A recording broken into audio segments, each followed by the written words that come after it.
clash, streets against fall. Heroes bash, winged beasts, fire blades, serpents in space, feel the pain. Lasers blaze, scales are torn, ragtag crew, battles sworn.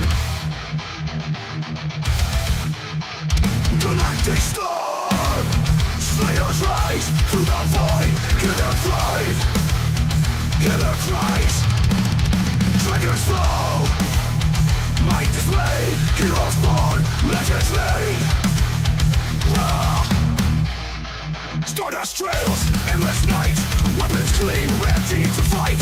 Beasts roar, echoes loud, victory near, crews proud. Heroes mass, winged beasts, fire rains, serpent to space, feel the pain, serpent to space, heroes bow, heroes bow.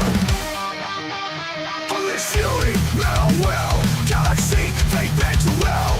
Press them back, dolphin fight, dragons crush, endless fight.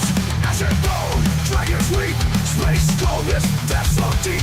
Warriors dead, never cease, galactic beast, by force released. By force released.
Stardust trails, endless night, weapons clean, ready to fight. Beasts roar, echoes loud, victory near, crew is proud. Unleash fury, metal will, galaxy, they bend to will. Master back, conflict might, dragons crush, endless fight. Ashen bone, triggers loud, victory near, crew is proud. Unleash fury, metal will, galaxy, metal will, galaxy. That's so deep, world's bound, all is bound. Lost road, down will, metal will, galaxy.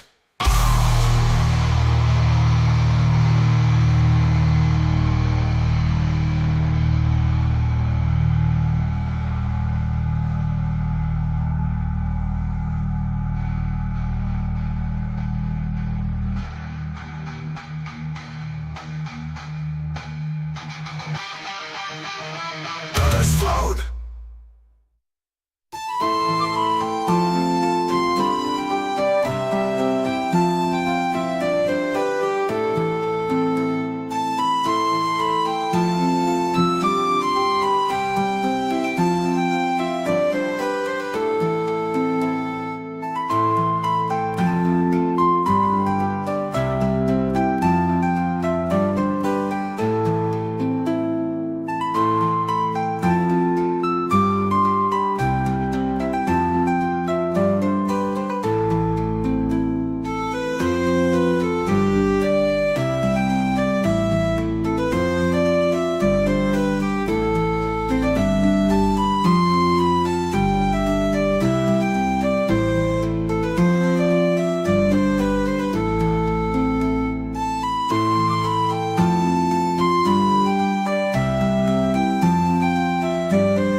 Greetings and salutations, my friends. Welcome to another glorious day here at the Tango Hotel. KO Wolf, greetings and salutations, my dudes. How are you, my good friends? And as always, the Tango curse has arrived. So I forgot to do a thing. Give me a second.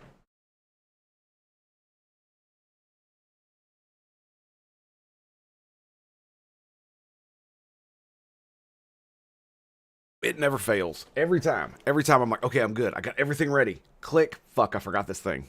As soon as I press the button, every time, it's like God beams the knowledge directly into my brain. You immediately forgot this. So, my dudes, my bros, my homies, are you ready for the most amazing kumbayas in the entire world? It's called the simultaneous sip, and all you got to do, my friends, is grab that covered mug or glass. Perhaps you have a taker, chalice, or a stein. Maybe a canteen, jug, a flask, a vessel of any kind. You fill it with your favorite fluid. I like it's the morning coffee. Always, deliciously, always, magnificently, always, although sometimes not, Tango made. So join me now, friends, for the gloriousness, the stupendosity, the absolute awesome sauces that is. And it's happening right freaking now. Go! Yeah, baby. That's it. That's the good stuff. Okay, so I'm not feeling so hot. I'm not sleeping well for some reason. Oh, and I keep waking up late. So we're gonna do a little bit of news, and then we're gonna start blasting. There's only one thing I really want to talk about this morning, and that's been in the news, and it's essentially this guy, this little snippet here. Hang on, let me make it big. There we go. So the thing I want to talk about is this. I don't really care about, the poster. So basically, what's going on right now is that there are a few people on the right, we talked about this last time, that are talking about a judicial coup and other silly things such as this. And when I was talking about, one of the other things I was talking about was, if you don't solve the problem that Trump was elected to solve, i.e., there is a gigantic fucking problem, that's why we elected a psychopath to solve it. If you don't let him solve the fucking problem, help him solve the problem, or solve it in spite of him, then you are potentially looking at the future of the United States. I'm about to show you. Because the thing about it is that the problem needs to get solved. Simple as. And if it doesn't, things are going to get worse. And not just in the fact that, the problem's not being solved, so therefore criminal aliens are still running around fucking doing really bad shit. It's going to be exacerbated by the fact that we are now aware that there is a really big problem, and every bit of news you could possibly scrape together is going to be blasted from the high heavens every time some criminal alien does something really fucking bad to somebody. And what that's going to do is it's going to create even more animosity toward illegal immigrants. Because you know what the funny thing about it is? I've seen very little kick all immigrants out. There's been a little bit of that fucking stupid shit floating around, but the vast majority of people are basically illegals. Don't care. I don't give a fuck you're brown. I don't give a fuck about any of that shit. If you're not supposed to be here, get the fuck out. That's basically the sentiment the vibe I'm picking up. Just like there are fucking communists who are on blue team, there are absolutely white nationalists on the right, on the red team. But the reason that I bring this up is because, well, let's just listen to El Presidente, shall we? But jumping out of the water when it's already boiling is an almost impossible feat. You are not there yet. And believe me, you don't want to be. We did the unthinkable to cleanse our society. We arrested the terrorists, but we have to remove corrupt judges and corrupt attorneys and prosecutors.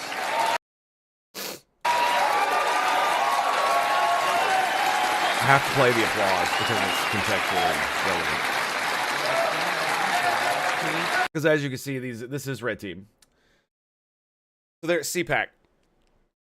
But I mean, it doesn't overly bother me because who wouldn't cheer for the removal of corrupt judges and corrupt lawyers, right? The real question is that were they actually corrupt? I don't know. I have no idea. What I do know is that this man right here, this guy right here, he did something that I've been talking about for a good hot minute. And that is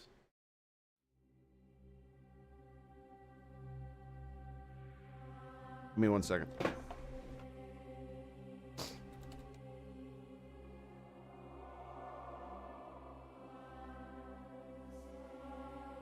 He's been doing one of these. Let me just get out of the way here. Yeah, he's been doing this.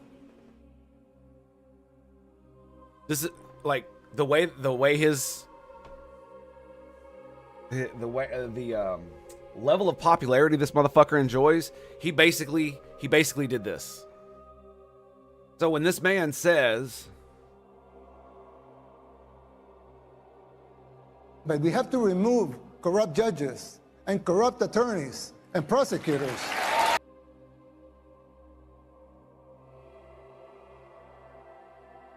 that's what he's doing. And if he's doing it even halfway right, he'll probably be labeled as their greatest president ever.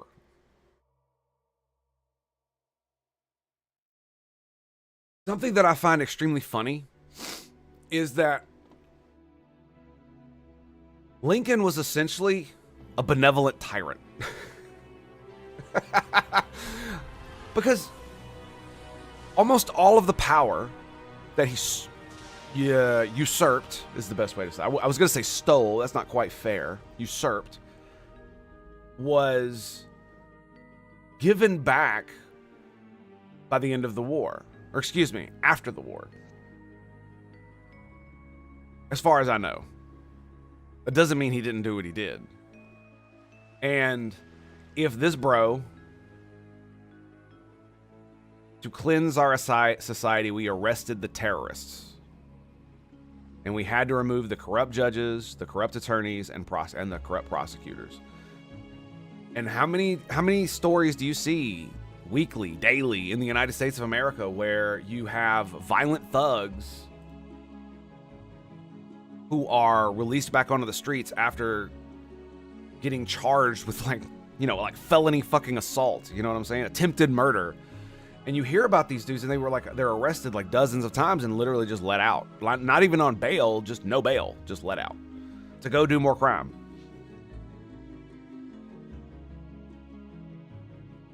So when you see people elect somebody like Trump, the next step is this guy, right? Trump isn't this guy. Not yet, anyway. And I hope he doesn't turn into him because, as El Presidente said, But jumping out of the water when it's already boiling is an almost impossible feat. You are not there yet. You are not there yet. He is correct. We are not. But we're getting close. Very close. And the thing about it is that neither side is being rational about this. And the reason is because they want to win. Right? I think on this specifically, Red Team's got an extreme advantage due to the, I want to say, ineptitude at which the Blue Team exacerbated this problem when they were in office. Because the thing about it is that if you want this done humanely, your best option was Biden-Harris, right? If you hated Trump and you wanted it to be fixed, but you didn't want it to be some, fascist, that was it. And they didn't do, in my opinion, they didn't really do anything other than make it worse. And expanding the ability for individuals to seek asylum after being caught in the United States, probably not a good idea. And the reason is it's not because it's the humane thing to do. It's, you don't just have to think about the people that you're trying to help. You don't just have to think about elections, right? I hate to be this way, but you have to be pragmatic. if something's going to make you look really fucking bad, then you need to find a way to either obfuscate how bad it is or redirect so that it doesn't look as bad as it is, especially if you're doing it for good reasons. When I say bad, I mean like you want to help the poor and downtrodden and all that shit. So you're like, you know, creating government programs to give them money. And if that's going to make you look bad in the public eye, well, then you need to find a way to make it not look so bad, kind of deal.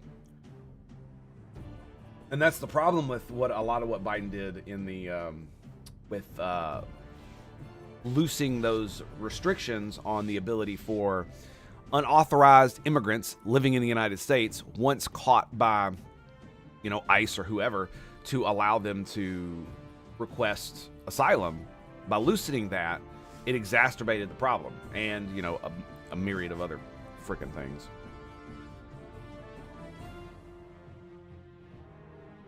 And if you wanted the problem solved by not a fascist, then Biden was the answer. But he didn't do it, mainly because there are so many, like I see so many people who on blue team who are simply advocating for allowing anyone can cross the border, they can just come on over, and if they're already here, it's okay. And there are a lot of people who are also, no, close down the border, but the people who are already here can stay. And it's like, no. No, that's not how this is going to work. The reason the red psychopath was elected was for this reason. This was probably the main reason, as far as I understand it, right? I'm sure I think I have a picture of some polls that show the spread of the electorate. I think I have them on here somewhere. Yeah, right here. So inflation was number one. Number two, too many immigrants illegally crossed the border under Biden-Harris administration.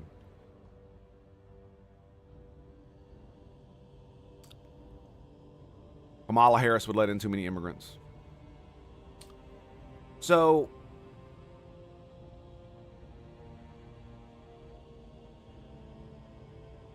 here's the thing. One of the reasons that I don't really shit on the two-party system anymore is because while some of the founders push back against it, one of the things that it does do, it allows the opposition party to take the faux moral high ground at all times. And what that does is it allows them to keep the party that's in power in check, because they can scream and cry and bitch if they, step one toe out of line, and they can essentially persuade the public that, oh, these are people you don't want in charge of you because they're just going to break the rules, right? This is kind of like it's in the best interest of the party that's not in power to shit all over the party that is, right? And if the party that's in power shits too hard on the party that isn't in power in the wrong way, it makes them look bad just because of the dynamics of the power situation.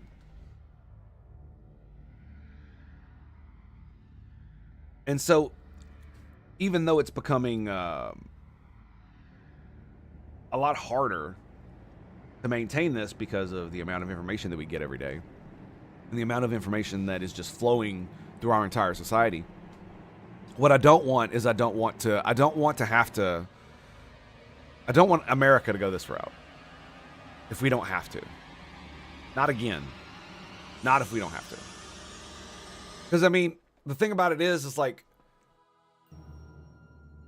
how many men are you really going to find that are going to take that kind of power and be okay with giving it up?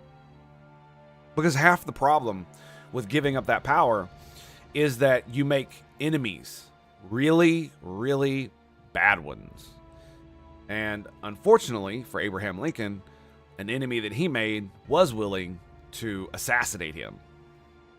Shoot him in the back of the fucking head.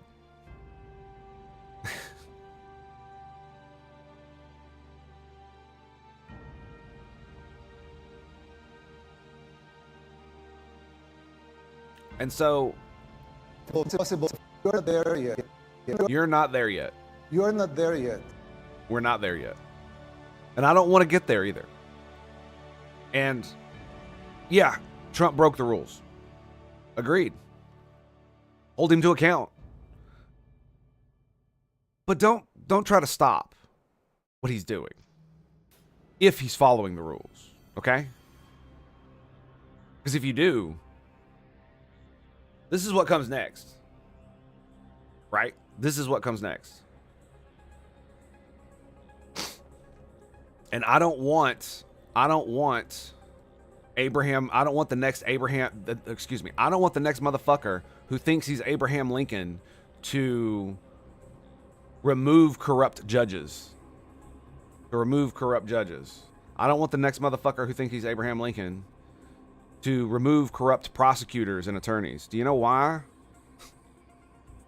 Because that's the kind of shit that Abraham Lincoln did during the Civil War. Oh, it was to keep our country together. Of course it was. This is why we excuse every fucking bad thing he did in office.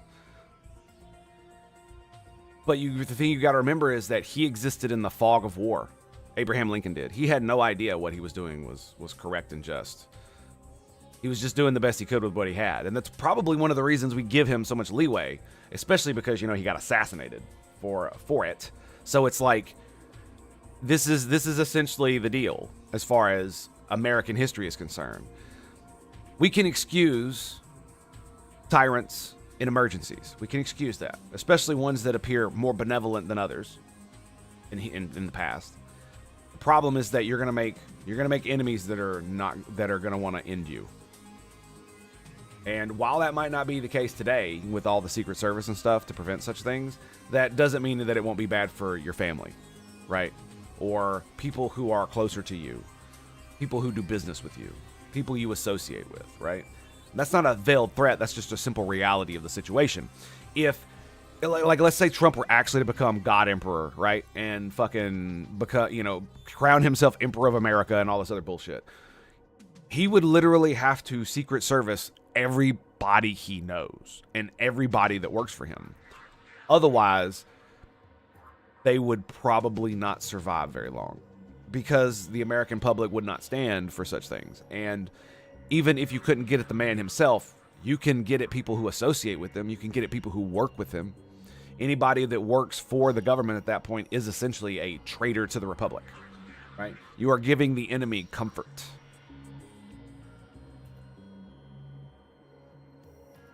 And I don't want to go that route because I don't think Trump is Lincoln. I don't.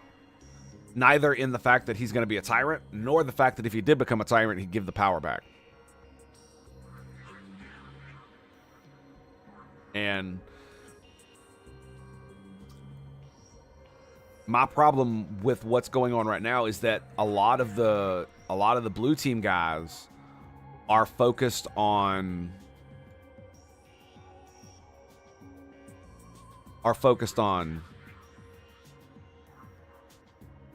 this shit, right?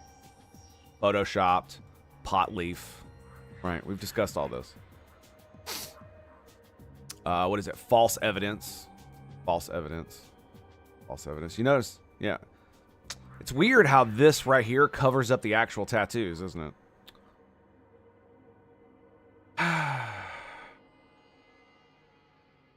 And so you see these kinds of things and it's like, okay, sure. But what it does do is it puts you on the other side of the thing that a good majority of the people in the United States want to happen. They want to deport criminal, illegal aliens. Not only unauthorized immigrants who just living here peacefully and otherwise haven't broken any other laws. They want to get rid of all the criminals. That's one. And two, a good portion of those, I would say a plurality of the people who want to deport criminal illegal aliens also don't give a fuck if regular illegal aliens get caught up in it because they are also criminals by the fact that they cross the border illegally, making them, which is a crime, which makes them a criminal. Like, I have to explain this every fucking time because people, like, in obfuscating that fact, oh, he never had a criminal record. It's like, sure, yep. Yeah, you're totally serious, bro. You're totally serious. So, yeah. I don't want Abraham Lincoln. I don't want motherfuckers who think they're Abraham Lincoln because they're probably not Abraham Lincoln. But it does appear that it does appear we're headed on this route. I am hoping that because the president does have a good amount of power when it comes to deportations, that we can get past all this stupid shit and because, like, honestly, this is the thing that kills me. It's all fucking the Trump admin's fault that all of this happened because they violated Dude Bro's order when they should have just taken him fucking back to court, gotten the removal, gotten the withholding of removal voided, and then sent his ass back. Yes, it takes, time and to process all this, but not every single one of them needs to go through this. Just individuals who have a court order for such things.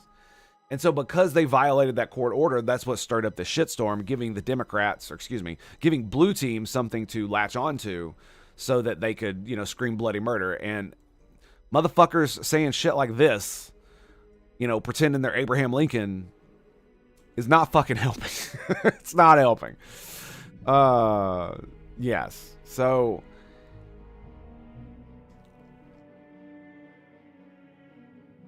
it is, like I said, it's essentially their fault giving this. However, I will say that whether it was intentional or not, I don't think it was. I don't think they intentionally deported the man and violated his withholding order so that they could get what I'm about to describe. But it has given Red Team an optical advantage when it comes to this, because it's like, oh yeah, we broke this like administrative rule. Because that's how they're softening their language. That's what the Red Team is doing. It's an administrative rule. It's simply a bureaucratic thing. That's how they're softening the fact that they violated a court order. And then on top of that, they're like, but we did it to get rid of this MS-13 gang member. The gang that wants to murder, rape, and control. That's their motto. And the juxtaposition between the two is where the Democrats or the blue team is screaming about. The reason I say Democrats is because a lot of the politicians are the ones really pushing it through, as they should, keeping the current administration in check. Like, I am not saying they should not be keeping the current administration in check. That is the entire point of the two-party system being adversarial, is that that's what the fuck you're supposed to do. But it does seem as if there is this disconnect between, hey, voters wanted this thing, that's why they elected him, and you are standing between him and them, right? So they could have condemned. This is the thing. They could have, if blue team had come out and condemned the fact that the dude was potentially an MS-13 member and come out, I hate to say it, more like me. Because it's like, look, there's some evidence that he was an MS-13 member, but it's also entirely possible he was being victimized by MS-13 when he was being arrested. So, absolutely, gang members, get the fuck out, deport them all, right? But we have to do it properly. If you want these procedures to go away, then we need to change the law to make them go away. You make those arguments to the public. Yeah, a lot of people aren't gonna see it, but the thing about it is you know what they're also not gonna see? They're not going to see this. Where is it? This right here. Do you think the people that aren't Trump supporters, but who leaned/voted for Trump because they wanted the immigration thing fixed, do you think they're gonna appreciate this? Like, I know what it is, and it's perfectly fine. It's the optics that I'm talking about. And because the frame is, this guy is a criminal thug scum, and you are going out of your way to go to a foreign country to give succor to a foreign national who is likely to be a piece of shit gang member, and that the public will probably see it that way. Many probably will. Because, even if they don't go through the stuff, shit like this isn't helping blue team when you scream at the top of your lungs and do stupid shit like this, because anybody who can see through your bullshit is immediately just going to know, oh, you're lying. That's what you're doing. You're lying through creative word use, right? Obfuscating the meaning. And then you always go to the most extreme example, so you have nowhere else to pivot when somebody does something actually bad. And so people just stop listening to you, because the people that are being deported, right, need to go. And that's the reason they elected the man in the office. And The thing about it is like, do we really want our own El Presidente? Is that what we want? We're not there yet. We're not there yet. And I hope we don't get anywhere close. Closer than we are, I mean. Because the problem is that I'm very conflicted. I am. It's like this. I picture myself, what would happen during the revolution if I were myself back then, but I was integrated into the society, but I was still like I am now. And the fucked up thing about it is I can't say that I wouldn't have been a loyalist during the revolution. Because if I'd been in the Navy and sailed the seas under the British crown and been a loyal British subject, as I am a loyal patriot to the United States, I was like, yeah, I know, freedom, yeah, but that's not the world that we lived in at that time, right? The world we lived in is that we were subject to the British crown, and they may not be treating us the best right now, but that doesn't mean that we don't have an obligation to the crown itself because of all the, you can list off all the reasons. And so I sit here and I think, and it's like, if there is a move made against another branch of the government, am I going to be on the side that is tearing down the institution? Am I going to fight against Lincoln? And I'm not going to lie, I think I would fight against Lincoln. Not for the South, but for my republic, right?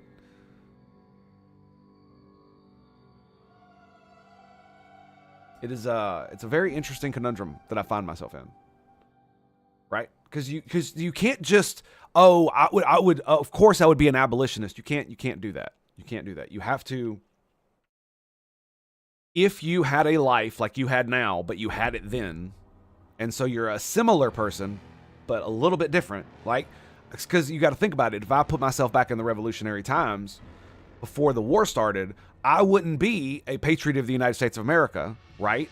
I would be a patriot of the British Empire, because I would have served in their Navy. I would have done the things that I did in similar fashion.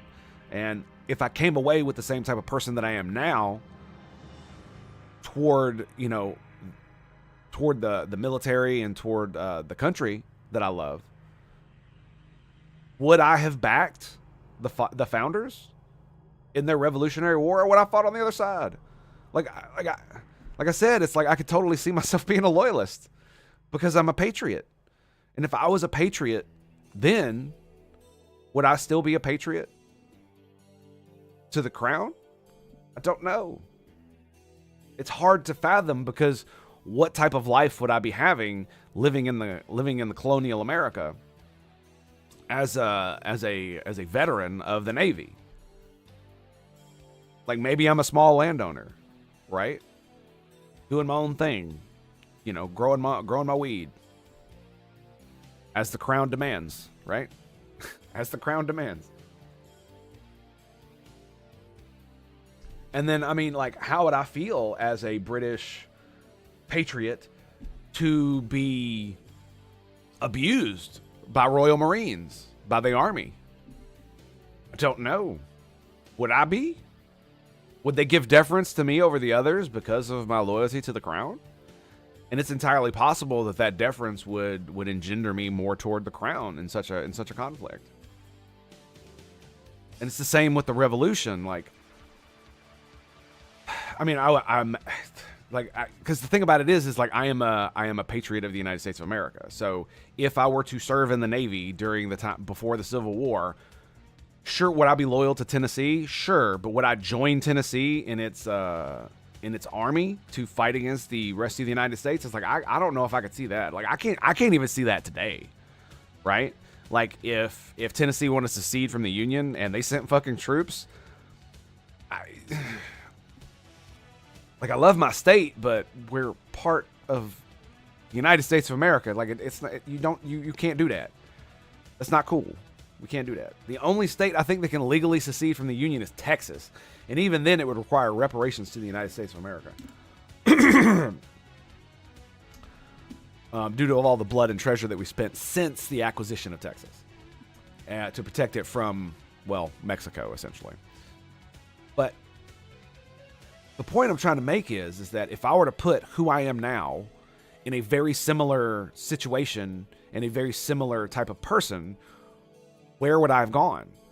Like, I imagine I would not have sided against the Union, but I can't think that I would have been okay with the President of the United States arresting state legislator members because they don't agree with him. Right? These are people who are for, like, there were people who were for slavery but against civil war, and there were people who were sympathetic to the states' rights arguments, but conceded that it didn't need to be about war or slavery. They didn't need to be a war, and there didn't need to be slavery. So there were people like that in there, not just the, oh, I want to enslave people and let's go to war over it, right? So there's a lot of different gradation between the people that he imprisoned. And, you know, imprisoning journalists simply because you don't like what they're printing is beyond the pale, right? Like, that's just hands down not it, right? And so I can't imagine I'd been okay with that either. So, but what would I have done?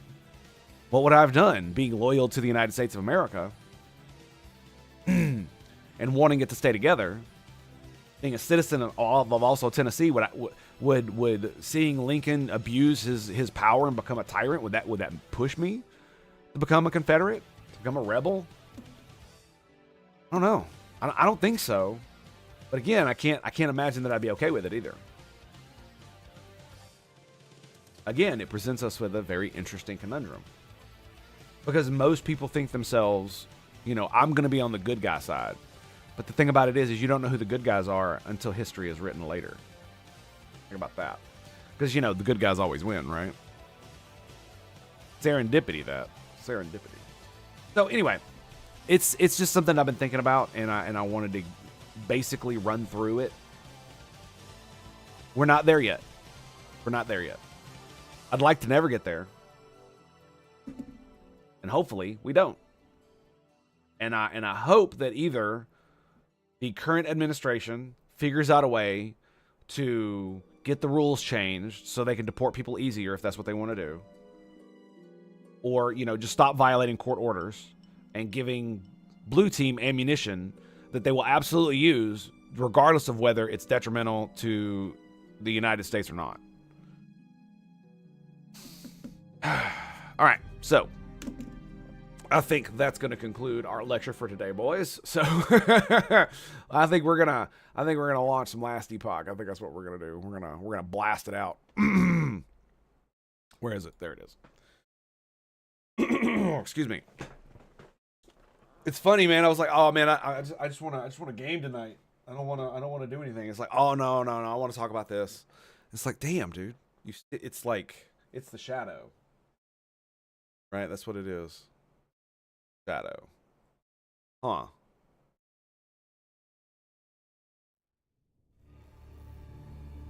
Guess the only way would be to have another light over here. Under that. I mean, you can't really see it in the game. Only when it's like something very, very bright behind me. Doesn't matter. Let's go.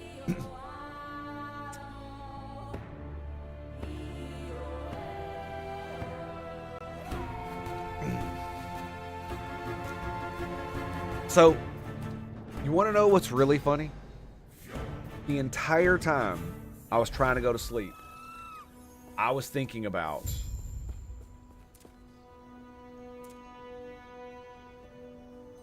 converts lightning blast and volcanic orb to cold spells.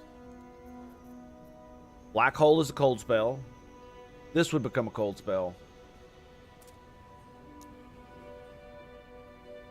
And static orb's base damage is converted to cold and gains base freeze, but no longer pulls enemies.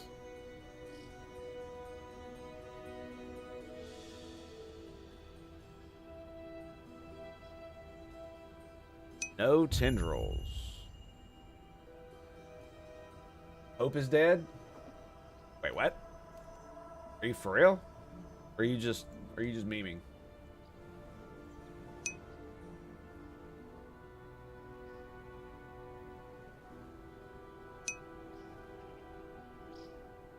Holy shit. Age 88, yeah. Pope Francis, the 226th leader of the Roman Catholic Church, died on Monday, April 21st, 2025. He became the first Latin American pope. Cool. Well, not cool that he died, but, you know, nonetheless. It's a thing. Also, Longwood. What's up, buddy? How you doing? No. No. Why did I do that? Why did I do that? Here we go. Okay, so I was thinking about that the entire time. But, honestly, it's just kind of dumb, ain't it? Yeah, it is kind of dumb. Because we could, yeah, no, we're just gonna keep going. I am thinking about getting rid of Black Hole though, because it is it does a lot of damage. But is it going to continue to do a lot of damage when it's 4,000 DPS and this is 24,000 DPS, right? 24, yeah. This is why I was like, maybe not. Because we could go static again. Thing about it is I don't know if there's another, like, is there another ability like static that auto casts? Ooh. Keep in mind, picking one ally is the same as shunning another. While you're allied with one, you won't be accepted into the other until you break those ties. Aligning with the Merchant's Guild enables trading items via the Bazaar or directly with other players. I don't know. What does the Merchant Guild give you? So it just allows you to buy stuff from them. They just have random shit you can just buy with gold or something.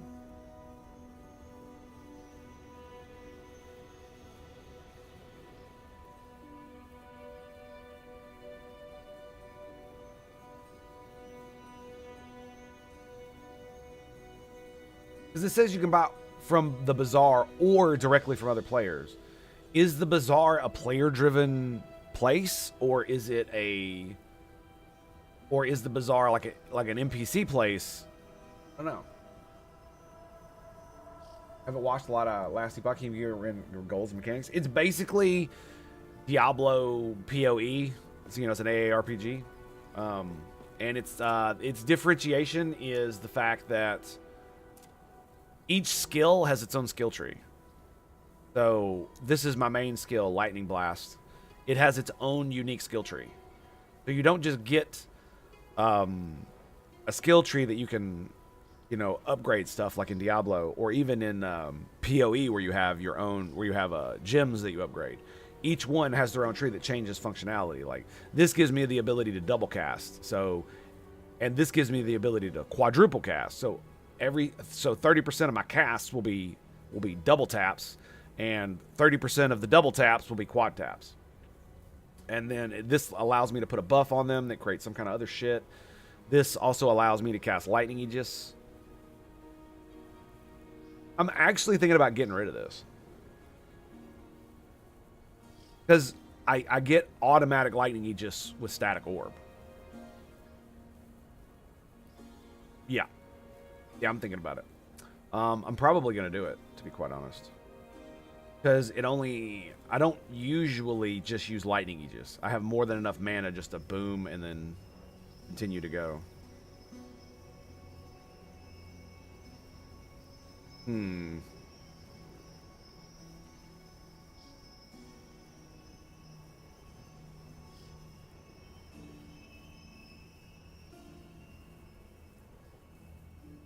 So yeah, each one has its own tree, and then you have your base class tree, which is like this one, and you get 1 point every level, and as you level up, it gives you more access to more spells, which are all found here, and every spell has its own tree.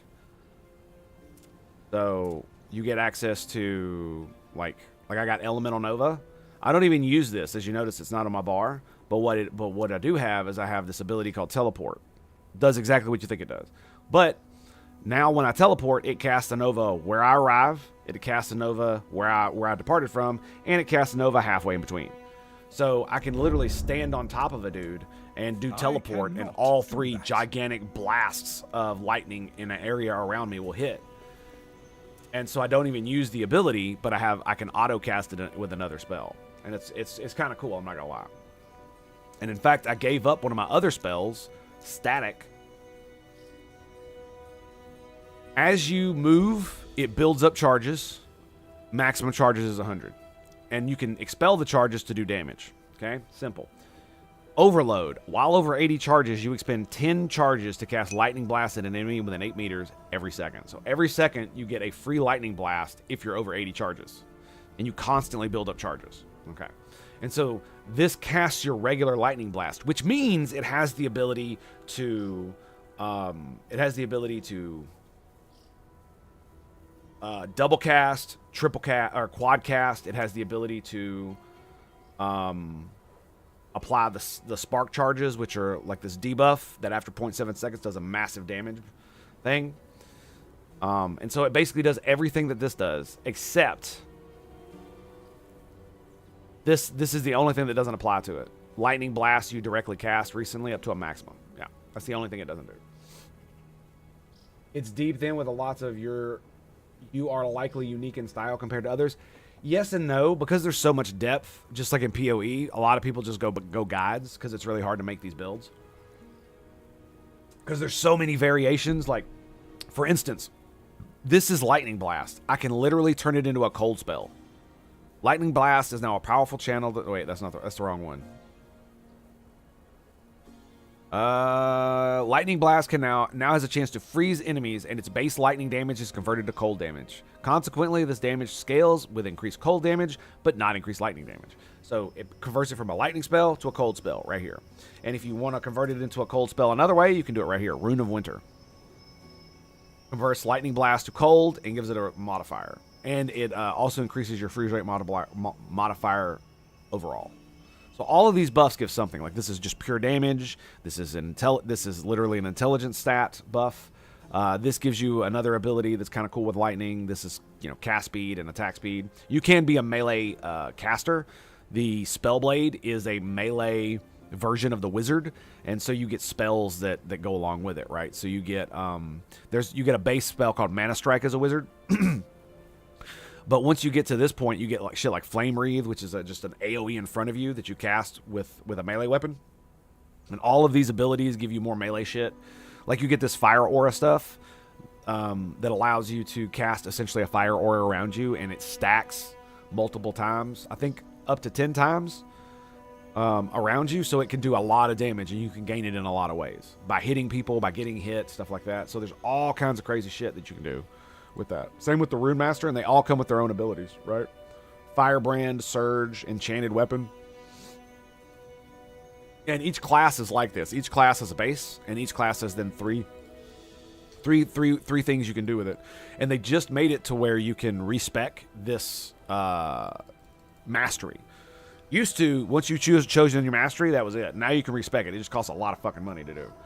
But like, see, as a sorcerer, I get Static Orb, so I wouldn't get this if I didn't have Sorcerer Mastery. It also gives me 50 mana, and spells deal 1% more damage per 2 mana cost, up to 50% more. And I have the ability on Static Orb to increase its mana cost. So this gives me a passive buff that gives me more damage per mana. Static Orb itself has a buff right here. It gives me damage per 25 mana, 4%, but it increases the mana cost by 8% based on my maximum mana. So, yeah. At base, it costs 34. Now it costs 66. And I have other abilities that synergize with casting spells that cost more than 40 mana. For instance, this doubles the effects of this buff that I just have all the time for 4 seconds after casting a spell that costs more than 40 mana. Right, and I'm going to get this eventually, where it gives me Ward, which is like a defensive ability, per the amount of mana I spend when I cast. Crazy, dude. Absolutely crazy. I want a sci-fi game like this that isn't 40k. Fair enough. Fair enough. And like I said, like, there are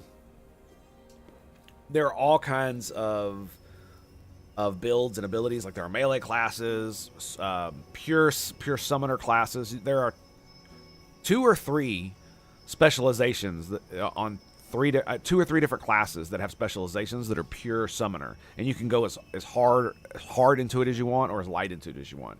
And even on the dudes with summoners, like, because your abilities are your actual like minions, their minions have trees too, and they're pretty sick. Like for instance, black hole. Summon a powerful black hole at a target location that aggressively pulls enemies and deals cold damage over time to enemies within its reach. It doesn't look like it does a lot of damage compared to this, but fuck, it does it. I've got duration. I've got more duration. And it's also cooldown recovery speed, which means it has a longer cooldown. But this, a second black hole is created 10 meters away in a random direction from the first black hole. So if you're in a really small area, they can be like right on top of one another. So you basically doubled the damage. And this is, I got pull strength, pull area, black holes seek enemies, projectile speed, and it will now prioritize rares and bosses. So I summon 2 giant black holes. They seek out enemies and they prioritize the more rare versions. They prioritize the higher level mobs, and it has massive pull and pull strength, massive area and strength. And I'm still thinking about getting rid of it and getting static again because it's a really cool ability, but I only really use it on bosses, and it still feels kind of lackluster when I use it on bosses because they just have so much health and armor that it doesn't disintegrate them like it does regular mobs. I'm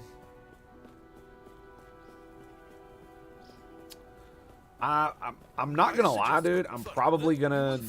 I'm just gonna do this. I'm just gonna do the observatory.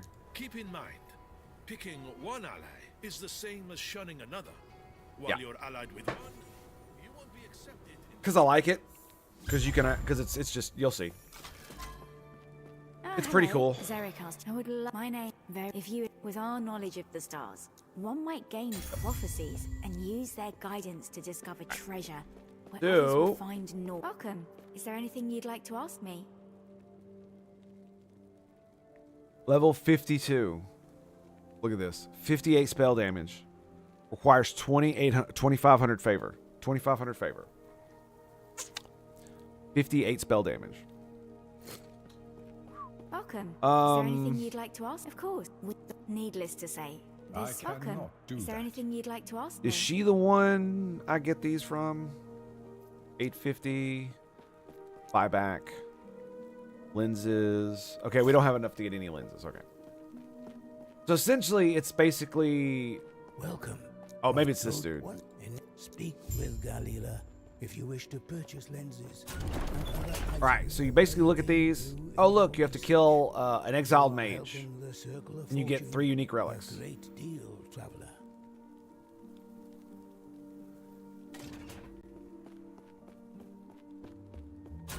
See what we got. You have to spin favor on them? Is that what it is?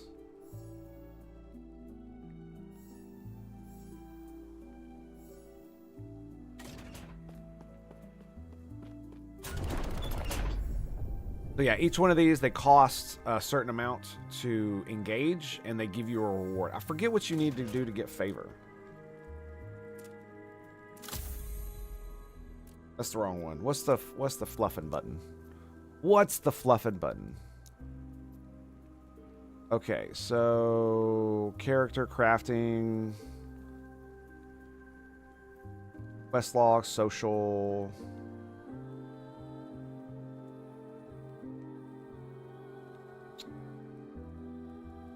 Why? I cannot do that. So, gaining favor. Small amount of reputation is gained while slaying enemies and completing quests. There you go. Okay, so that's all I got to do. All right, let's roll. And so basically what you do is it like you gaze at the stars through the telescope, and you take and you spend favor on the prophecies, and if you fulfill the prophecy, it gives you the rewards that it says it does. That's basically it. Yeah, that's basically it. And it gets really convoluted. You can put all kinds of crazy shit You can put lenses in the telescopes that will make only certain items appear and stuff like that, or certain types of prophecies, so that you can do them easier. It's actually kind of an interesting thing. It's a bit of a chore to siphon through it all at first. Okay, let's go. Got more? I know. Win-win, right? Okay. Once you're done there, Okay. you should reach the crystal. After that, Okay. you'll be awfully close. Okay. Okay. Oh, Okay. come on. All right. Where's that fighting spirit? It's going to work. Like, damn it, It's not like son. you've got any other options.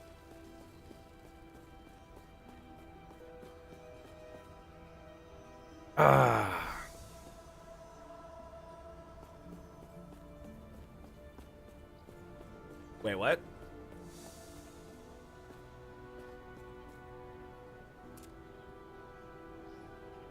Oasis.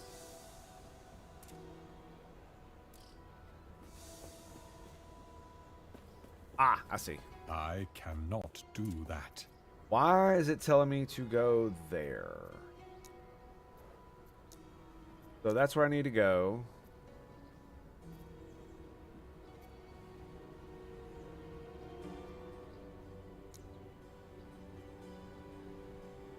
Okay, that's why it's telling me to go there. All right.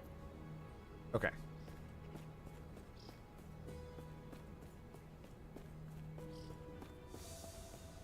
So I guess once I find the, I don't want to walk all the way back, just have to walk back up here. So once I find the,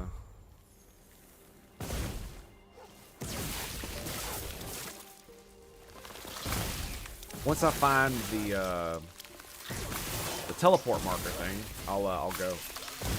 I Yeah, I do miss the auto freaking lightning blasts. I gotta admit, I do. 4, 4, 4. Okay.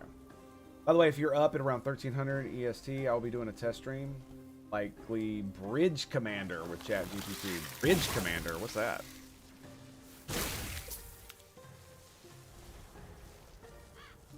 Tier 2, Tier 1.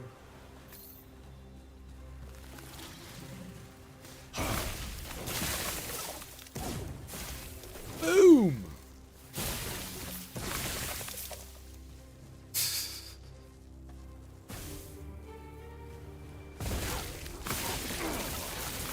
You see how deadly that is, right? I teleport in, I do the like gigantic freaking this nonsense throw down that bad boy.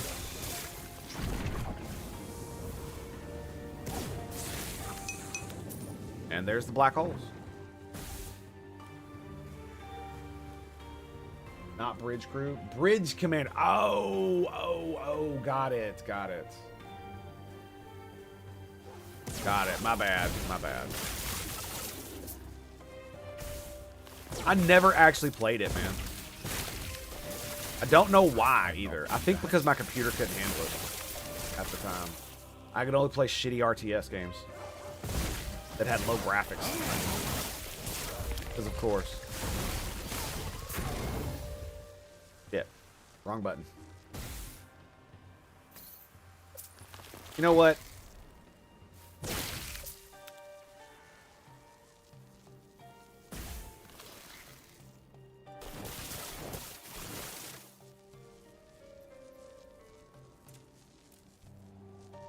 I'm gonna do it.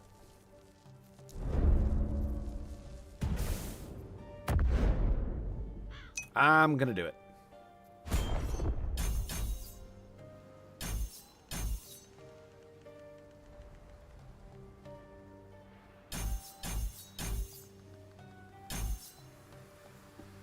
And then this one is from overload only.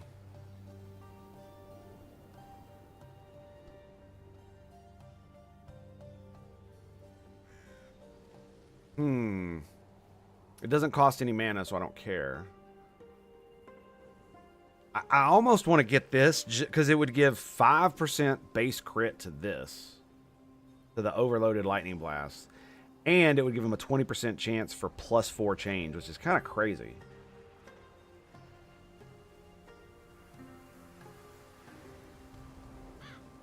Also, I'm curious. how I would be able to handle if my actual thing cost me mana. Right? Because this is -4 mana cost. This cost me 3 mana. So, if I put 1 point in this, it would be 2 mana to cast this. And that means if I put 2 points in this to get this, where they can also chain and fork, that's really powerful. But it would cost me 5 mana to cast one of these, to cast this. Right? And my build basically depends on the fact that it costs like no fucking mana. Right? So I just don't know about that. Don't know about that. Well, there's one way we can find out. That would be 1, 2, and I need one more, 3 from somewhere.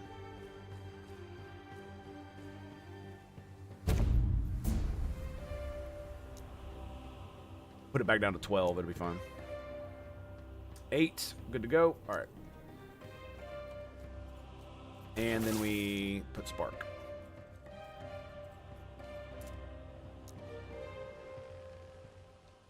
So that's it. 3, 4. Oh, because I did stabilizing current to max. Okay, we'll that was kind of dumb. That was kind of dumb. Get that one. Yeah, that's what you want. You want double the speed. We could get the crit later as it comes.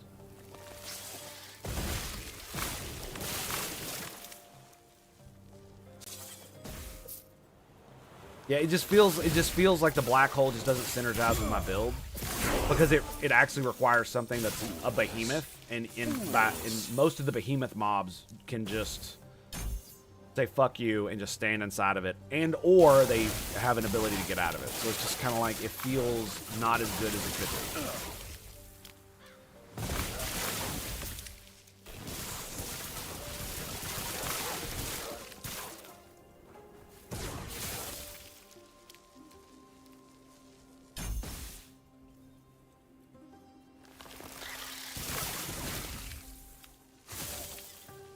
Because, like, my Lightning Blast, I have this ability, Atomic Manipulator.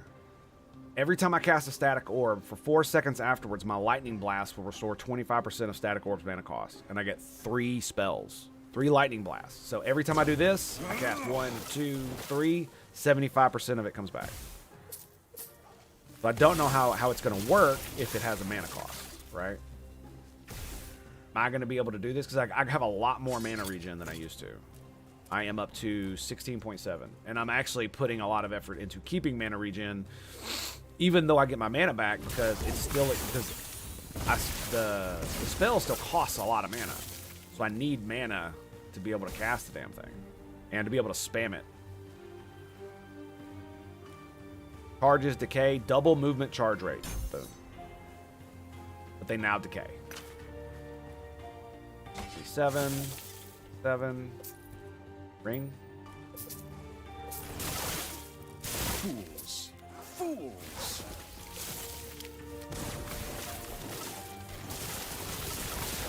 So yeah, I don't know how we're gonna square that circle. We'll figure it out, I guess. I may do that for lowering the mana cost for the thing, but it'll cost 5 more charges, right?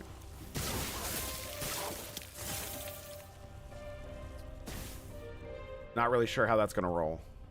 We're gonna give it the old go though. I have enough points now and they're relatively easy to get. We should be fine.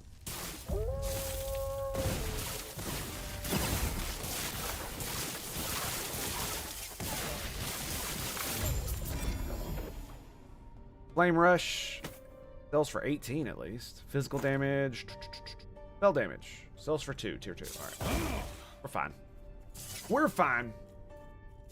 It has voice control. That's cool, man. So you're going to be playing with Chat GPT. So you're going to be essentially... Fools. You're literally going to be playing as a captain, giving orders to the crew. Is that how that works?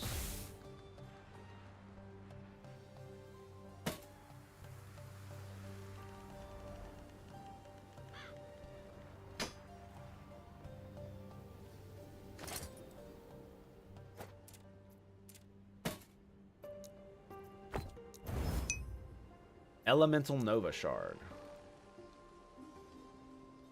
I have one. You can only put it on a helmet.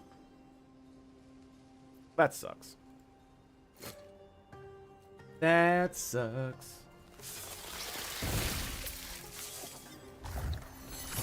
I would much rather have one of Lightning Blast because Elemental Nova doesn't really have that much going on for it. See what I mean? Look. Pew, pew.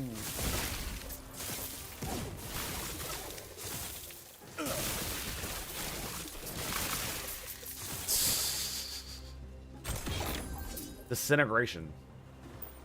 Okay. Yeah, we pick up all pieces of jewelry. All of them. Void damage. I mean, sells for 34, so that's good. Okay.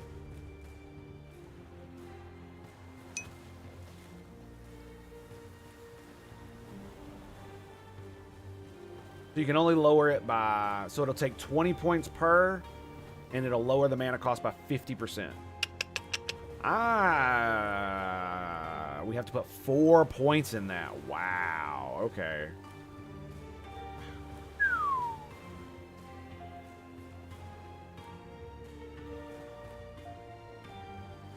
Huh.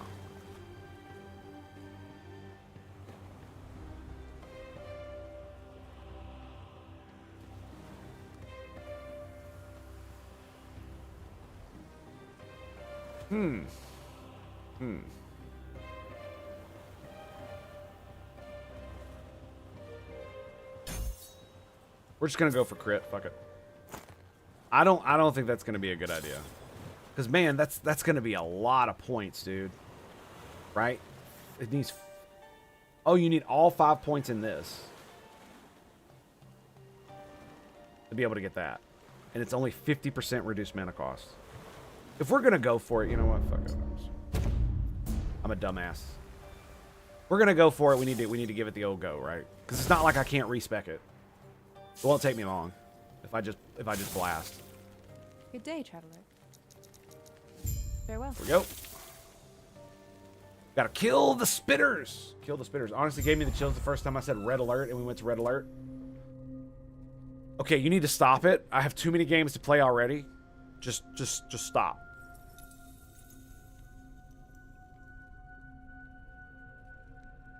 Like, here's the thing. Here's the thing.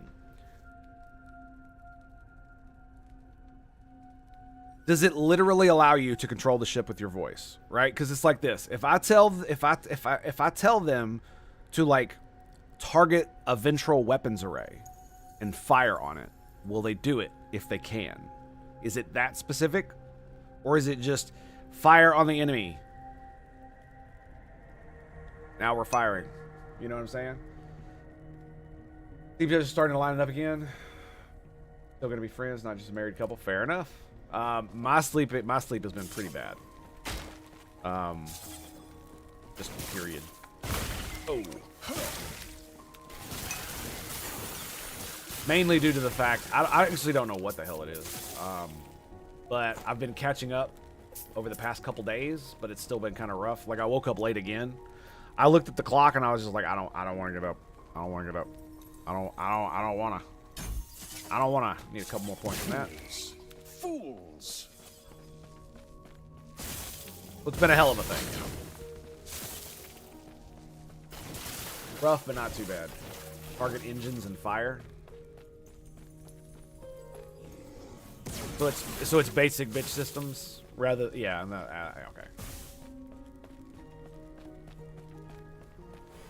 Because I mean, I'm gonna tell you right now, if I want the full like voice acted experience, I want the full voice acted experience. Just saying. Anything else would just feel lackluster to me. I do believe. 1500. Ah, why not?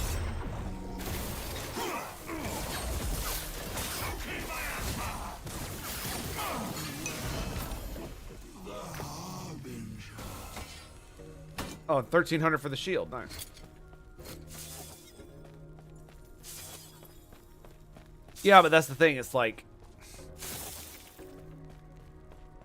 can you order the ship in XYZ axis? Like if I say helm, z-axis minus 3,000 kilometers, is the ship gonna go?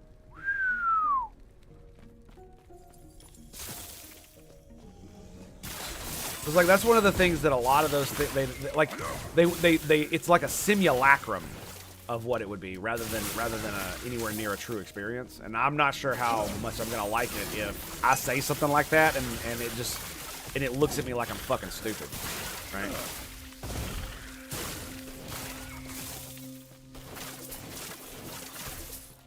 But it is extensive, okay. I mean, if it's extensive, I'll definitely give it a lookie. You said 1 o'clock my time. Is that what you're going for? I'll be awake. Help sell Microsoft Sidewinder voice? I bet it did.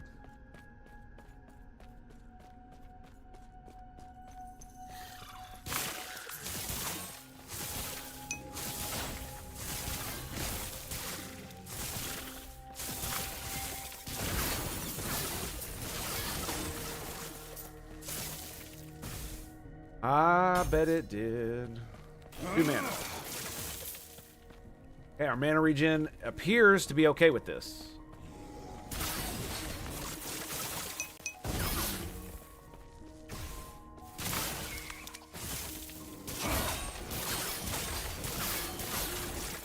Yeah, looking pretty good.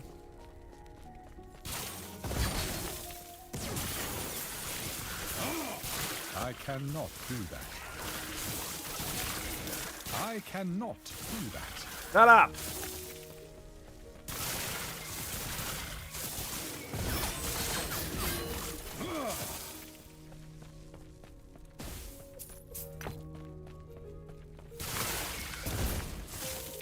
How much mana does it cost? 11? Okay.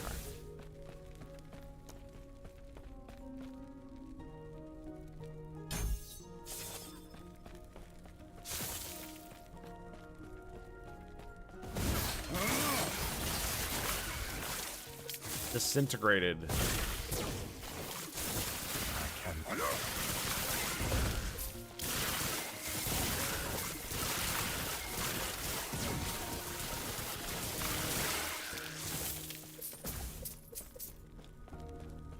Maybe we're gonna sealed one for this one. Nice. I'm not gonna lie, man. That actually sounds pretty dope. You can truly control the vessel as if you're the captain, and the computer responds as if it's your crew. I would be blown the fuck away. That's definitely a game I would want to play. Because I'm gonna tell you, man, when they finally do invent something that looks like a holodeck, and I do believe holodecks are possible. I don't think they're possible in the way that Star Trek made them out to be, where they're like solid and made it. You know, I don't believe that holodecks are gonna be the way Star Trek portrays them, but I do believe something very similar is entirely possible.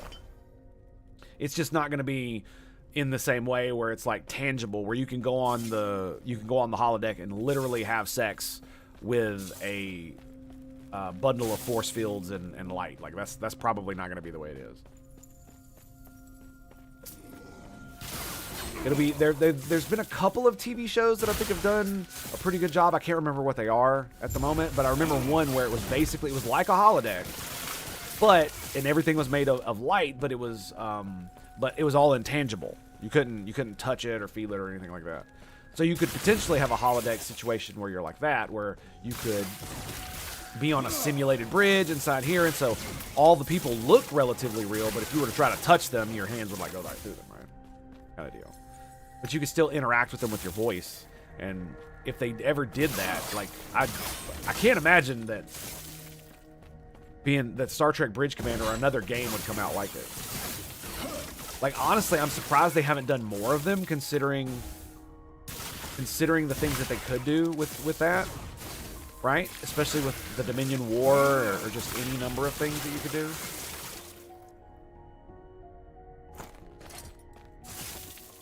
They could do some shit with the Kazon or the Rojan, you know? Some really cool shit around that would be very, very interesting. Only $7 on GOG. Might pick it up. It really just depends on how.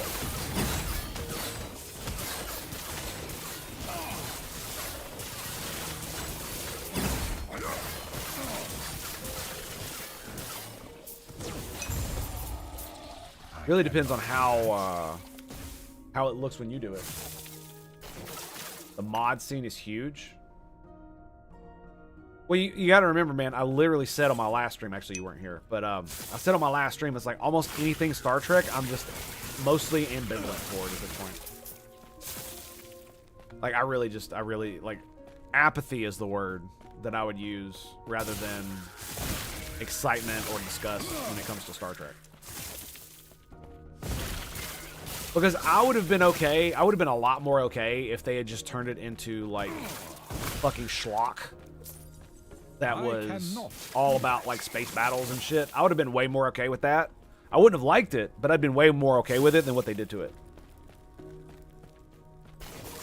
If you're gonna ruin the storytelling, at least give me some good war. You know what I mean? But they couldn't even fucking do that right.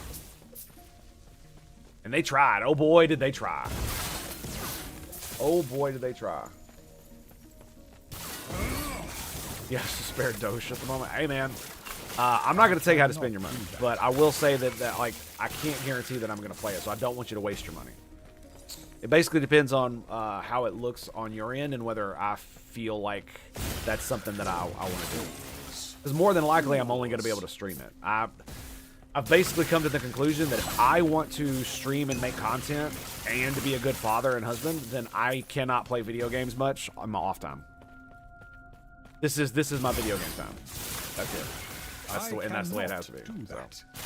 It's either that, or I stop streaming, or stop streaming to like make a living and just fuck off with it. Just do whatever the fuck I want. Or I just stop playing. Or I'll be a bad husband and father, and that's not gonna happen. Never.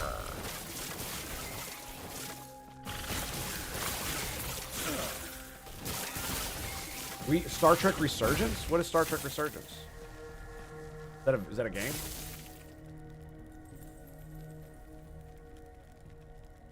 Don't get me wrong, I'm okay with the older games. I've played many of them.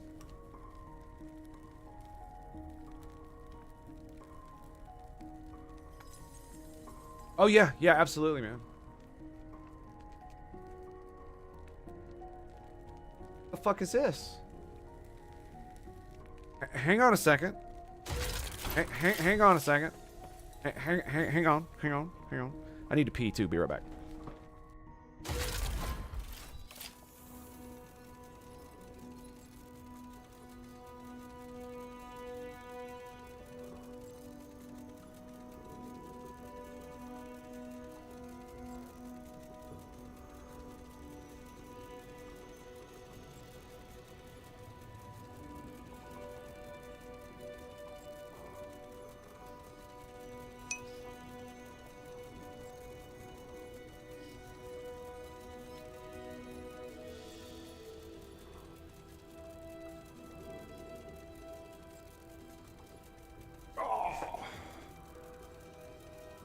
It's like a Telltale made game, and it's this. Oh yeah, I heard about that. You say they did it? They did it pretty well, huh? Okay, let's watch the trailer.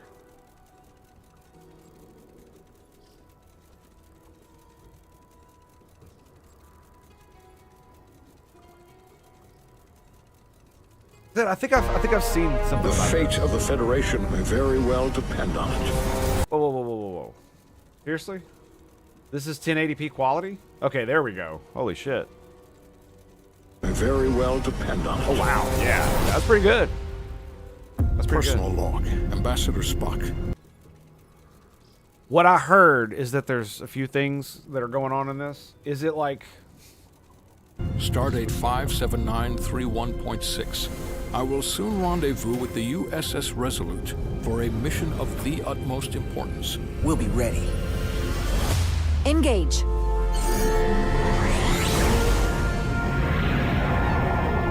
two civilizations stand on the brink of war. If we do not bring about peace, the consequences will impact the whole of the Federation. Let's get to it. Where does your responsibility lie? To the captain, the crew, or the ship itself? We've got lives to save.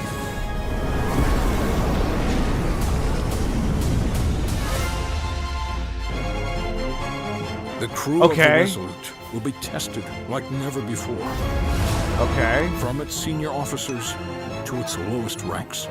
The mission is in their hands. Now's our time to show what we're made of.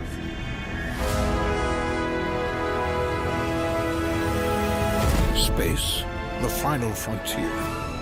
These are the voyages of the Starship Resolute. The crew of the Resolute must be bold and courageous, and their choices will determine It the has fate shitty combat. of the galaxy. Check. Hit them with everything we've got. Shall we?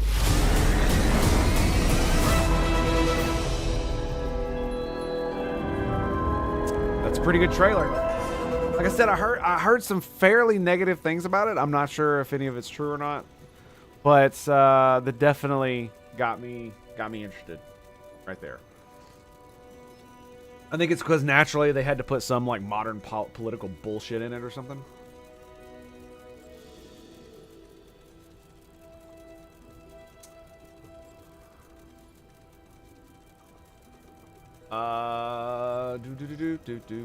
Hang on a second. Unfortunately, my chat thing isn't going to let me pull it up. So.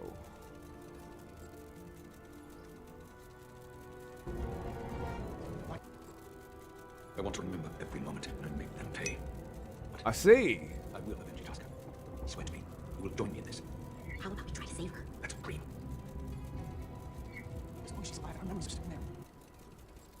That's pretty cool. No preaching directly? Ooh, you mean they actually let you think? No way. Really? I get to do it myself? Sorry. I can't help it. That's like a lot of the problem I have with like a lot of the modern shit. Is it's a pulpit. Oh, see, this is the thing I was talking about last stream. Is like one of the things that's basically ruined even something for like lower decks for me, even though it's had its moments, and it's pretty good honestly for what it is. I'm not gonna lie, I was blown away by actually how good it was, lower decks, because I expected it to be schlock. But half the problem is the fact that we know where Star Trek goes, right? Because they have the Discovery timeline. And we know that the people who write Star Trek basically hate their fucking fans. And will not make Star Trek Star Trek. They want to make it whatever the fuck they think Star Trek is. I'm not gonna lie, man, you don't have to be like an expert, but it really is one of these things where if you're gonna do Star Trek, you should at least have people going over your script to make sure the things that you're doing are like in continuity, or don't overly contradict, because we can forgive a few of those like we do with Next Generation when they conflict with what comes later, if we understand that the people who are doing this are trying their best and they love Star Trek and they're just trying to they're trying. If you're trying, we can excuse a lot. Prodigy, I haven't watched Prodigy. Depends on who you side with. Multiple endings too. Ooh. Well, see, I'm more of a warrior / authoritarian, so that's going to be a very interesting play. I consider myself a progressive because I want our civilization to progress, not because I'm like touchy feely and shit like that. Fuck that shit. Like here's how I see it. If the Federation adopted like a culture of, if the Federation took certain things from the Klingons, like honor and duty, as true virtues and embodied them within Starfleet, that would be the civilization. That would be what I would see as like a pinnacle of utopian civilization, is that. And there's a little bit of that in Star Trek. Picard very much emphasizes that in his character, as well as does Sisko, fucking Kirk. I mean, all the captains really do, right? Even especially fucking, oh my god, especially Janeway. But the problem is like Janeway specifically is very like, I'm gonna stand on my soapbox, and well, she didn't preach. It's not what it was. Is that she was so, how should I put this? She was so ideologically zealous in her belief of the Federation and everything it stands for that she was willing to do things that were almost completely and utterly illogical and just get away with it because it's the good thing to do, right? When virtues have a cost, for if they did not have a cost, would they be a virtue? But now it costs 5 mana to cast it. Okay, we're going to see. We're going to see how this goes. We're going to see. He had very myopic vision. Yeah, that's it. It's a very narrow interpretation of the thing. Because even Tuvok at times was like, Captain, come on now. Like, you cannot just blindly follow ideology over pragmatism. Like that's retarded. And then she'd give some fucking speech and he'd be like, sure, what the fuck ever. Why the fuck am I even here? And then just walk out. Now, obviously, he didn't do that because he's Vulcan, but you know he's thinking it. You know he's like, you could see the vein just doof, doof, doof, doof, as he gives the little fucking like eyebrow and then just turns around and walks out. Like, you know he's thinking that. Why the fuck am I even here? Why did I even say anything? And that's one of the things that was really interesting about Voyager is like, especially in retrospect, is just how crazy she was. And Tuvok's just like, fuck. The Omega particle is the big one for me that made unhappy with. Exactly. That's exactly it, right? Because I mean, the thing about it is though, is that it still left you open to thinking about it. So you could say Janeway is wrong, and that's a perfectly acceptable explanation, right? Whereas in modern day parlance in Star Trek, if you don't agree with what's on screen and the person spouting it off, then you're bad. You're a bad person. But if you don't agree with Janeway and how she interprets how the Federation's ideals should be laid out and actually practically done, well, that doesn't make you a bad guy. You just disagree with her, and she's a fucking zealot. So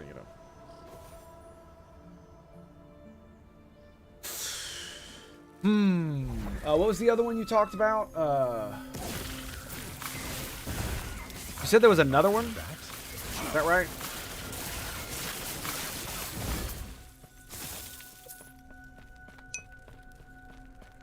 Amazing Barrel, greetings and salutations, my friend. How you doing, buddy? Garak's speech to Sisko is the most powerful.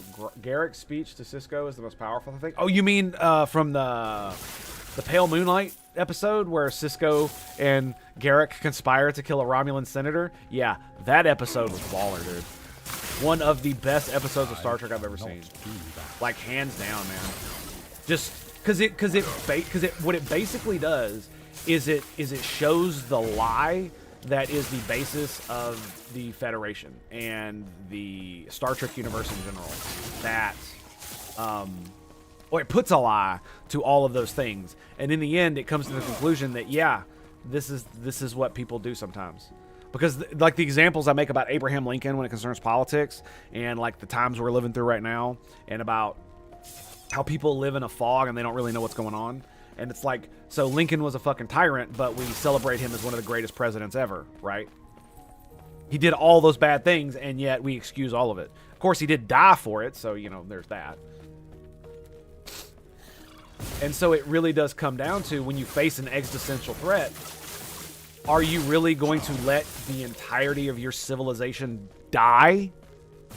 Is that morally good? Right? If the Dominion had conquered the Alpha Quadrant, would that be a moral good? How many billions would suffer under their yoke? How many would die that wouldn't have to? Because of it. And so is every single one of your ideals worth the suffering of billions? And that's the question that Sisko had to come to terms with. And man, whew, such a good episode. City on the Edge of Forever. Sisko should have been a 31 agent. See, just get mad on the trail of a nuclear launch and then no damage. Wait, what? Fiction based in reality?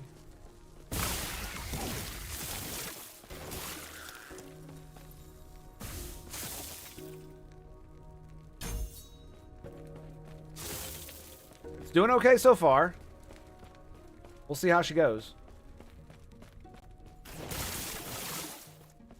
More mana regen, that's what we need.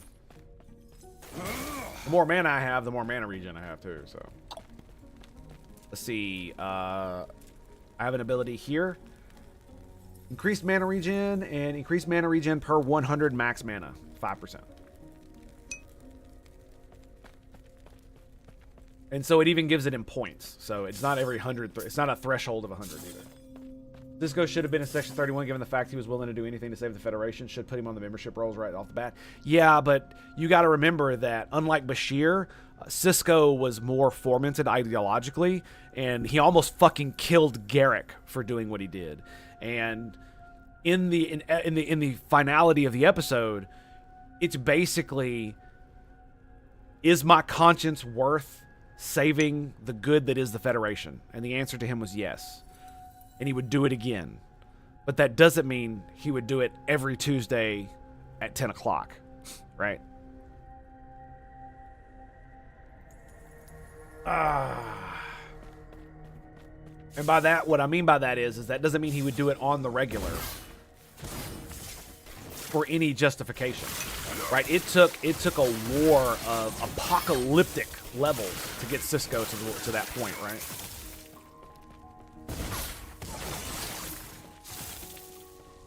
And, you know, you look at what happens when they take over, when they take Krona, or when they take Cardassia, and Martok is trying to, like, have some blood wine and celebrate and shit over the corpses of all the Cardassians that are around him. And Cisco just fucking pours the blood wine out on the ground. I'm not gonna lie, I wasn't very happy with him in that moment.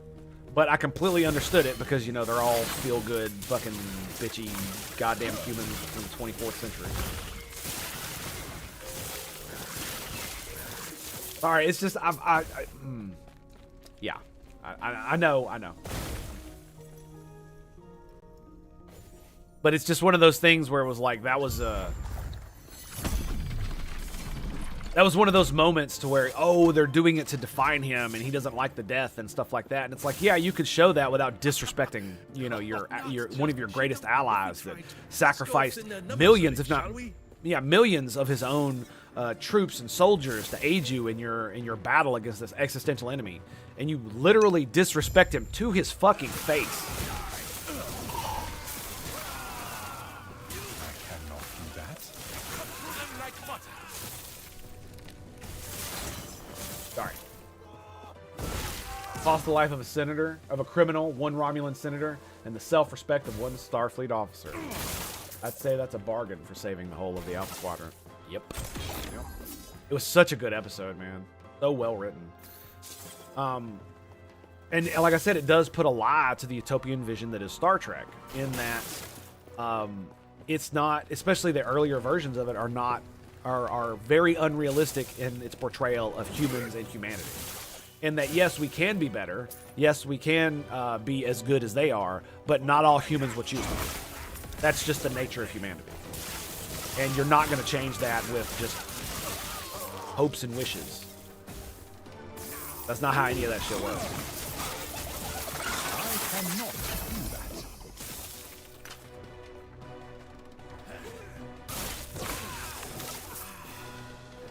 And it's not like I mind it overly much. It's just, especially in Next Generation, they got really pompous with it there on a couple of occasions, where it probably wasn't, you know, necessary.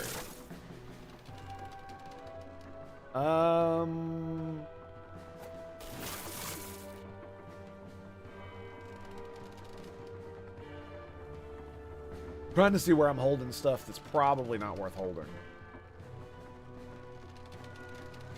But it's 8. Yeah, I mean, it's 8 per square. In a regen, elemental damage. Got that bad boy. Okay. Got mana regen. Someone has to keep the utopic, hence Section 31, Article 31 of the Federal. Yeah. Don't get me wrong. That's one of the reasons that really does make it a more mature utopian vision is the addition of Section 31. I think it's a little bit ham-fisted to have an entire like super secret organization that nobody knows about, yet they interact with Starfleet officers. There's an entire book series called the Typhon Pact where Bashir actually does join them and infiltrates one of the Breen colonies, and I mean it's a really cool story. But I like, how should I put this? The fact that they tried to expand on it doesn't really bother me that it's a little ham-fisted, because again, they're trying. If you're trying, I can forgive a lot of shit. If you're legit in your ability to, you know, this is something that I'm how should I put it? Fuck. I keep stuttering on it. It's about showing respect, right? Because that's what they do. They literally do show respect to the utopian vision that Gene Roddenberry puts in when they discuss all of these things. Sisko and Bashir both put forth all the arguments. Hell, even Worf does it in the book series where Section 31 is often portrayed, right? When Worf interacts with them, it's on a very pragmatic. He understands what their mission is, and he doesn't give a single fuck because he's a Klingon. And he's just like, yeah, like, you're not bothered by this, and he's like, why would I be?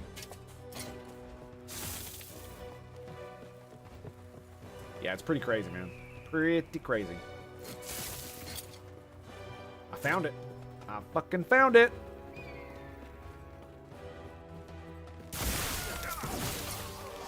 Blue, 14 armor, 22 forging potential. Okay, now that's interesting. How many do I have? 8.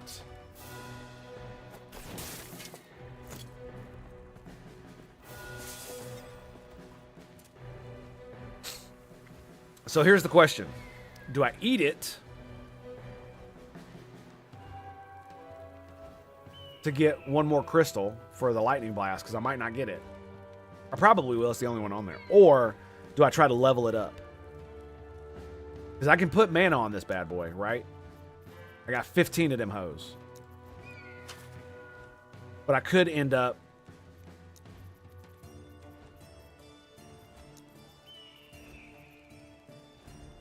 Ooh, and ward per second. Oh my god. I have to try, right?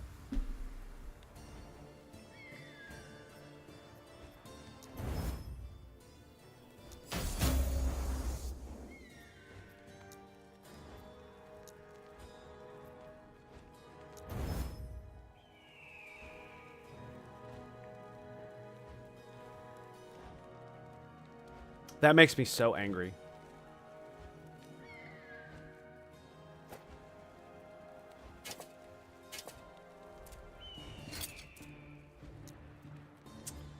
Yep.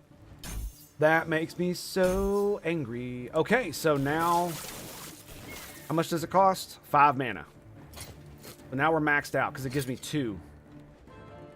It sucks, but it's what I want, right? And I got ward per second off of it, and I only lost, what, almost 20 mana? That's about it? Yeah, for an extra skill point in Lightning Blast and a few resistances. Yeah, that's pretty much the way it is. All right, let's go.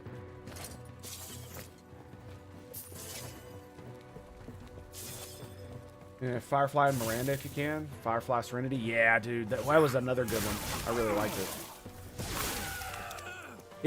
Firefly is one of those where it's like it's kind of the opposite of Star Trek in a way, where there is a Federation, but they're more human-like in the fact that they're corrupt as shit, as bureaucracies tend to become.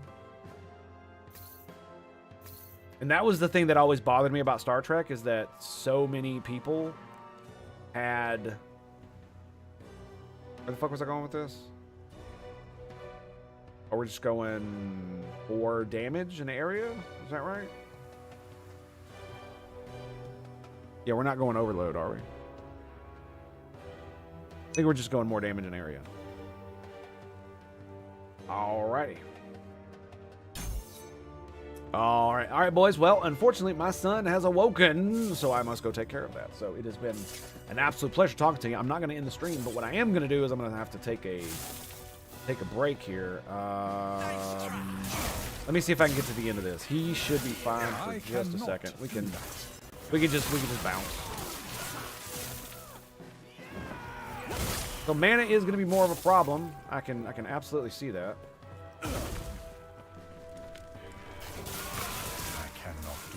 But it might be worth it, honestly.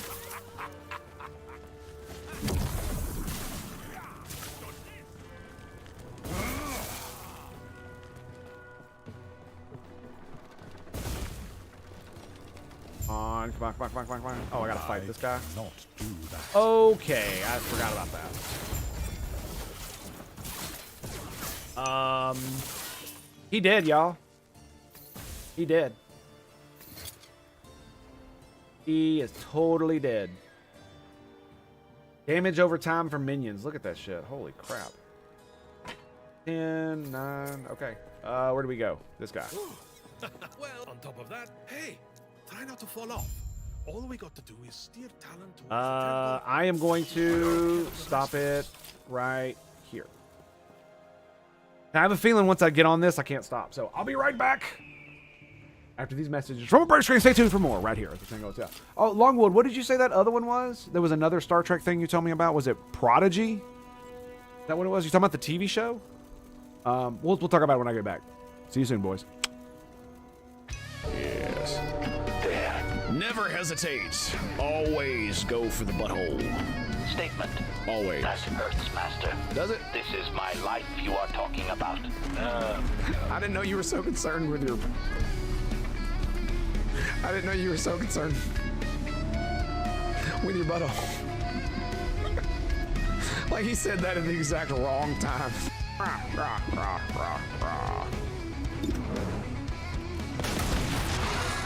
That's it. I mean, he's getting kills, so, you know, it's all right. You're kidding! Joe! What the hell is wrong with you? Secure. Why you so bad? Why you so bad? Thank you, Hidden Sage. Flawless victory, baby! Flawless victory.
Barreled shotgun, you say?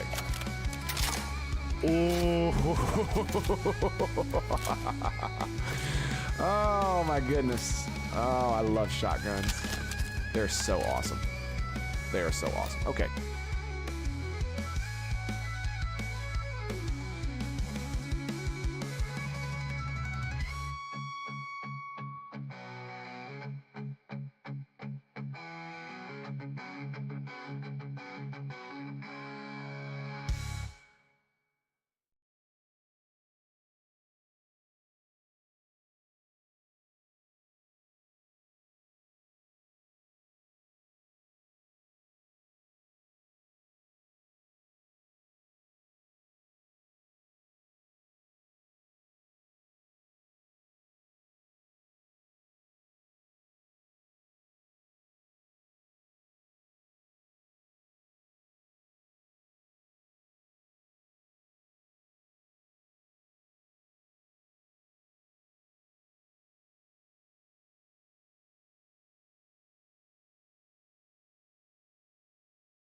Alrighty, boys, we are back. Let's go. Do that. Let's go. Let's go. All right. Little dude bro's doing well. Some mornings, man, it's so funny because he will like want nothing but me to sit there and coddle him for a good 10-20 minutes before he's ready to rock and roll. And then he'll and then other mornings is like today. He's like, "Get out of here, old man. I'm watching Elmo." Quite funny. Oh, look. Yeah, see what I mean? Oh, we can do the thing. Okay. As long as I don't click on it, we're fine.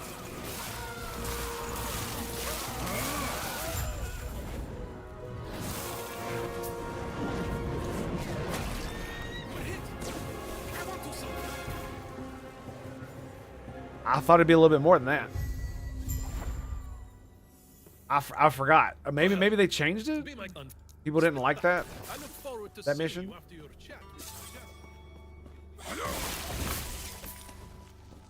I cannot do that. Not sure. Not sure. 34. I am not a man. All right.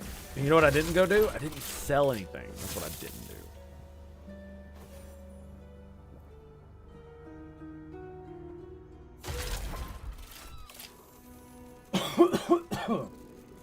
Excuse me.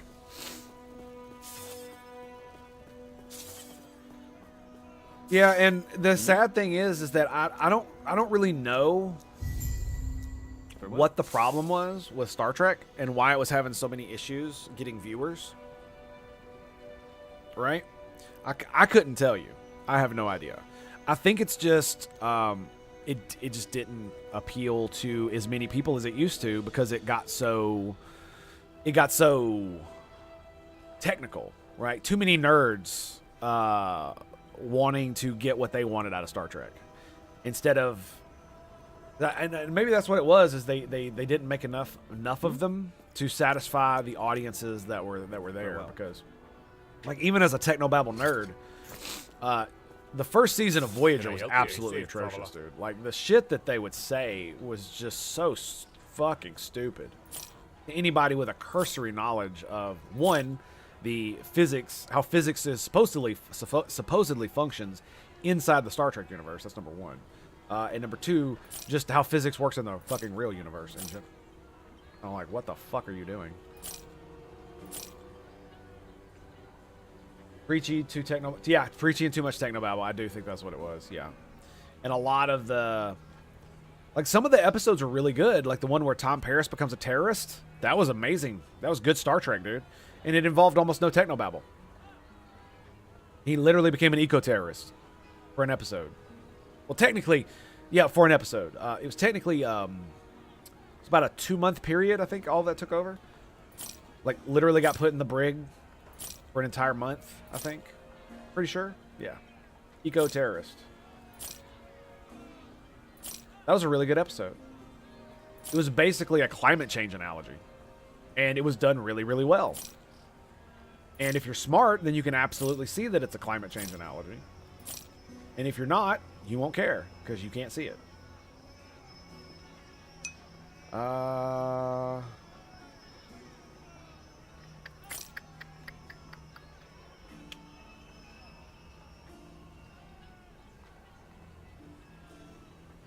Then stripped of his rank. Yeah, he was busted down to an ensign again.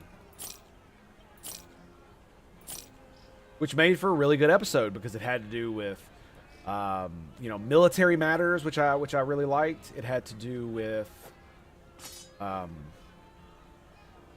you know, not just right and wrong, but legal, illegal, like what you have, the moral obligation to do, just all kinds of things and revolving around that. It was so good. Lasting consequences. There you go. One of the few times in Voyager where there were lasting consequences for any fucking thing.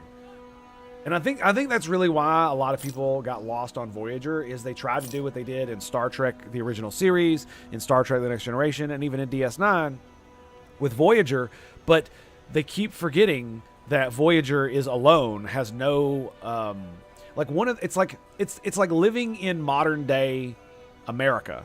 If you have a computer and have access to the internet, and let's say, or no access to the internet, but you got like a solar panel thing, how good is your technology going to be? Even if you have the ability to power it, if you're like alone in the woods with nobody around you for hundreds of miles, right? You cannot get replacement parts. You're unable to do anything like that, right? And so all you have is what you have, and once it breaks, it's gone. And you either have to manufacture them yourself, by yourself, or you just do without. And so you're going to have different standards. And in the book, the books actually did a fairly good job of this, because, you know, they can do exposition inside the minds of the crew members. And so I remember several of the novels from Voyager having Janeway talk about how she'd look at the status update thing that she has in her office, in her quarters, and it basically shows like green, yellow, and red in different shades on the systems board to show what systems were up and running, where the greens were, where anything that was malfunctioning or anything that was disabled. And in that moment there was exposition about how if they were still in the Alpha Quadrant, most of those would be in the yellow. Some of them would even be red if they were still in the Alpha Quadrant inside Federation space doing normal stuff. But because they were out in the deepness of the void, they kind of had to, they fuck it. We ball. Gilligan's Island, yeah. It really felt like that. Where there always seemed to be progress, but there was never any true lasting consequences for any of the things that they did. And so no matter how damaged Voyager looked, it always reset. And when they did the oh man, see, this is the thing, is that when when Voyager did the time episodes, it was like a two or three parter or some shit like that, where the Year of Hell, that's what it was called. I think it was a two-parter. And it was an overall seasonal arc and all kinds of other stuff like that, but USS Make Shit Up by Voltaire, yeah. The Year of Hell, yeah, part 2 was amazing. It was. But the problem is that at the very end, everything gets reset, and Voyager is just fine. Which wouldn't be a problem if that wasn't the status quo. You see Voyager destroyed, and you're like, oh my god, but there's no way they would do that. Like, the entire time I remember when I first watched it, I was like, there's no way they do that. Voyager can't be destroyed. The show would literally end. The meta of the fact that I knew, basically, Voyager crashing into the time ship and destroying it, I knew for a fact I was watching a TV show. Because there was no way they were going to destroy Voyager.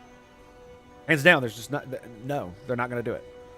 And so it took me out of it. And the reason it took me out of it is because there were never any lasting consequences. When the Kazon in the second season, was pummeling Voyager consistently in its secondary subprocessor unit so that Janeway couldn't activate a self-destruct when they tried to capture the ship. After they got the ship back, no lasting consequences. Like 2 episodes, one episode after that, they got the ship back. Which is fine, but there were no lasting consequences of that. Other than, oh, now Seska's dead. Which, I mean, she was like barely in the show at that point anyway, right? So it's...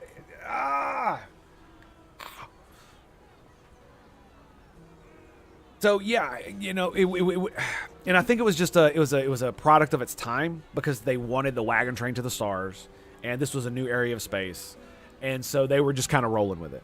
Instead of there being like, oh, one of our nacelles got blown the fuck off, slashed, is heavily damaged, and we need to spend a few episodes exploring in shuttlecraft, or doing this or that to get it fixed. And it's like a 3 or 4 episode arc where they go off on an adventure that doesn't involve gallivanting among the stars in the giant ship, right? So you have more interpersonal reactions with individuals. You can focus on more characters, like the time Tuvok got trapped on some planet where they aged backwards or some dumb shit like that. So it's like I said, I think it was just more of a product of its time than anything else. And I don't think they realized how bad it was going to be perceived. Quite honest.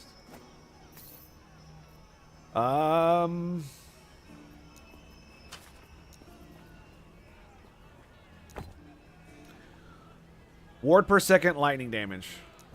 Lightning damage. Can I raise this one?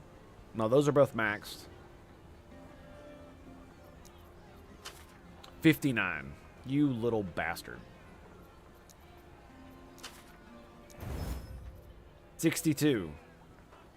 Wunderbar. Wunderbar. I cannot do that. Can I raise this one? Oh, it's at 0. I cannot do that. Yeah, it's at 0. Okay. 0, 0, 0. Got 2 here. I cannot do Erase that. spell damage or critical strike avoidance. Word? Do we roll on fire resistance or critical strike avoidance and dodge rating?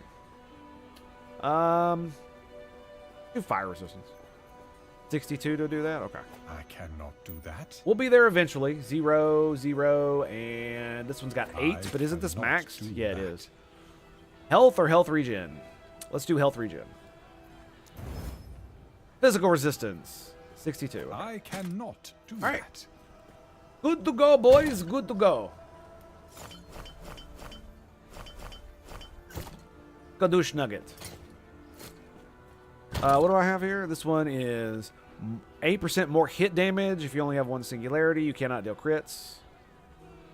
That's an amulet.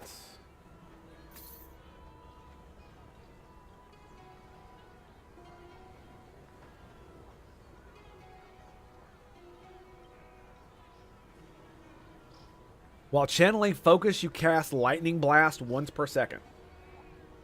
That's this spell, right? Okay. So that gives that. So static and channeling focus would allow me to do that. Mana regen from focus is half as effective. You know, I have an interesting. Let me look at something here real quick. Focus. Unleash waves of lightning at the base damage percentage equals the maximum mana of nearby. Your maximum mana nearby enemies each second. Maximum mana equals 12% lightning per point. No longer has a cooldown, but no longer grants mana.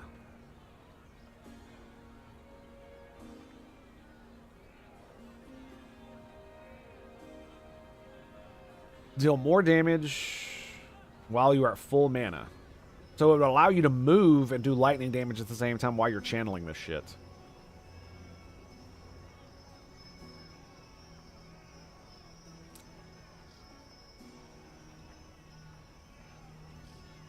Interesting.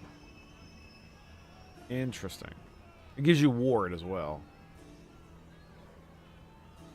Mana. Chance to shock nearby enemies each second. Increase mana. There's no synergy with Lightning Blast in the tree, so far as I can tell.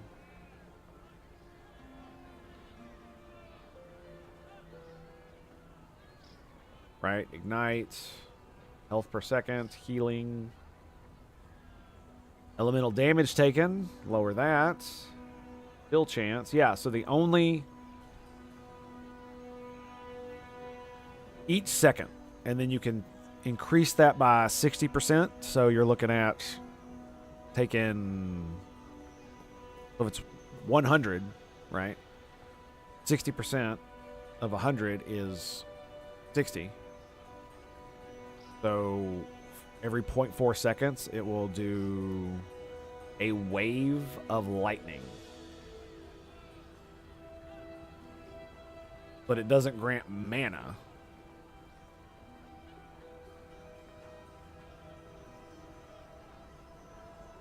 Gain a burst of 40 mana and ward. So it doesn't do the mana burst anymore.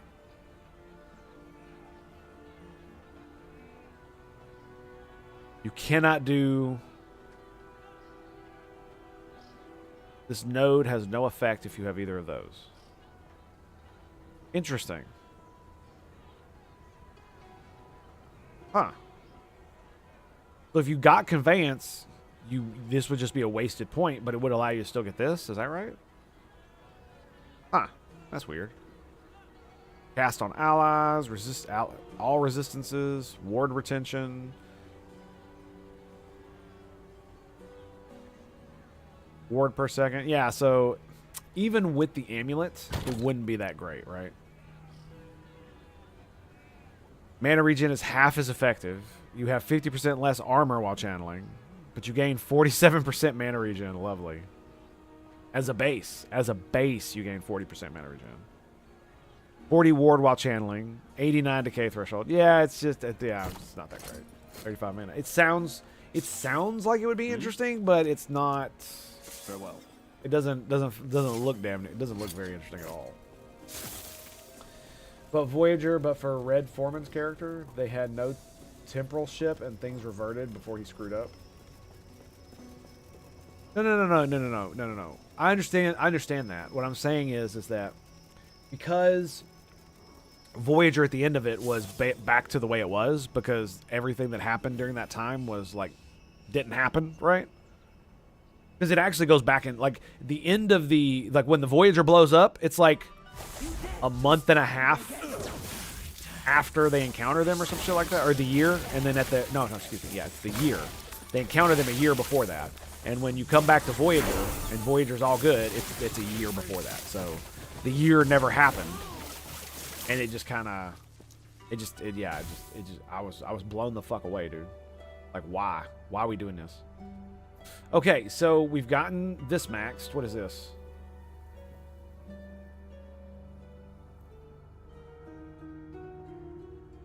No.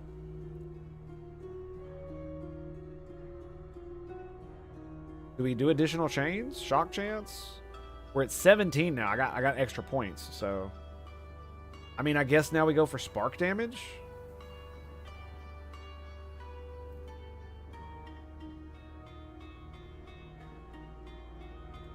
Now we go, or do we do more chains? Fuck it, dude. More chains. Let's go. Fuck it, let's ball. Oh, and the damn thing was right here too. How about that?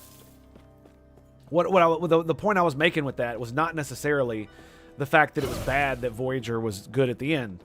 The point I was making is that the reason it felt lackluster to me was because Voyager is always good at the end. They never actually have any consequences. And even when they do show them doing like some type of major repair, it never makes any real appearance in the episode. Like when Voyager had to land to like repair their warp coils or realign them or some dumb shit like that, right? It was basically a side note, which is fine, but the problem is that is what you call a call to action, right? That's what a call to action looks like. So you could make up an entire like storyline around trying to get the parts. Like they did this in a few others at the very beginning where Neelix was trying to trade and stuff. But you could have made an entire story arc, not just a singular episode, but entire story arcs where you go from planet to planet or meeting species from all over the place or trading or doing what the fuck ever, you know, having to go off track away from Earth so that you can do trading or whatever, and you could make up conflict with that, right? In any number of ways. And they did it on occasion, but there were still never any lasting consequences for it. It was all usually done within one episode, and even when it wasn't done in one episode, it was like a two-parter instead of it being like well,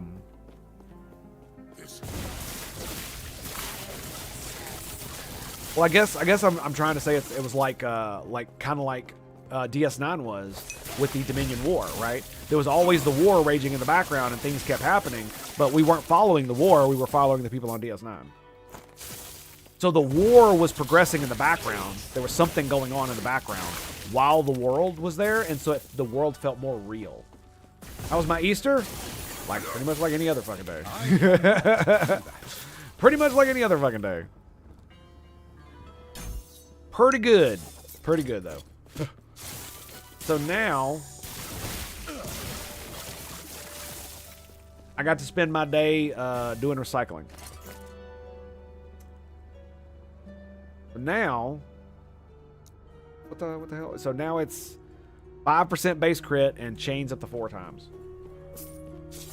20% chance. Or 25% chance to chain up to 4 times. That's pretty good considering how many I've rocked. Not do that.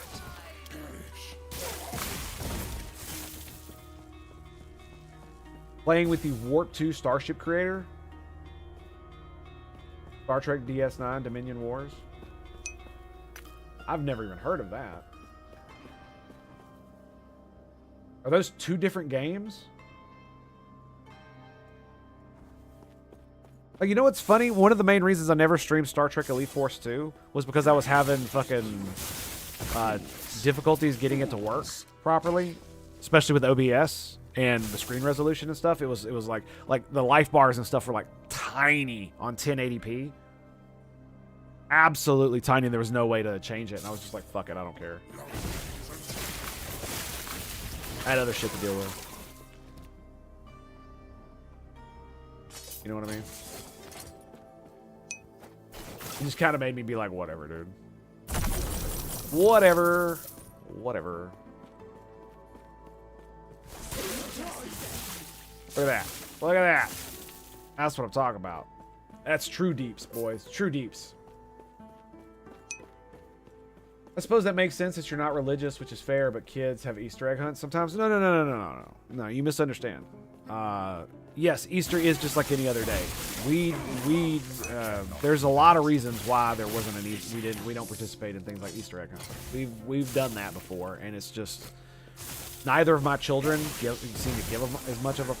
And for my daughter, who is the one that's able to do it, it's like she likes the idea of it, but she doesn't actually want to do it, and so my wife has to basically drag her around to collect eggs. You know what I'm saying? So it's just like, if they're not going to get enjoyment out of it, and my son can't really understand it and doesn't know, then it's just like, whatever, dude.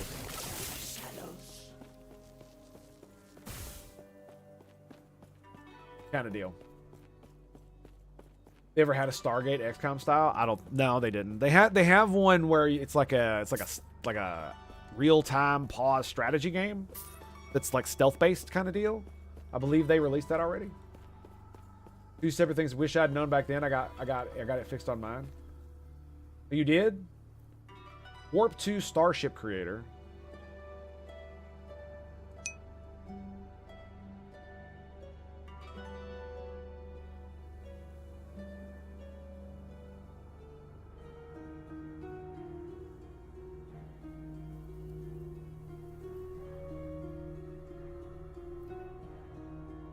Released in 1998.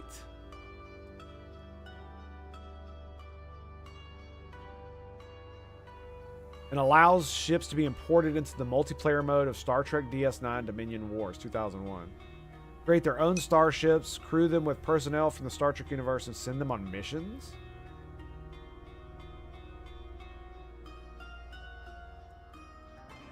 Damn.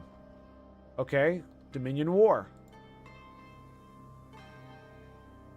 Man, how did I miss these, dude? This was like right... Oh, I know how. Age of Empires. That's how. that's how that happened. Yep. Age of Empires. That'll get you. And stuff like EQ. That'll definitely get it. I want... Like basically, I remember my mom being like, you can either have EQ or I can buy you other games. You can't have both. 6 different ships for more main combat powers.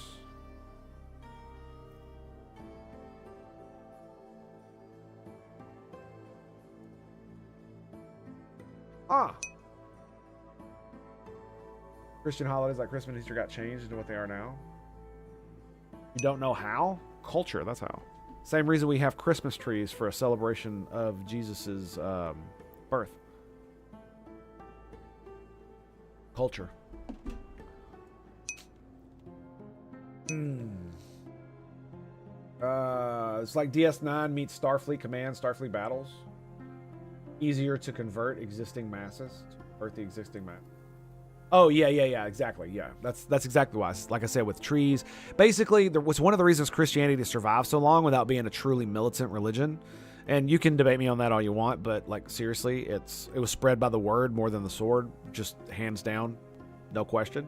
So the simple fact of the matter is that when you go to different places, well, the Christians there are going to be slightly different than the Christians elsewhere, regardless of whether they abide by the Catholic Church or not. They're going to have their own local traditions that come from their local religions, and they'll integrate those pagan rituals and beliefs into their own. And so that's how you get, like I said, Christmas trees. That's how you get fucking shit like Easter eggs and all kinds of stuff like that.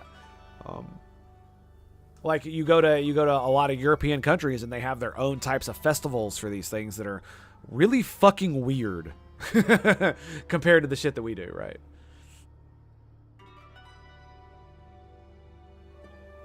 Also, you can play as the Federation or the Dominion. Ooh. Ooh. Ooh. Fairly bland, total linear strategy romp through space by numbers. Overly complicated controls. Ooh, okay. I like it so far. Command's not registering with ships and a bug that made mid-level saves impossible. Okay, they fixed that bug. Huh. I'm assuming they patched all that shit out. Where I live in Roanoke, ethnic food almost every weekend. Yeah. There's a bunch of stuff here in Nashville too, but me and my wife are homebodies and we have 2 autistic ADHD children, so like going out socially is a lot more complicated than just picking up and leaving the house.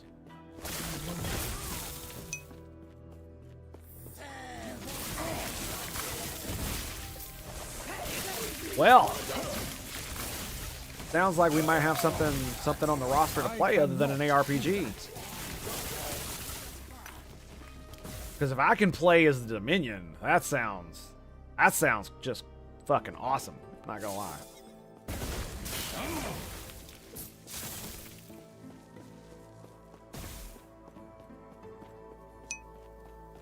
I want to embody the hate that Garrick has for the Federation.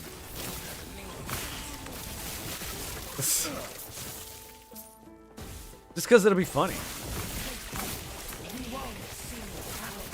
I cannot do that.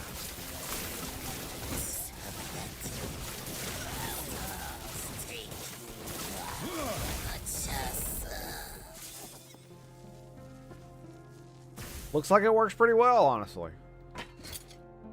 Yeah, it's fine, I guess.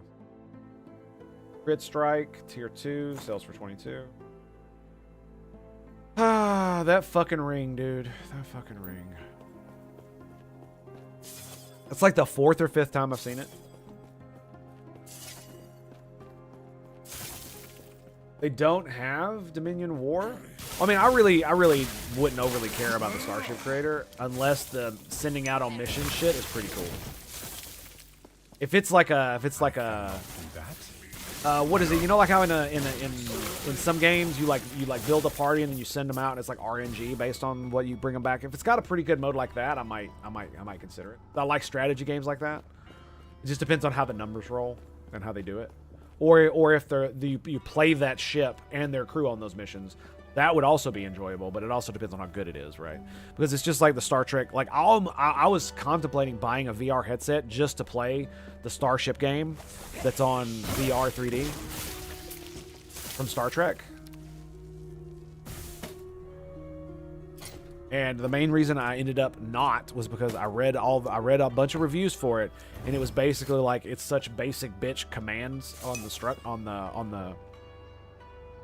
the stations that it's not a real simulator. It's like if you know nothing about Star Trek, you might have a hard time. But if you know anything about Star Trek, you're doing fine. And if you're a nerd like me, you're probably not going to enjoy it because it's going to get real fucking boring real soon. And I think that's a failure on the developers of the game for not for doing too much to attract a normie audience, which would be fine, but they really need to have, they should have like an expert mode where the consoles are literally actually consoles where you can control individual systems of the ship, because we know how all this shit runs. I have fucking tech manuals, man. We know how these ships function. We know how they run. We know what powers them. We know where all the conduits and where all the power generators are. We know all of that shit because somebody fucking made it up. So just put it in the goddamn game. Supposedly, the great figure was murdered because, in my mind, most great figures people worship get murdered. Yeah, because they end up making fucking enemies for being tyrants, or at least perceived tyrants.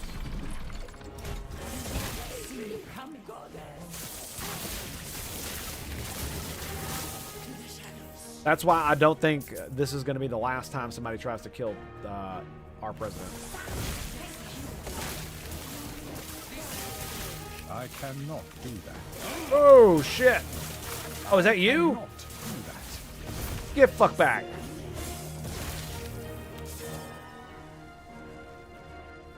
Oh, got wrecked. Fire damage, elemental.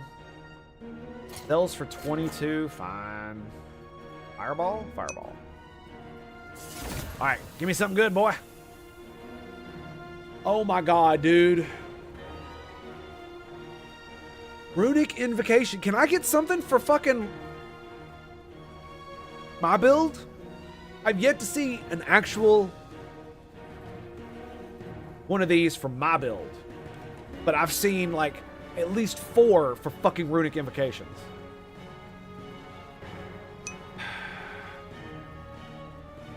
Staff, Ward, Scepter.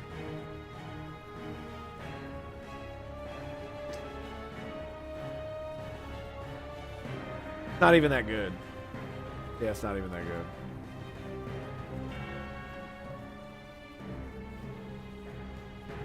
Shatter Strike. Oh, that's pretty good. Flame Rush, Parry Chance. I mean, it's worth 1,800. I'm not gonna fuck. Same guy who made little sets for Little House on the Prairie made the Enterprise, and thus tubes between decks were named Jeffrey's Tube. It's in his honor. That's so cool, dude. Yeah, strike me down, I will become more powerful than you ever imagined. That's essentially why I think it would be dumb to kill him, is because he would essentially become a martyr for the cause. And then you think the Trump Philophicus violating an order of withholding? Yes, it's a court order, but it's an order of withholding. You think that is going to be where it's going to stop? Oh no, you haven't seen shit yet, son. You haven't seen shit yet. If he dies, they're going to be going a lot further than that. And they will feel 100% justified. Doesn't matter how wrong they are, they will feel it.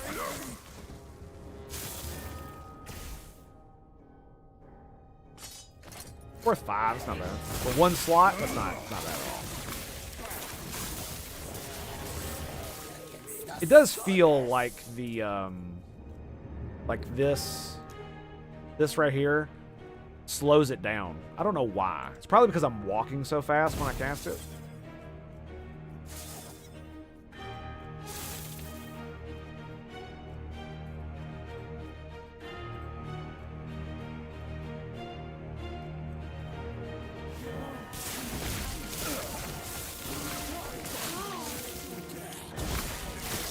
But yes, like I was saying about the Star Trek Bridge Crew game, if it allowed me to actually control the weapons on the ship in a way that's not just, oh, target and fire, because that's not how they actually work, right? Like, you can actually, well, like, program the computer with firing arcs, and you can program the computer with, you know, targeting certain subsystems and shit like that. Like, it's just really cool kind of stuff that you can do, rather than just pressing a button to fire and locking on a singular target. Because unlike the show makes it look like, hitting a moving object in space while you're moving that is tens of thousands of kilometers away is a lot fucking harder than it looks. Even if you're using a weapon that looks like it moves at the speed of light, it fucking doesn't. It is very hard.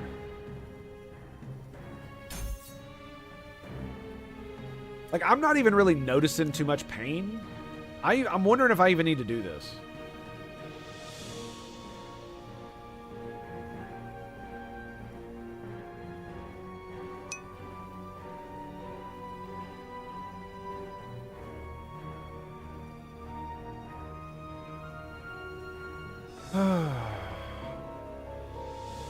After discharging your next spell and melee attack, deal additional lightning damage. That seems pretty good.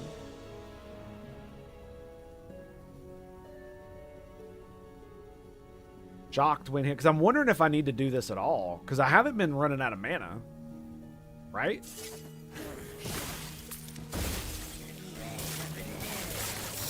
My mana regen is so high that, yeah.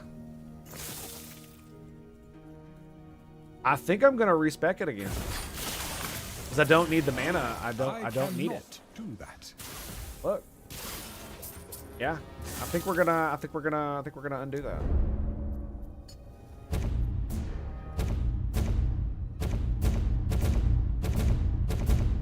Okay. Lightning Blast, critical hits have a chance to grant a charge. We're going to do that instead. Yep. I might do shock enemies when I'm hit. That's probably a good idea.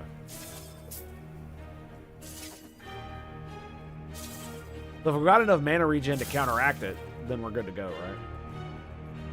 The only time I'm going to have any problems is when I'm fighting like a real boss.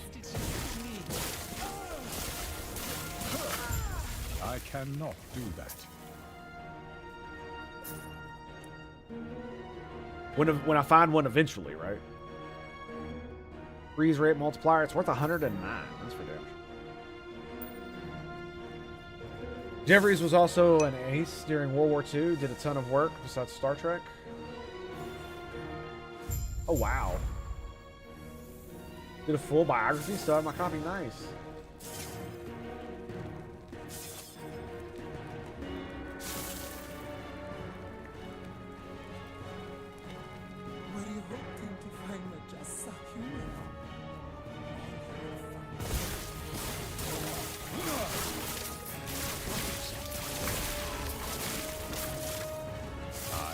Oh, this is the survive the fight. We're almost at the end now. Nice. I cannot do that. Let's go, bitches. I cannot do that. Yeah, we're doing just fine.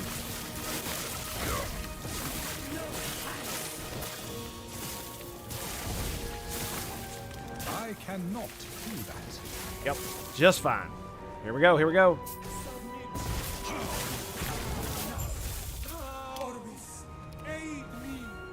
Man, that is some shitty gear. What is the void doing here? This makes no Boom. sense. I cannot Dude, did you... Wow. Wow, my auto cast just like completely annihilated them. That's crazy.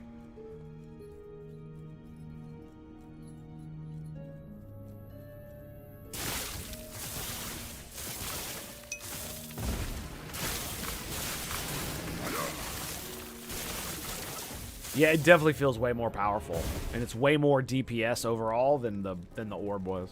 Because I could only do the orb once every 20 seconds, and I almost never did it because it didn't feel like it was worth it on such little guys. What do you think you're doing? Well, yeah, that's what happens when you're drafted. Can we just? I am breaking the cycle. Great. Thanks, guys. Thanks. To be your sacrifice. Yeah, I would love to play some more Star Trek games.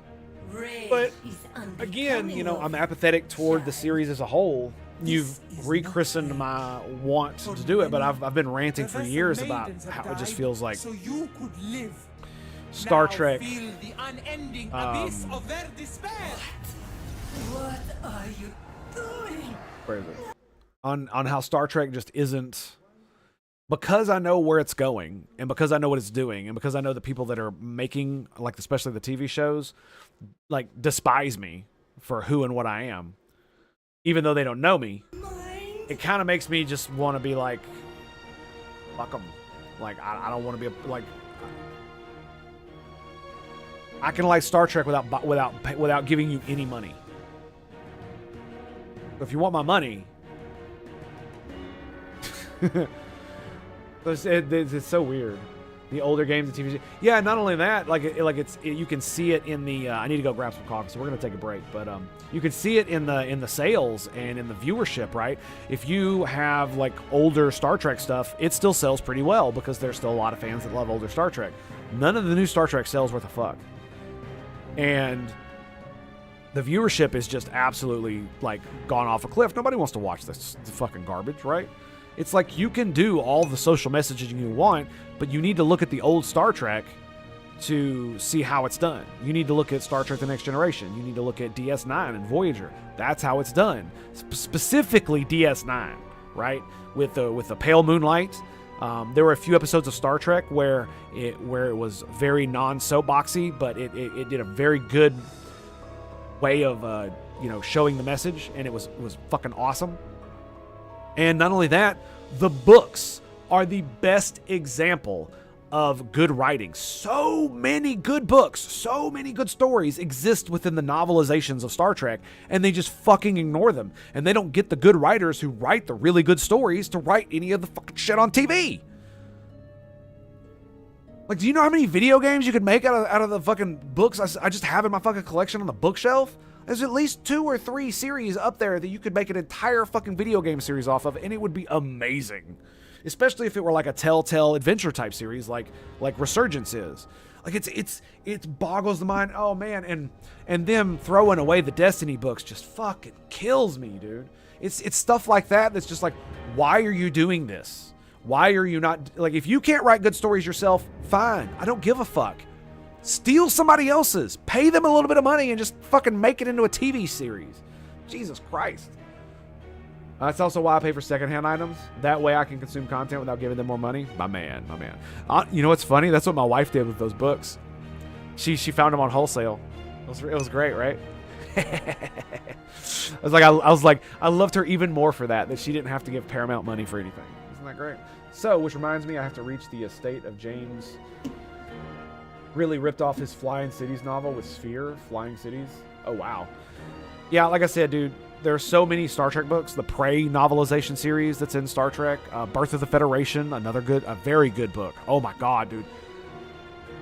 How I could root for an 80-year-old woman to be like the strong, capable leader of the Federation. I will never know how the author did that to me.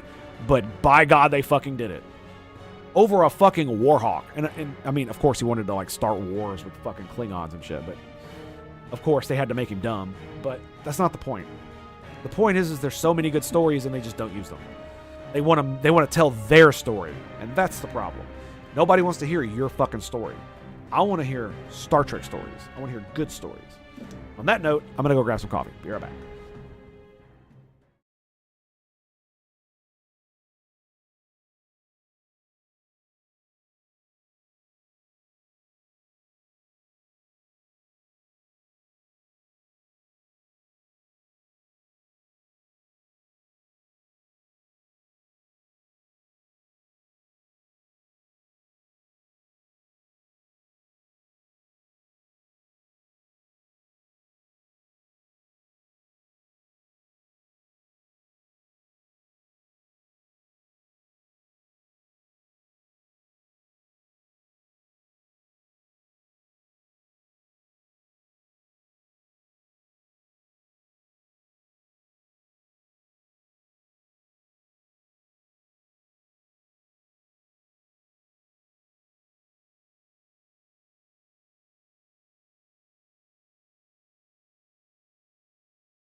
Sure they would.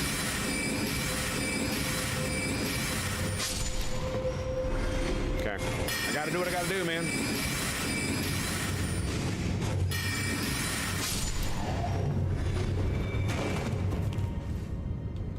Can't be bullshitting no more.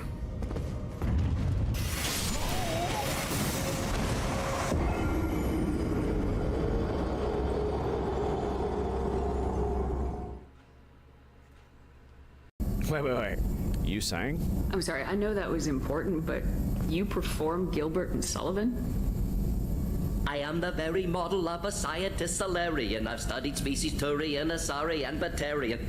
I'm quite good at genetics as a subset of biology because I am an expert, which I know is a tautology. My xenoscience studies range from urban to agrarian. I am the very model of a scientist Solarian.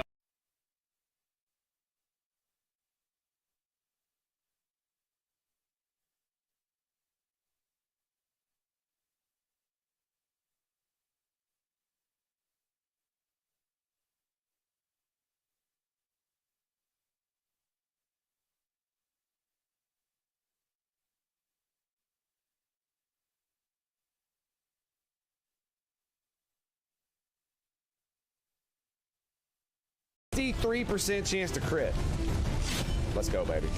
I probably should have been raged, honestly. Sisters, it must be destroyed! Carry us on to victory, sisters!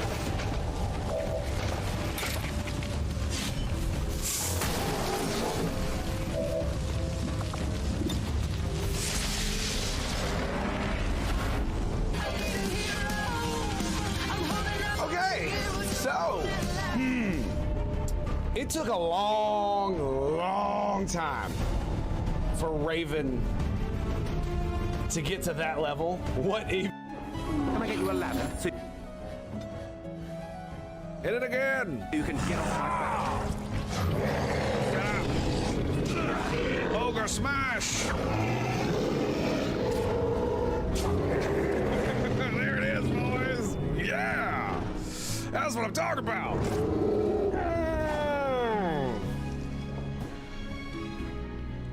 The beacon is over here.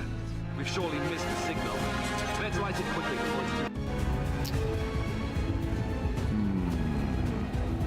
The Naga Elite can't see me, but neither can the other guys over there. I think I'm gonna move Trade Conda right here. If I go here, the drones can flank, and that Viper Elite can flank me as well.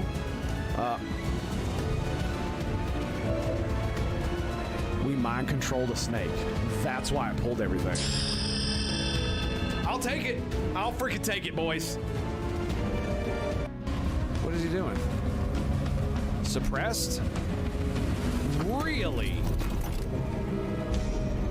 Please don't pull, please don't pull, please. I don't think it pulled.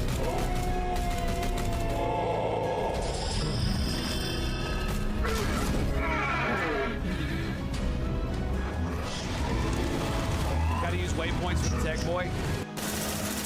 Watch out! Alrighty, boys, we're right here. So I'll tell you, I heard from the horse's mouth that Star Trek Vulcan's Fury. We need a production besides what was show in the... Wait, what?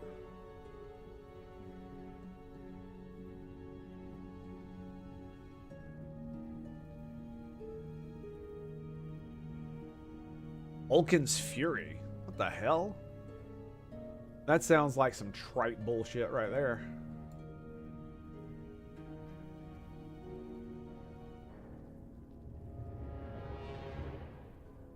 The Secret of Vulcan Fury, okay. Canceled action adventure. Aww. Aww. God damn it. And the funny thing is that there have been Star Trek games that have been pretty, I would say, lackluster video games that I've absolutely enjoyed simply because they were in the Star Trek universe and they made an effort to tell a somewhat Star Trek story. Like there was one where it's like a puzzle adventure game. What is it called? Star Trek Unity. That was a good one. The Borg one, Star Trek Borg, that had John Delancey in it playing Q. Oh, amazing. It was probably one of the best Star Trek games ever made. Honestly, let's just let's just be honest here. It was probably one of the best ever made. Like, no doubt, hands down, just so good. The writing, the directing, everything about it was just amazing. Except for the controls. The controls are trash. So as far as, like, a video game, it was kind of meh. But as a, like, interactive story, it was absolutely amazing.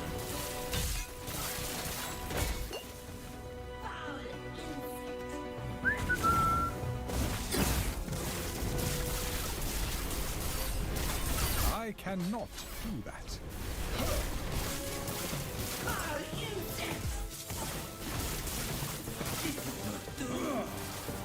Whoa!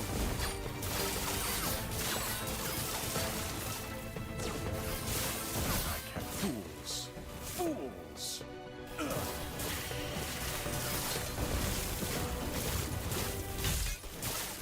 I cannot do that.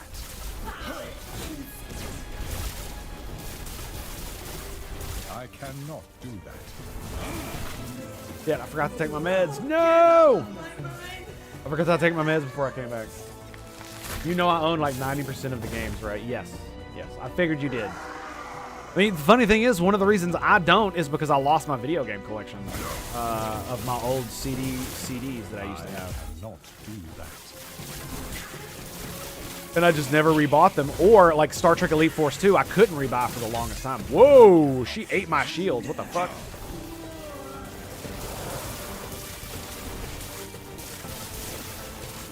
Ugh.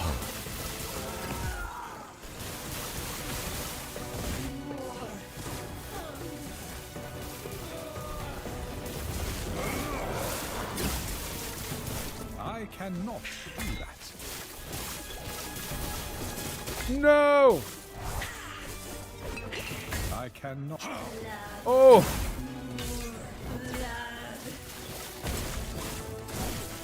Oh, that was rough. No! I cannot. No! This is the first time I've died. Oh, boo. The first time. Oh, man. That sucks ass, dude. I popped my shield too early. That's what happened. Now I gotta go through all this bullshit again. Oh, wait, did it kill her? No way. Really? It killed her. That's... What? Okay. I guess I'll take it. I guess we'll just roll with it. We'll just roll with it.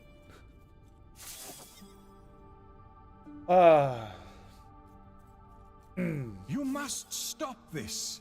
I promise. And one of the more interesting things is that it really does feel like Paramount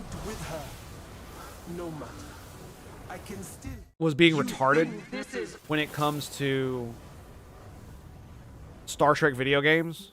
Because I'm going to tell you right now, dude, if they had made Star Trek video games and they had consistently made relatively good ones, even if they were just like, you know, average, mediocre, but had Star Trek flavor and some pretty good Star Trek story, they could have made bank. Because like the vast majority of people I know that watch Star Trek will play video games, and or would play a Star Trek video game.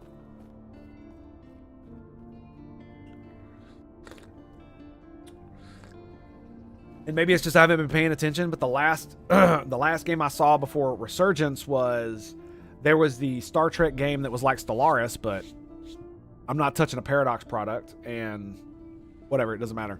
But like one of the ones before that was the shooter, third person shooter made out of the new Star Trek stuff with Captain Kirk and Spock. That looked really kind of not great. Yeah, that's about the only one I remember. I mean, they've probably been making them the entire time, and I'm just not been in the know. Because I've basically learned to despise these people now. Like, I was willing to give them more than enough leeway on the new Star Trek stuff. Because it wasn't great, but it was pretty good for what it was. Basically Fast and Furious in the Star Trek universe. But after the third movie, where they're doing the same old tropey fucking shit, and they literally use the power of rock and roll to destroy the alien menace or whatever, I was just like, whatever, dude. I'm fucking done, dude. Take care. Like, once the third one came around, it made them all look like fanfics. The Epoch. That's what it felt like. No. Because at first it's just like, okay, they're going a different direction with Spock. That's fine. That's cool. And then the second one is like, yeah, they're still okay. Kronos is what? Huh? What? Oh, yes. And then by the third one, when they're doing all of that stuff, it's like, oh, okay. So it's a fanfic. Got it. Traveler. Power of rock and roll. Yep. I cannot do that.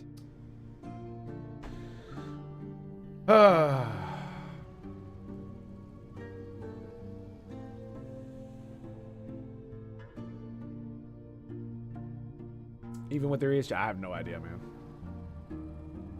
360 25th anniversary. I played 25th anniversary. It's pretty good. You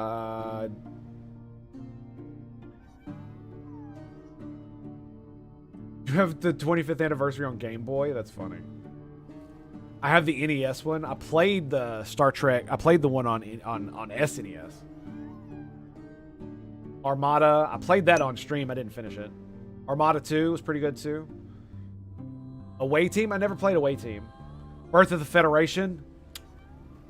Still not that great of a game though. I loved it though. I have fond memories of drowning thousands of hours as a child playing Birth of the Federation. Literally, I would go to my grandma's house to spend the night with her because she was alone. So I didn't want her. We didn't want her to be alone. So I'd go spend the night, and I'd dream about playing Birth of the Federation when I got back home the next day after school.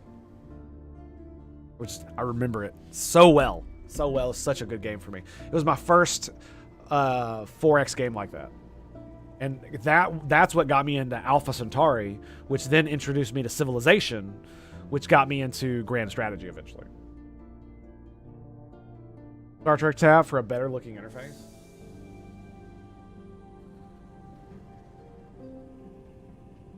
Oh, sweet.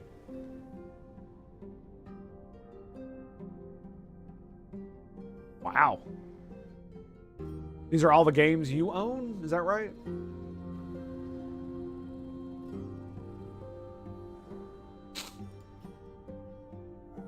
And I never played Bridge Commander.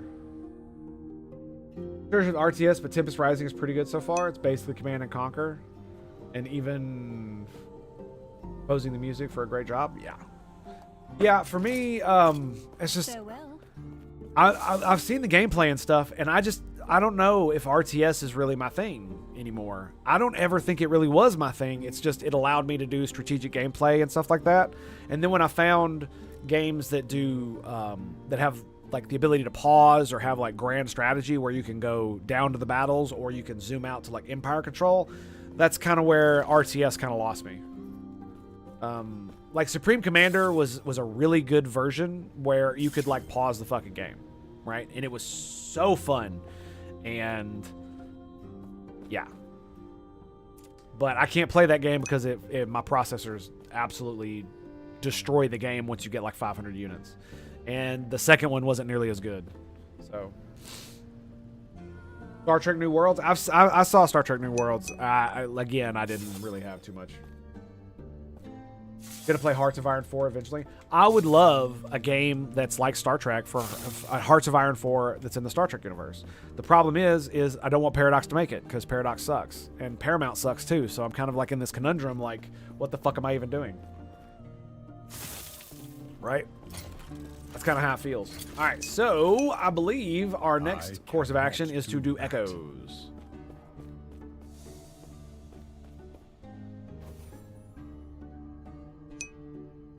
Supreme Commander, and you only have permanently zoomed out map on the other screen. Yes. You want to know what's funny is that it was also one of the first games that I had Steam for. That's how I played it online with other people. I never played competitive on that because my rig wasn't that great and I was in the military, so I didn't have time to like dedicate to that kind of game. So I usually played co-op multiplayer against the computer, against like hard AI opponents with other dudes. It was pretty great. Pretty great.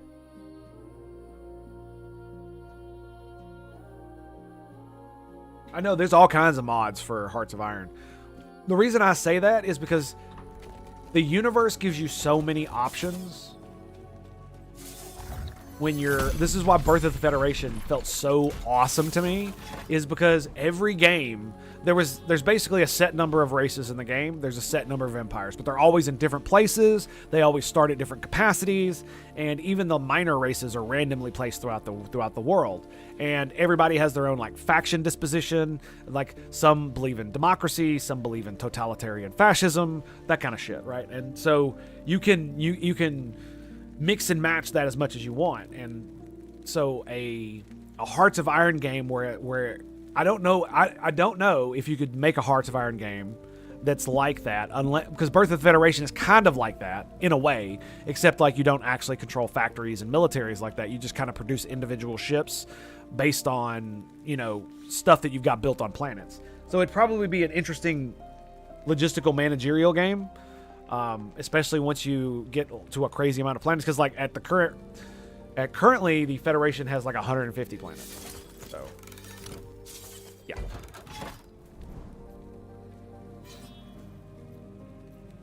All right, let's go. 58. Let's do it. And so it's not that I don't think you could do a mod of it simply because, you know, it doesn't exist on a like a galactic scale. But even if you tried to make a game that was that, I'm not sure if it would really work. It might be overly convoluted. That might be the issue. I'm sorry, what did you say? Oh, you said I wanted to die. Yeah, my bad. 46. Get wrecked, bitch. Shock enemies when hit. Sounds good.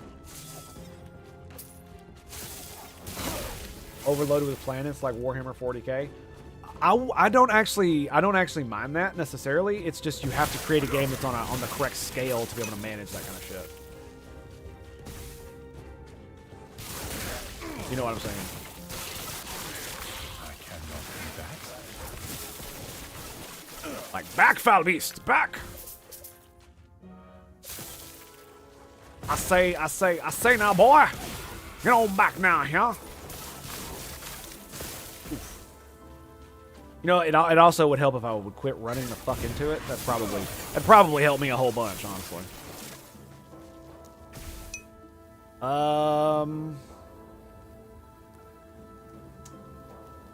Crits.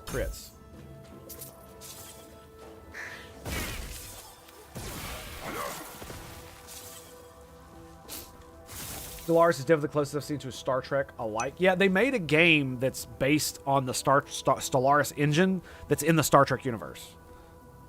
I forget what it's called, but I remember it having not so great reviews. I don't actually remember, but you could basically play the main factions like Cardassians, Federation, Romulan.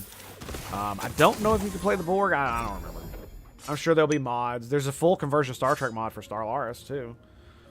Which, I mean, I literally created a Vulcan science director. I downloaded the pictures of the Vulcans. I downloaded a pack that allowed me to alter the species in a certain way so that the civic abilities that you could take at the beginning of the game more align with the Vulcans. And it was literally just like five mods, and I was able to basically get Vulcan science directorate. And then later I even downloaded the fucking ship models, which were pretty good. But again, you know, fuck Paradox. They can holler at me when they get their shit together.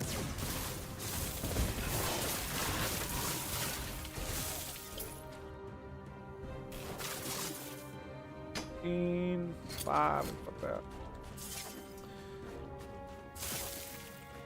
Yeah, Star Trek Infinite, they abandoned it? Oh my god, they abandoned another of their fucking grand strategy games?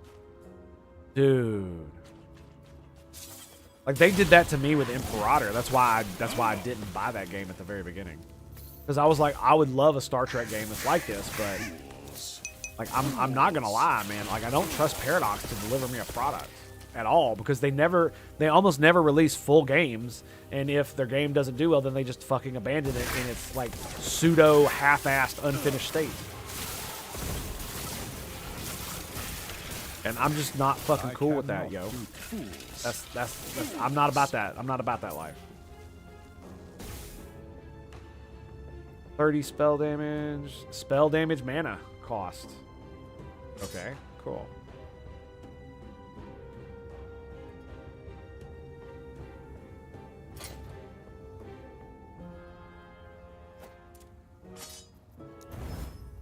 Nice, we got it. Frost Wall, Lightning Blast. Hello. Hello. Lightning Blast. Yes. Yes.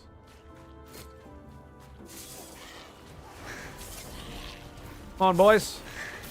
Let's gather them all up. Let's go. I can't.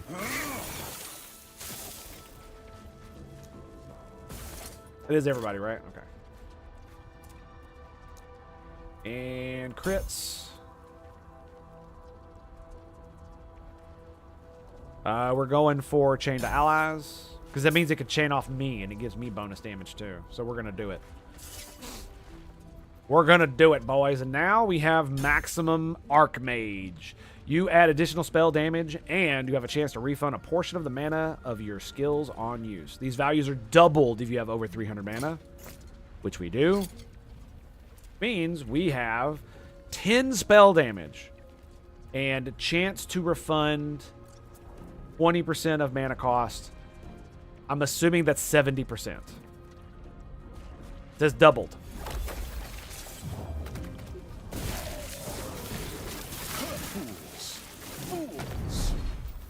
Echo conquered. Get fucked. Alright. 49. Wow, okay. I'll take it. Alright, we're done. Boom. Let's roll, baby.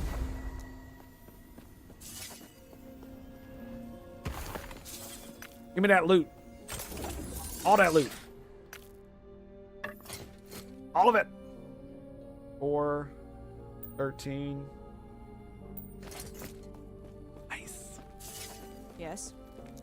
Okay. I already ate everything I wanted, so we'll go back and look one more time at freeze rate. It's tier 1 lightning damage. It'll be fine. It'll be fine. We got anything here good, maybe? No? No, not really. What's that? I'm at 96k, so I could probably afford to buy a few of these bad boys. Health.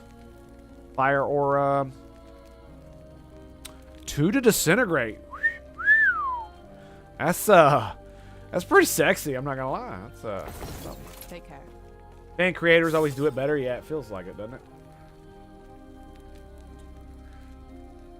And you'd think they wouldn't be able to do that with a Star Trek title, right? You know what? Let's see. Thor, what's the name of the fucking game? Star Trek Infinity or some dumb shit? Infinite. Star Trek Online. It's still Star Trek Infinite is still $29.99. You can play as the Federation, the Klingons, the Romulans, or the Cardassians. Which is funny because the Cardassians are the tiniest empire. They're a tiny little fascist empire. Or they were before the Dominion War. Especially when oh, you can't see what I'm looking at. There we go.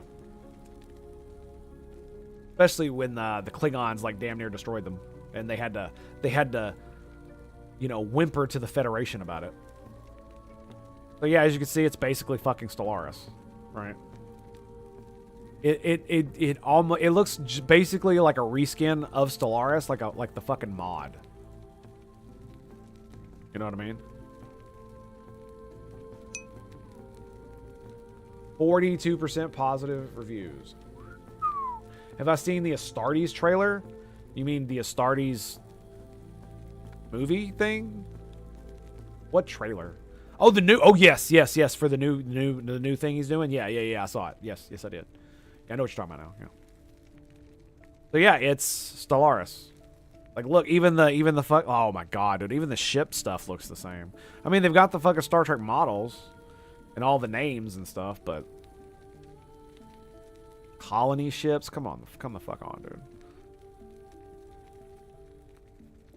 You know who doesn't build colony ships? The Federation. Do you want to know why? Because they let civilians do it on their own. FYI. It's a free nation. And guess what? People look at Earth and be like, there's too many fucking people around here. Oh yeah, there's an empty planet halfway across the galaxy. Let's roll, boys.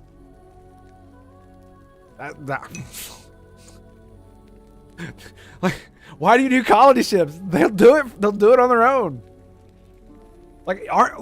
Aren't most of the colonies in the Federation were started by pioneers who were like, "Fuck all this bullshit. I want to roll out." That's exactly how it would work. And then later they're like, "Yeah, this Federation thing's pretty cool. Yeah, we'll join. Just leave us the fuck alone." Basically, like, most of them just get like protection from piracy as like the main benefit of being a part of the Federation. And you're not ruled by tyrants. There's that. So yeah. Malcadorian Republic? Is that what the fuck that is? Trill Assembly? Interesting. So they start you out. So it is like Birth of the Federation, isn't it? Where you pick one of the main factions and you start out as a singular, which is kind of weird because the Federation did not start out as a federated democracy. The Federation started out as 4 disparate empires that were at various stages and levels of democracy. Right? So there's 4 planets. Terra, Vulcan, Pilar, and Andoria. I wonder if when you start as the Federation, if you start with all 4 of those planets.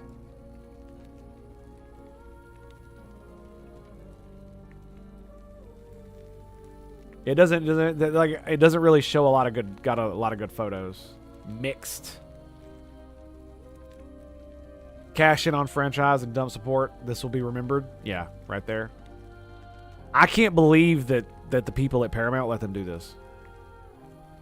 Massive disappointment. Not worth the price it has. Spend a little more. This is not worth the price it has. Spend a little more, get Stellaris, and play the Star Trek New Horizons mod. Yep.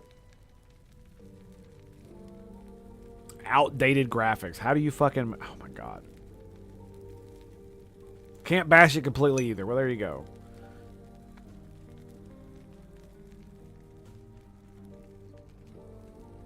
I think they shit on this. I think they shit this game out because the license was leaving them. My guess, anyway.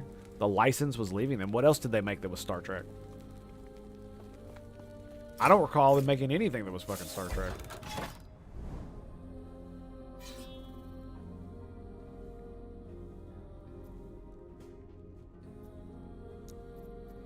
Like at all. Maybe I'm wrong? Did they make something else that was Star Trek like?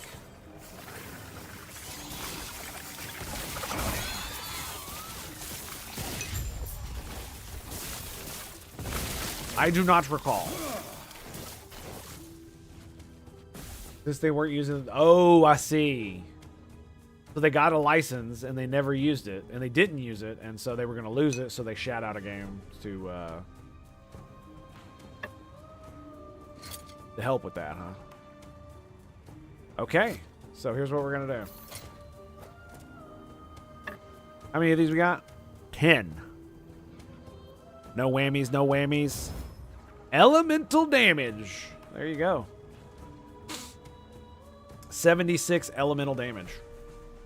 19% chance to shotgun hit. Gives me 4 more spell damage. And it has cast speed.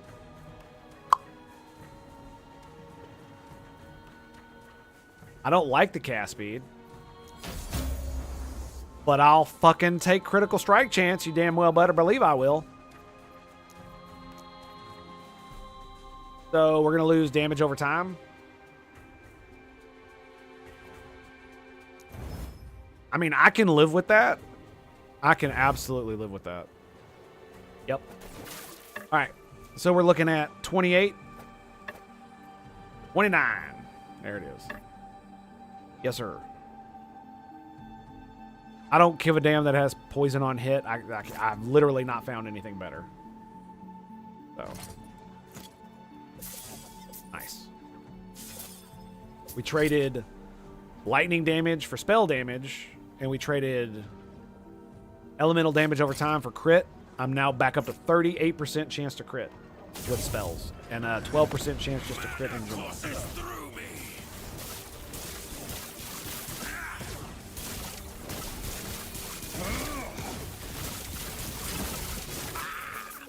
I did nothing wrong.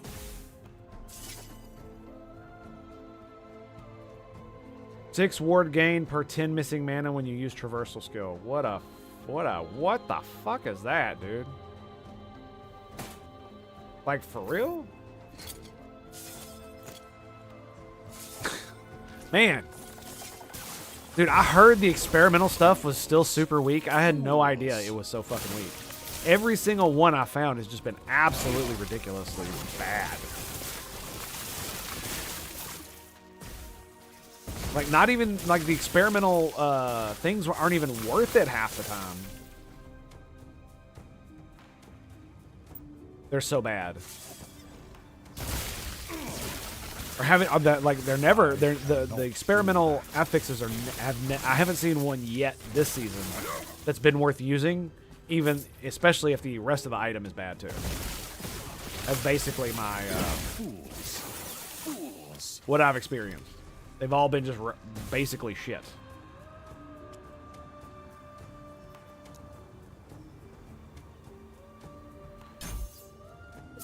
So I have a really high chance to crit, right? Lightning Blast has a fairly high... Does it have any more? Yeah, right here. Base crit chance, so it has plus 4% chance to crit on its own. And critical hits have a chance to grant a charge. I think that's why it wants you to do this, right? Because more chaining, more crits, all that stuff. But I think we're just gonna max this out, and maybe I go crit next, or maybe I just go lightning damage.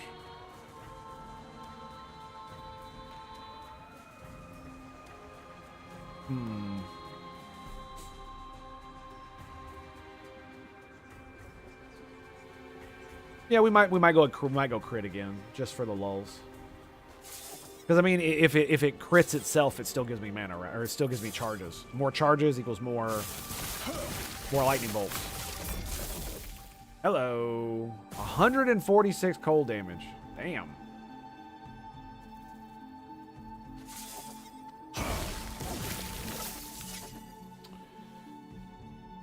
Got lightning damage on it. Tier 2 sells for 42.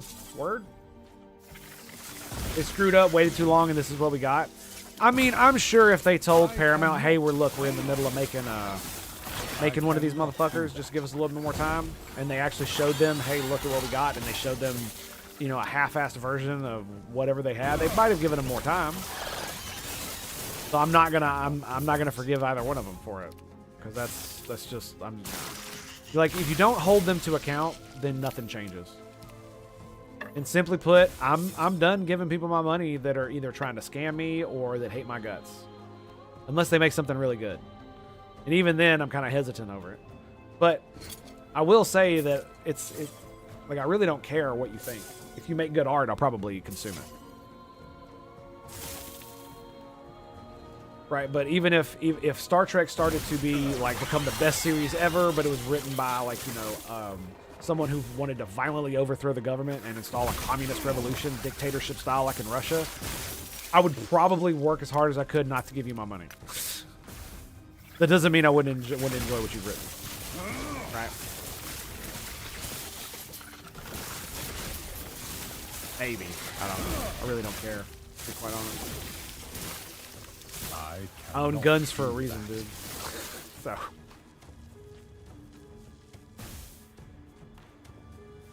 Oh my goodness.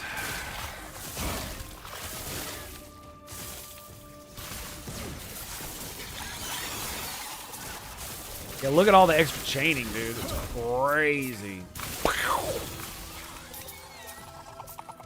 And the automatic one has a chance to do the quad casting too. Like, I've essentially lost almost all my faith in Paradox and Paramount and the motherfuckers that make Star Trek. Maybe Resurgence, or maybe the game that you recommended will change my mind.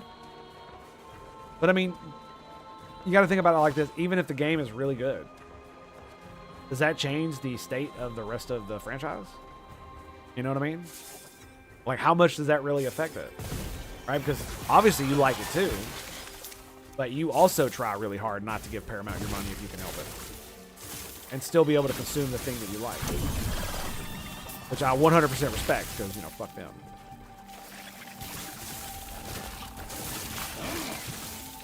Play with fire, motherfucker, you're gonna get burned. Second protects the first.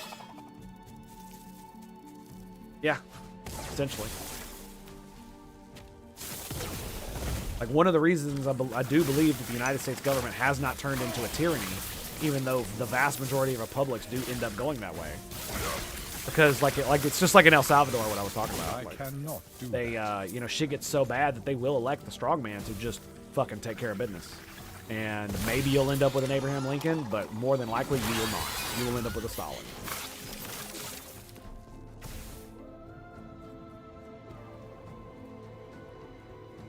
Resurgence is so good, but it can help while it's rebuilding the brand. Yeah, honestly, I'm exactly the same way. If they start making better decisions, like, I don't give a fuck what your politics are. You can hate Trump and all that other stupid shit. I don't care. I'm not a fucking culty fucking Trump follower any more than I'm any other type of shit. If you start making good business decisions and start making good stories and start making good video games and TV shows, I'll fucking give you my money. I will literally save my money so I can give it to you. If you give me something good in return. All right, so we've got... Okay, that sucks. Increased movement speed, Spirit Thorns, Brigand Form, sells for 1,600. I'm at 88,000. Runic Invocation, 36% spell crit. I have that on something, don't I? I have that on my chess piece. All right. I'll challenge you for that.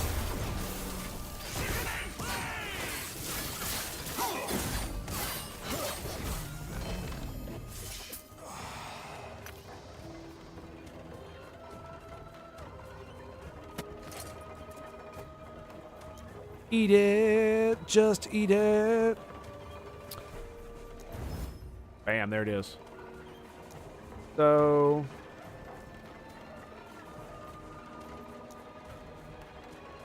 I have one of them. Increased spell crit if you're over mana. I am at tier 4 on this. I'm at 0, though, so I can't raise it anymore. So that's why my crit is so high, is because I have that. 70% crit, double if you're over 300. So that gives me 140 spell crit, which means... It gets ridiculous, man. Ridiculous. Warframe is probably the game I've spent the most money and time. Yeah, Warframe's pretty good, man. I don't know, man. I have a hard time getting into a lot of live service games. I say as I'm playing a fucking ARPG. That is a live service game by default. But I played the shit out of it back when it first came out, and then after that, I've tried to get back into it several times, and I just can't. But I think the most money I've given a company is probably Path of Exile 2, for Path of Exile 2. Because I paid $30 for the game, and then I was like, I love this game. I want it to be great. They did a great job, and I was like, oh, I like this cosmetic. Let me buy this one. I like that one. I'm gonna buy that one. I'm gonna buy that one. I'm gonna buy that one. Just because I like the game. So I just gave them my money. Like, you did a good job. Here, take my money. I literally just gave them more money. Yeah, I got something in return, a cosmetic. But I didn't buy it because I liked the cosmetic. I bought it because I wanted them to have my money. Oh, you make great game? Here. Money. Money. That's how it used to be with, like, frickin' Bethesda and Fallout, right? Until Fallout 4 came out for me. And then I was like, yep, Bethesda lost it for me. Because Fallout 3 had its problems, and the way they kind of shat all over Fallout New Vegas was just not cool. And so I had a feeling that Fallout 4 wasn't going to be as great as everybody thought it was. And once the bullshit wore off, they a lot of people also came to that conclusion. I mean, it's still a Bethesda game, so yeah, it is what it is. Wait, what was that? So it has a lot of that charm. Yes. But it's not keeping that. It falls flat to continue the legacy of the original Fallout games. And Fallout 3, it was like, oh, you know, they went a little bit. See, the problem with it is that Fallout 3 was a good start, but they tried to do the like deep, you know, storytelling of the first two games and a lot of the things that come about because of that. And the problem is they fell flat on their face, and they didn't even realize it. Because Fallout 3 was such a success, they were coming off of the success of Fallout 1 and 2, right? So you had that player base. And then you also had new people come into Fallout, like me, right? I played Fallout 1 and 2, but it was right before Fallout 3 came out because my buddy was like, hey, Fallout 3 is coming out. Check this shit out. Check out these games. And so I played them with him, and then we both played Fallout 3 together. And it was great because it combined the best of the, you know, gun shooting, you know, action shooter games with deep RPG mechanics and stuff like that. But the problem is that in the next iteration, Fallout 4, that was the same from Bethesda, they moved even more away. They moved even more away from that the deep RPG element that comes with Fallout 1, 2, and even superficially in Fallout 3. They moved completely away from that and just let the Bethesda storytelling come through. And unfortunately, it's not nearly as good. It's way more whimsical, but it's not whimsical in a super dark way like it was in Fallout 1 and 2, where it got really fucking dark and really fucking funny. And it just feels like they went a different direction, and instead of course correcting back a little bit after Fallout 3 to go more toward like a New Vegas style where it's like really deep storytelling, you know, RPG-ness like through and through, they kept going the Bethesda route. Like the original Fallouts are here and they fork off with Fallout 3. New Vegas forks off of that and goes back toward the original Fallouts. And I was hoping that's where Fallout 4 would go, is it would you know, stick in the middle somewhere between those. But it just continued to go Bethesda, right? And Fallout 76 is just more Bethesda. It's not Fallout, it's Bethesda. That's my problem. And that would be fine, but I wanted Fallout.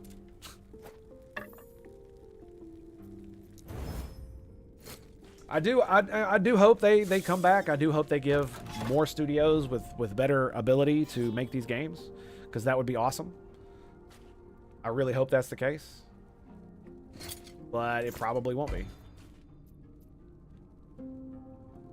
It makes me sad on one hand, and on the other it's just like, well, I mean, that's just the way the world works. Right. We grow old, and the people we once knew, they die. And the things we once loved are not nearly as lovable as they once were. That's just the nature of life, man. Moving the fuck on. It's just sad when it happens, not because you changed as a person, but because the people that are in charge of the thing that you love are either completely retardedly stupid, or they hate your guts and they're making it bad because they hate you. I cannot. Because, I mean, like, let me ask you a question. Should you really be in charge of, like, a Star Trek project? Especially in the modern day, if you are not actually a real fan. And by real fan, I mean that you have watched everything. You know the lore. You have a very good understanding of the universe. Should you be in charge of any Star Trek project if you don't have that kind of, at least, base level knowledge? I cannot do that. Because I understand that just because you have the knowledge doesn't make you a good manager or any of that stuff, but somebody who has, you know, the old lore should be in some form or fashion in charge of how the story unfolds in the, like what did they say they used to do in Star Trek The Next Generation? They would write out a script and they would leave a part that just says, it would just be in parentheses, technobabble, you know, fantastical explanation. And they wouldn't make up an explanation. They would allow the fucking nerds to come in after they did it, and they would read the story, and every place that said technobabble or fantastical explanation, you would have the fucking, you know, the nerds of the old lore come in and be like, all right, this is what we're going to say here. They're going to use this as the example. Oh yeah, deck plates, they definitely work like this. So you're going to want to integrate this into the story this way. You know, baby, you know. The people under you need that kind of people. You need to rely on them to make it so. Yes, I agree. And nice pun. But I don't know, man. I don't know what I'm trying to say here.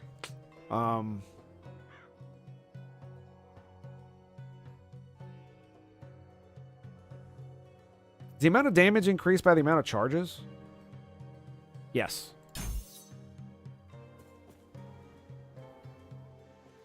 What level is it? Is it 15? 16, 17, 18, 19. Yeah, okay. We'll see how this goes. We can always respec it. No big deal, right?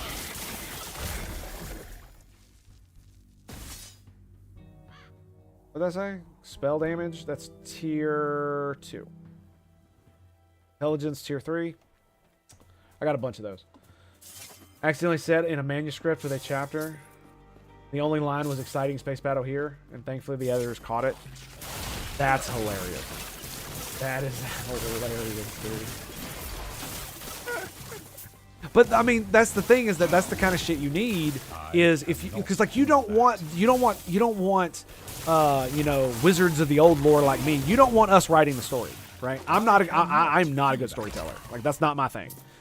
But I can tell you exactly what the fuck you did wrong if you write a story and you are involving it in the Star Trek universe. Like, I can point out all kinds of inconsistencies. You know, this is how it's supposed to be, blah, blah, blah, blah, blah, blah, stupid, dumb shit like that. And I'm not talking about, like, and I'm talking about actually, like, how the stuff is supposed to work and how it's been explained before so that we have an understanding of how the universe works. That's essentially what it is. And most of the time, if the story is good enough, I can just shut that part of my brain. I can quiet it down, just turn it down and be like, it's fine. We can do that later and have fun tearing it apart. Let's just enjoy the thing.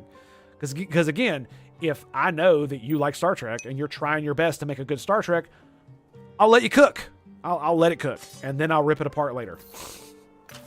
Absolutely, I'll give you the benefit of the doubt. Because if you're a Trekkie like me, man, hey, you know, I understand. I get it, bro. I get it. Shit's hard. It ain't easy. But if you're gonna, like, you know, maybe watch like every episode of Star Trek for the first time, like last year, and you only went through The Next Generation and didn't go through Voyager halfway through DS9, are you really someone that should be in charge of a goddamn Star Trek thing? Like, I just don't see how that's I cannot do that. Yeah. I cannot do that. I cannot do that. Yes, be the translator between the author and the world. Yeah, that's exactly what that's exactly what I'm putting down. And you know, you don't just want one person, you want like a team, right? Because I come from a different perspective than a lot of other Trekkies do. I do not completely love the utopian vision that Gene Roddenberry tried to put out, because I was in the military.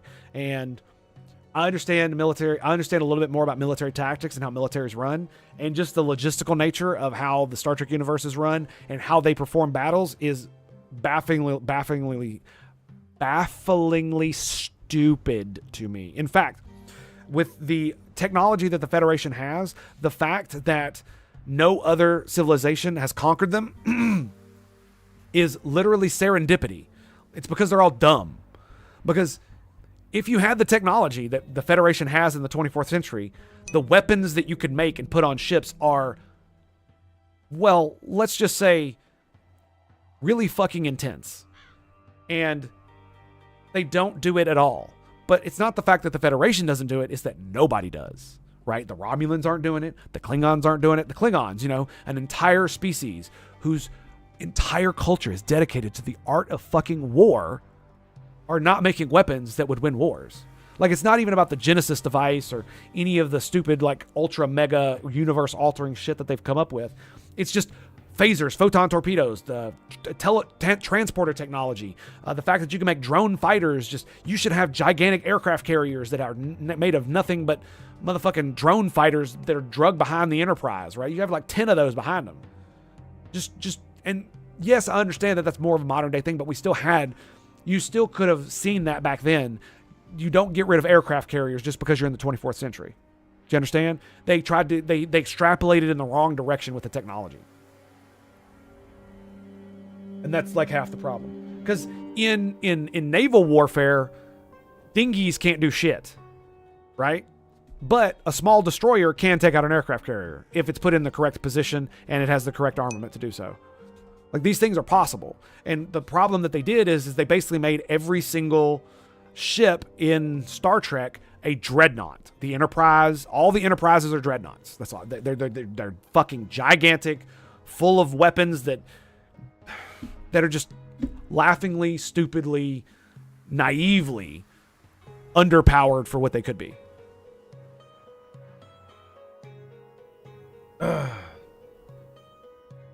Thank you, Longwood. Honestly, I'd say send a shuttlecraft full of antimatter pods and have it warp directly into a ship. You have faster than light travel. You have the ability to remotely pilot things, or even create AI that can pilot as better than a human can. And so why would you not make your munition that's a photon torpedo, because that's essentially what he's describing, a shuttlecraft full of antimatter pods, and have it warp directly at the ship? So why do photon torpedoes not travel at warp speed? Well, they actually do when the script calls for it, right? Because they're firing them at warp, so they fire at warp speed. But if you're not in warp, right? If you're not in warp, what happens? You can miss.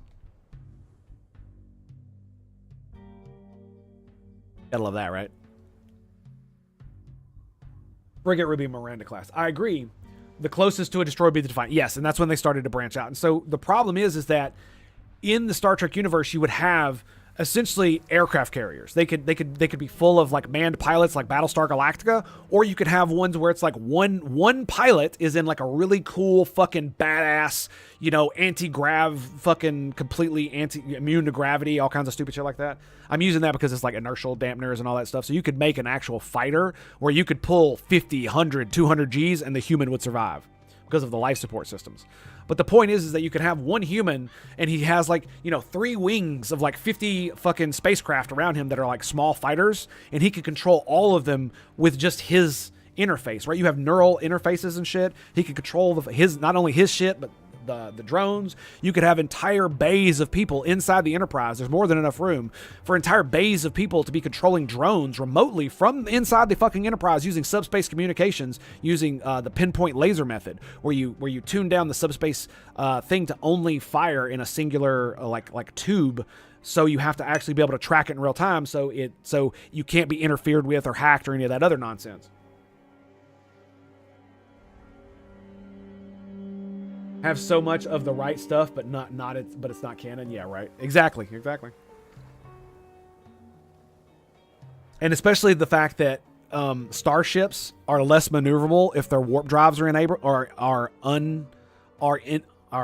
are disabled, because if you can't go to warp, then that means you can't generate a subspace bubble, and if you can't generating a subspace bubble in normal space without going to warp, what that does is it makes your ship more maneuverable. Because it still maintains the capabilities of doing that folding space shit, so it makes you more maneuverable. If you lose that capability, you simply become a sluggish-ass ship that's basically just moved through thrusters and impulse engines. So it's just, there's so many little things that you can do with that kind of technology that Star Trek just does not do. They literally completely avoid it because, well, I mean, I don't know why, to be quite honest. It's like, it would... Wait, I do know why. No. I'm sorry. The reason why is because Star Trek was written by pansies. Basically, people who don't want to or know how to fight. It's just a little running joke, and no, it's not. I'm not serious. But it is one of those things where it's like, it's because they have very little experience with these kinds of things and thinking in warlike ways that it comes off as kind of stupid.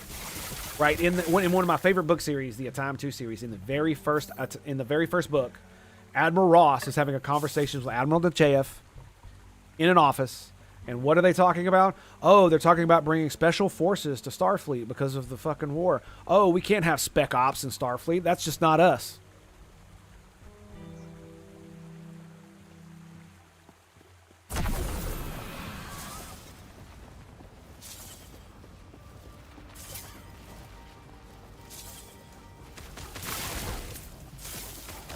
Like, that right there is the same thing that modern Star Trek is doing. And this was in a book, so that's the same kind of thing that modern Star Trek is doing with all the fucking race and gender politics that they're doing right now.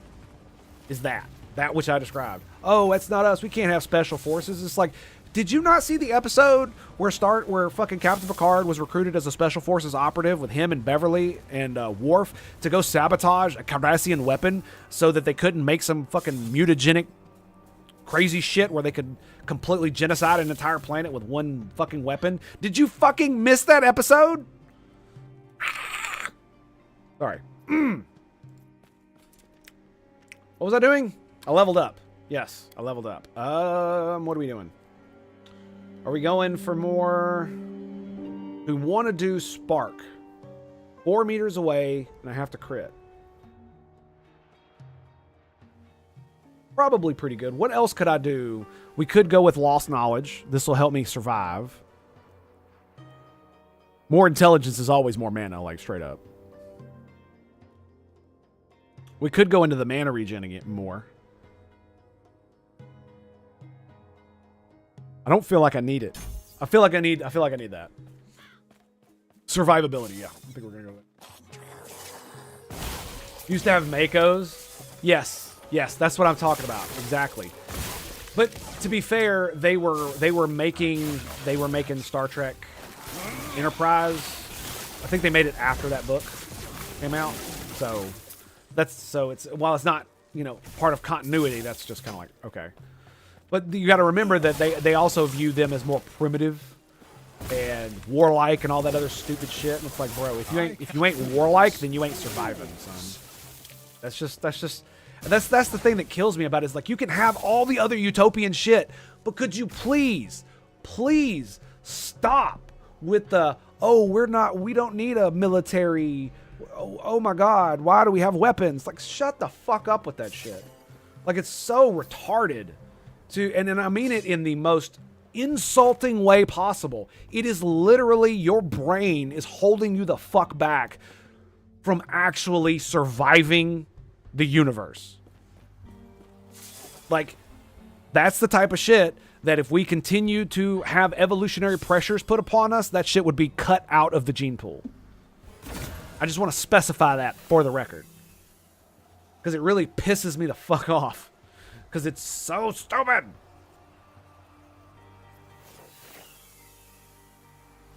I don't care. We're just gonna let that go.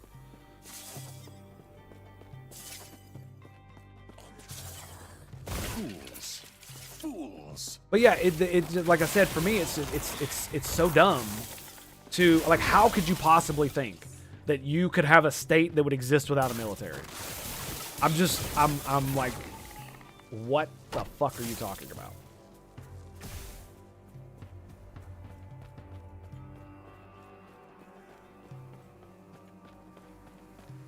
Really? Where's the last of them?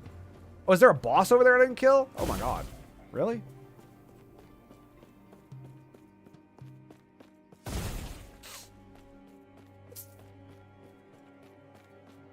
Yeah, and it's just like one of those, like I said, the reason the Federation never got conquered is because, I did kill him. Okay, that's right, I did. It's simply because everybody else is so stupid, they literally just can't.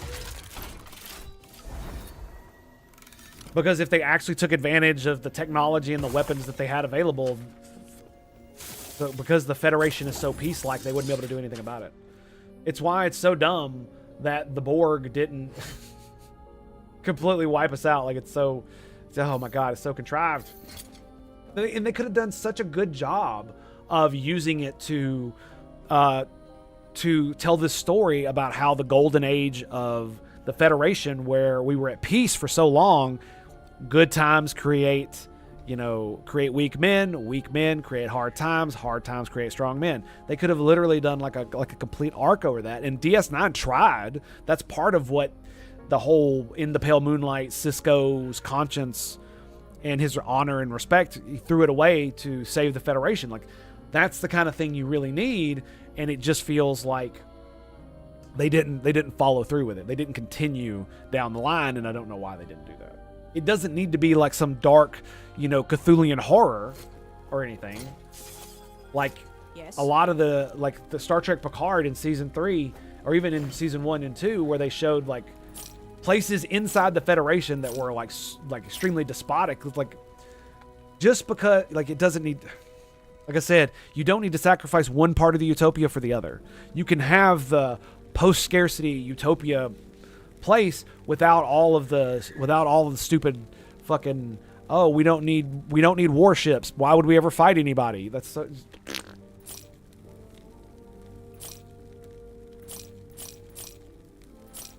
sorry, it really bothers me. It really, really bothers me. Because it could be so much better. And when they sacrifice one, it feels like they can't help but sacrifice the other when you don't need to do that. It's one of the things that I really wish there was there was an alternate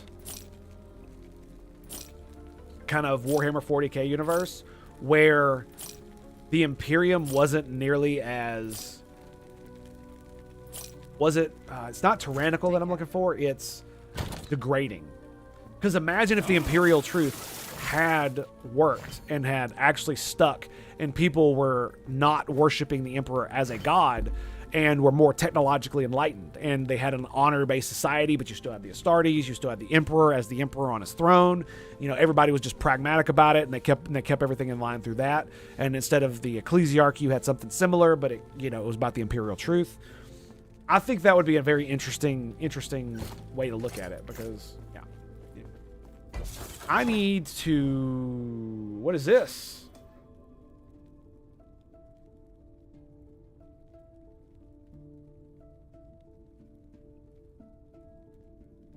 Okay, it's a cemetery of the... I think this is one of the new mechanics, right?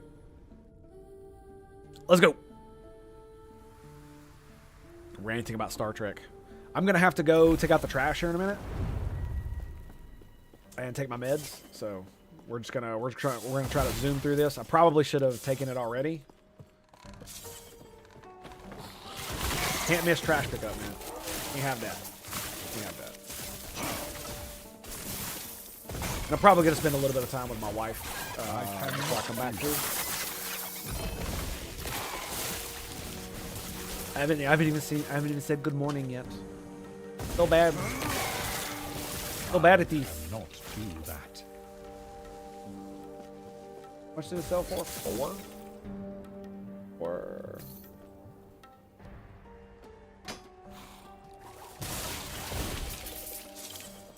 Bitch! Sit down!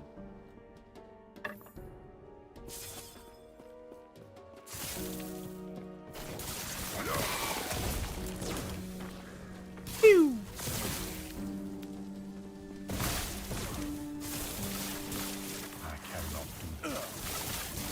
Ow! That hurt. Why you do that to me? Why? Why? Bam! Whoa!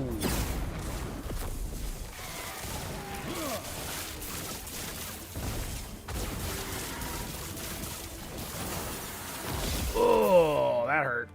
That hurt. That definitely hurt.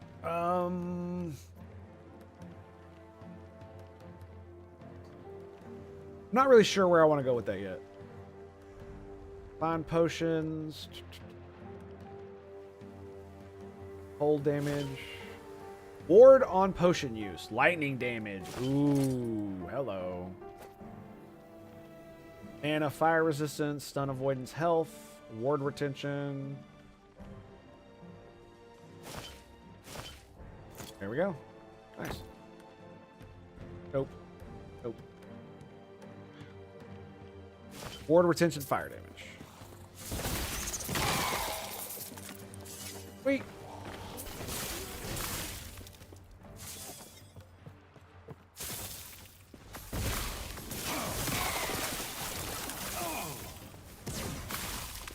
Boom! Right in the face. I won't go back.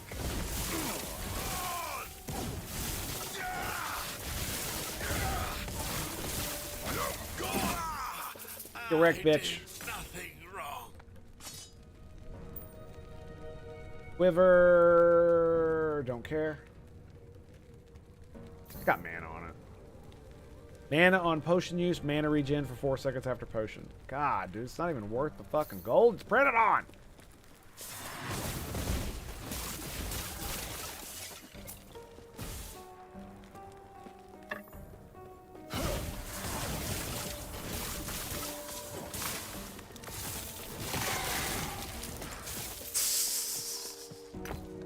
Like, yep, he's dead. He's totally gonna get rocked.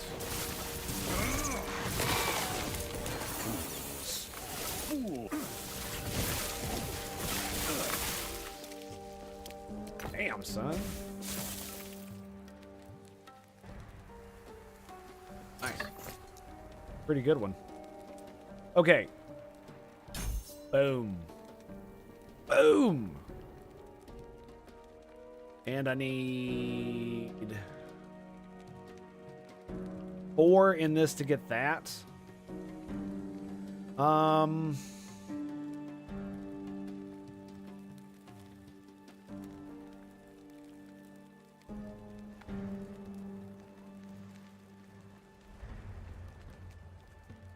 might just do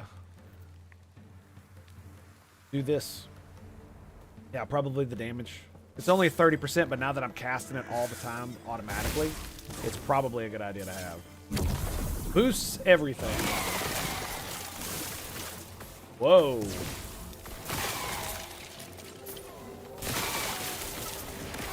Damn, son.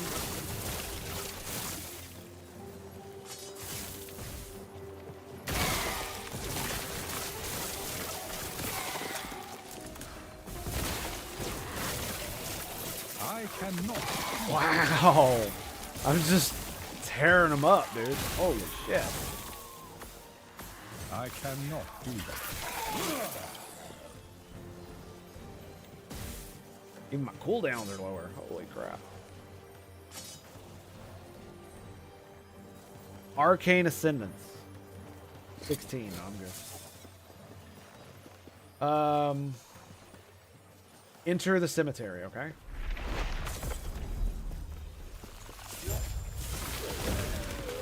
Damn. Fools just getting wrecked. Fools. I cannot do that. You see all the automatic lightning that's just going out? Every one of those has a 30% chance to create one of those bolt things.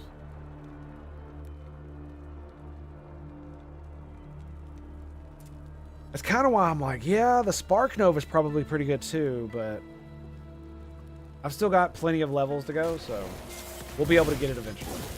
I don't think we need it now. We do a lot of fucking damage without it. Especially considering this has a 100% chance to do it.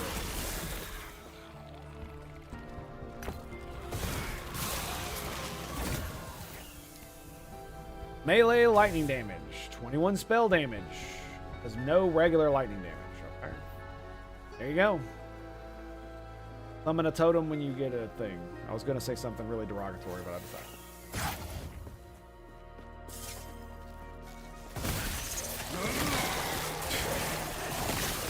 Because it's really making me mad every time I see one of those. Like a couple of the ones I found at the beginning had pretty good stuff in them, but every one after that was just like, what? It's because I have really good gear, so I was getting upgrades simply because. Okay.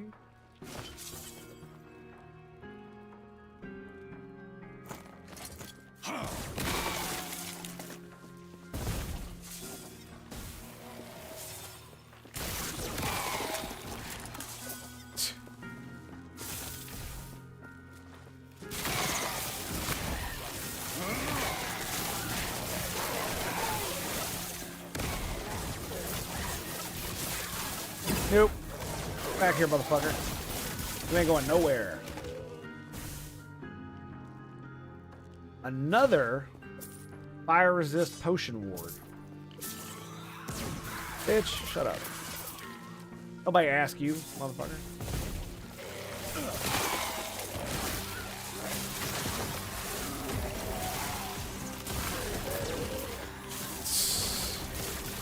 Tell me a better way. Tell me a better way, boys. Boom. Already got one of those.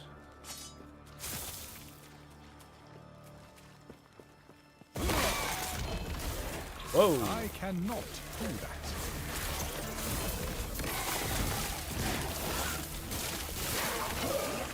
I cannot do that. The hell? What we got here? Woven Echo. Wade through the blood-soaked halls to confront the Baroness. Place the altar of the Weaver and complete Echo to earn 1 Weaver tree point.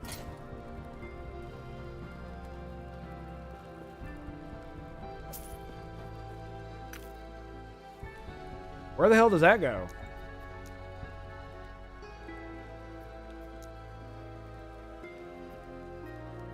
Oh, here we go. Woven Echoes. Oh, nice. That's cool.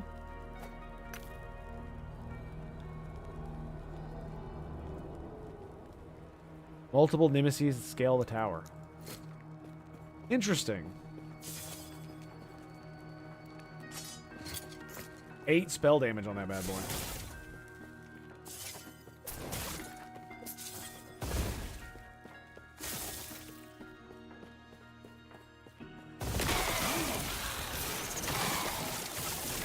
I cannot do that. And he's dead.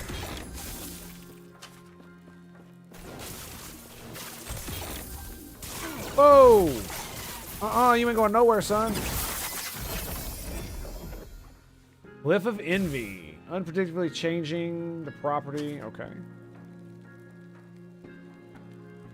Okay. Okay. Damn, son. Look at all these. Wow. Level 64. Melee damage. Stun chance. Nothing for me, though. Nothing for me. I am not a man of many pockets. We can get rid of that one. That one. 29 is probably not worth it. 1,000 is definitely worth it. Yep, okay.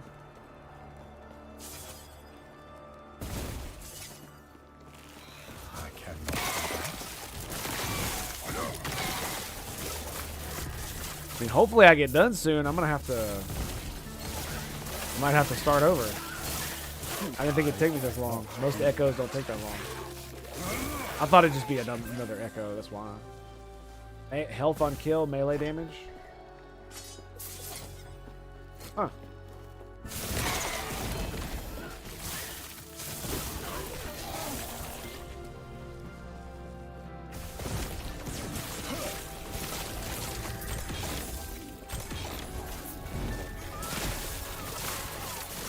Okay.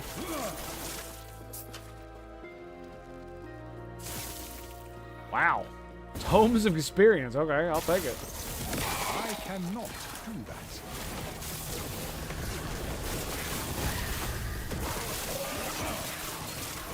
I cannot do that. I cannot do that.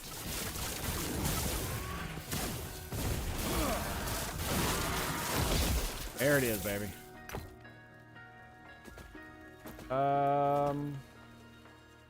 Got a few of those. I don't really need it. Fireball.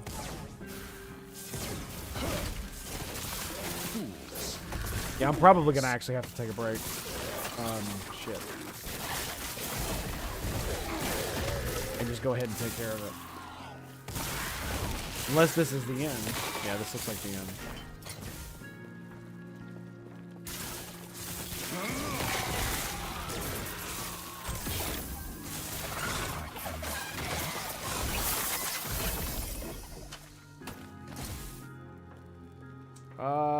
Those suck.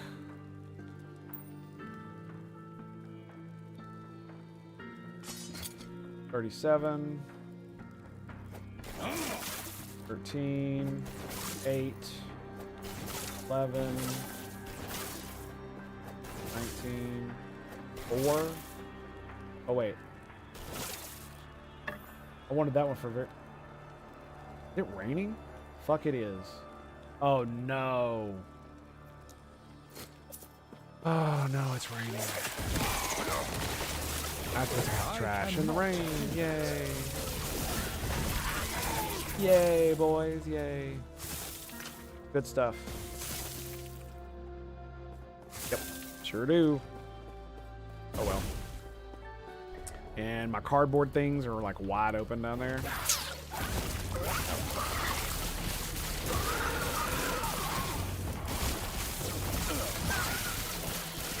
I cannot do that. Boom. Nice. All right, I think we're done. Excellent. Echo conquered. Oh, okay. So... Oh. Oh, that's cool. Enchant class-specific idol with Weaver's Touch.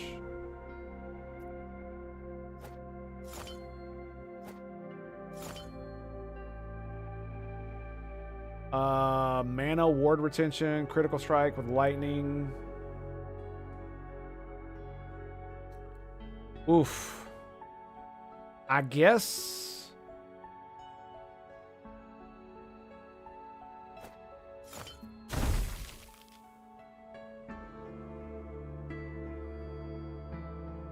That is so... What the fuck? Melee. Oh, it's got one spell damage. Okay. I guess it is random. So what is this? Oh, we can do it from our inventory. Okay. So it allows you to do that. That's cool. It's got Weaver's Touch +4. Right? So they'll add more? Oh, that's crazy. And then we can do these. Okay, what does this do? Cemetery Exit. Do I care about this? I don't know. What I do know is that I have to go. So I will be right back after these messages from our break screen, my dudes. So stay tuned for more right here at the Tango Hotel. Stand by, stand by, stand by. No, I missed! He walked into it! She walked into it! Mine is bigger. Watch that stress, squad. Oh my god. Oh my god. What the fuck?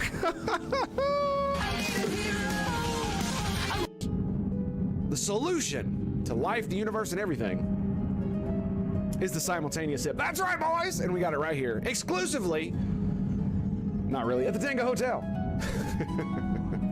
And all you gotta do is grab that cover mug or glass. Perhaps you have a tankard, chalice, or a stein. Maybe you have a canteen, a jug, or flask. A vessel of any kind. You fill it with your favorite fluid. I like my morning coffee. Waifu made. And join me now, friends, for the gloriousness. That's right, the stupendosity. The absolute awesome sauceness. And the thing that you would give your life to the Imperium for. That's right, the simultaneous sip. And it's happening right frickin' now. Go!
There we go. There we go. Mmm, juicy rockets. Look at that, 1.92, 201. Oh, come on, man. Come on, I gotta take this. There's no way I can't take that. There's no way I can't take that. There's no freaking way I can't take that. Come on, baby. Let's go. Let's go, boys. Triple kill. This is what I do. And the guy with the loot is still alive. Well done, boy.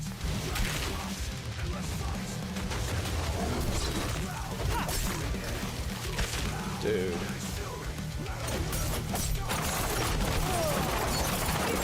I have no potions.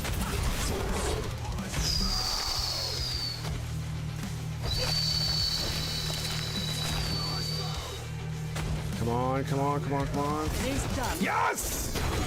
Oh my God.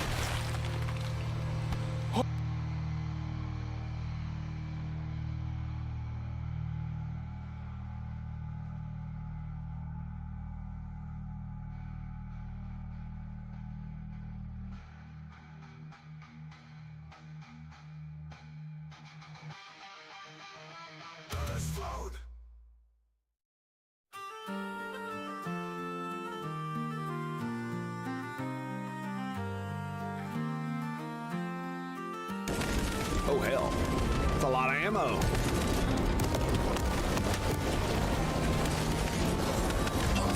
Runners! Try to. Greetings, brothers.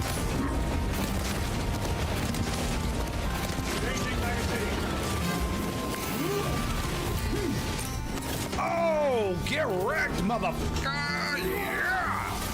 There it is.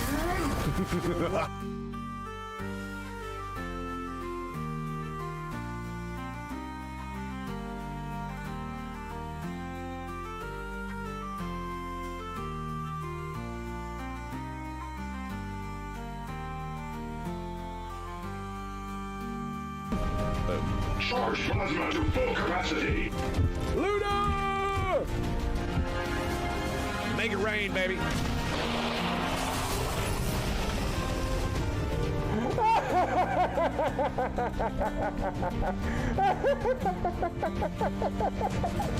Oh my God, it hit all of them. They're all on fire and poisoned. Oh my God.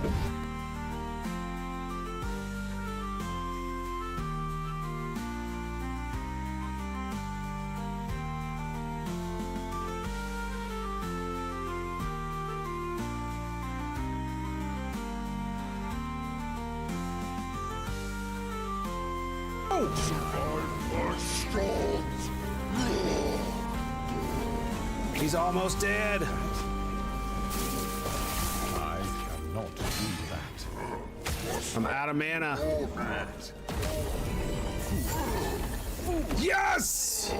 Oh.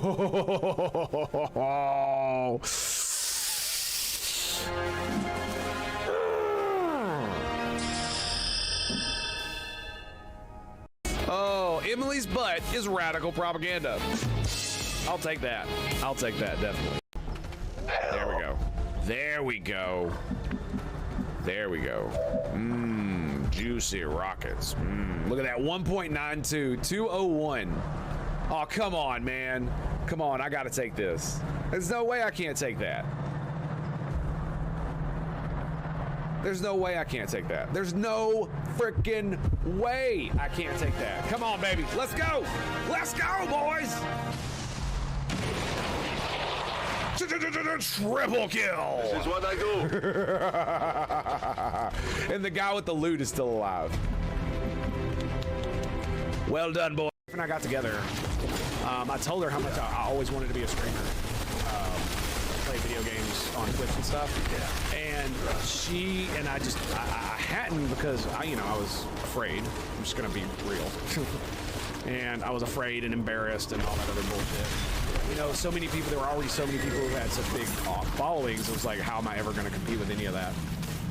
But the thing that my wife told me was that if it makes me happy, I should do it. But 2, she was like, you already pretty much do that anyway. Because she would, because I used to have the computer in the living room where she would sit and like watch TV or stuff like that. And so I constantly talked to the computer when I would play. I would talk shit, essentially. And so it's like, you already do it. You might as well open OBS and hit record. And so that's what I did.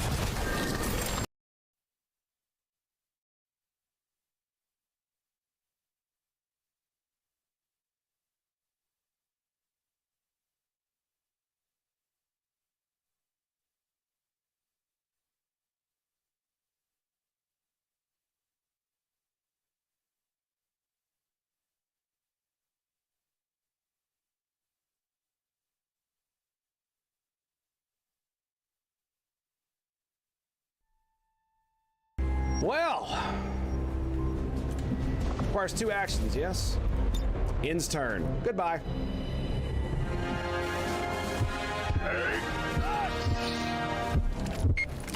Nuclear launch detected!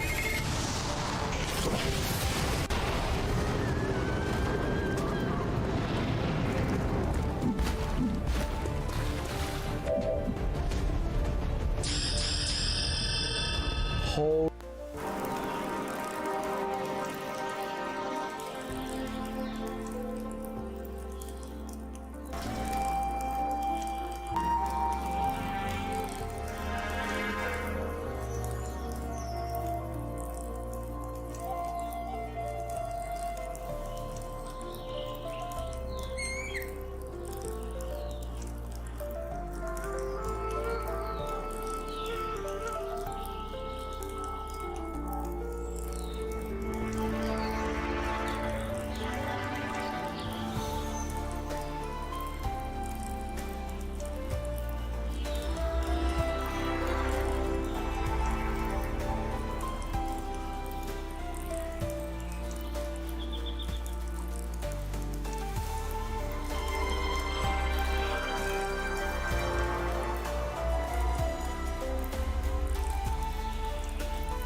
Can't believe this, dude.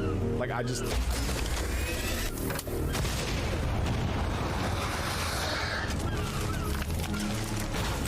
Your turn we are beset by foes!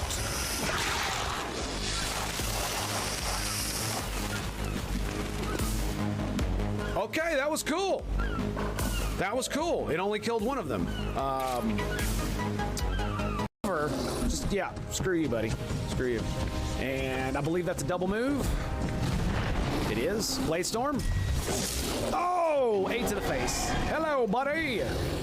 I love how someone said it's gonna be crazy when they send all bullshit at you. And look at this.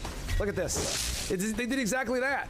It's not Archons, but it's all in my face, all on top of me. Oh, no. You don't get to do that. Raw to you too, asshole.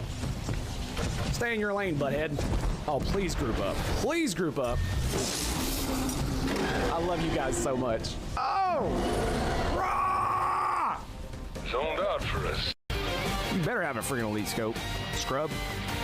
Scrub! Hiya, boys! Operation Wailing Shadow, onward to victory for honor and glory. Await!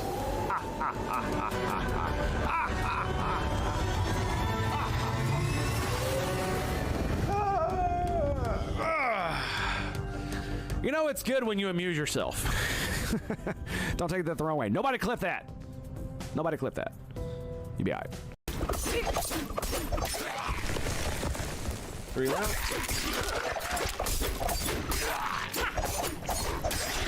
Assuming it's an elite boss.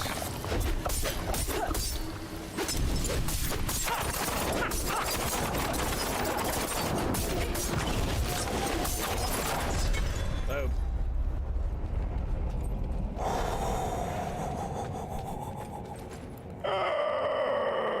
We got a gunner, trooper, gunner, and mech. The trap is set. Oh yeah, baby. So you know who we're not going to use? We're not going to use Meech Chang, but you know who we are going to use? The Prophet of Doom! Woo! I used my shredder thing. Oh, they're all dead! They're all dead! Oh, glorious.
Crack.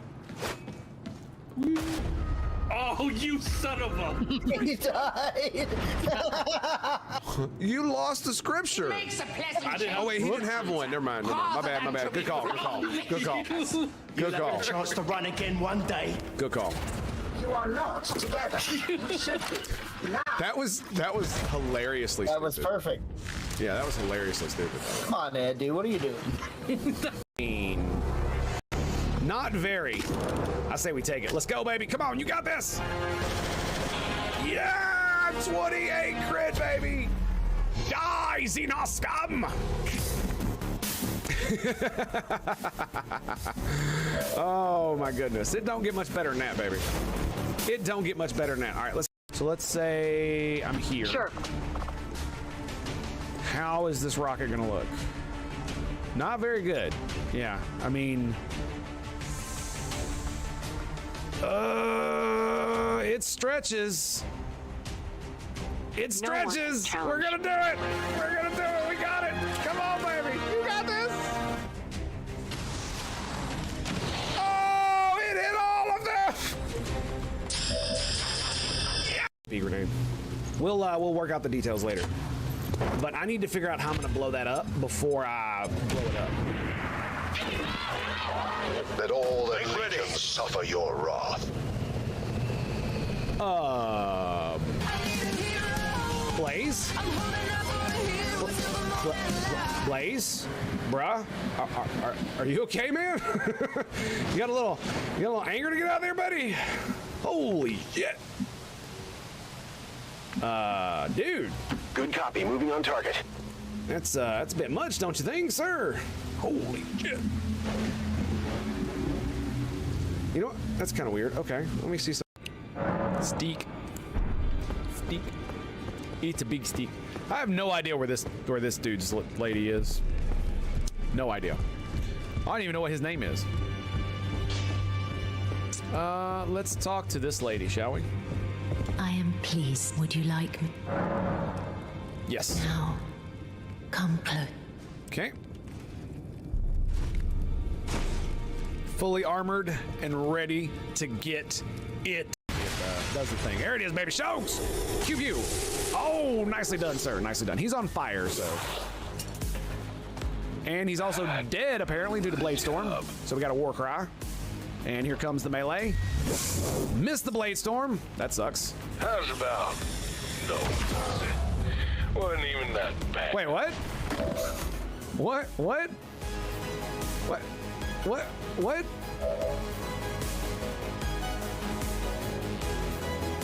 What?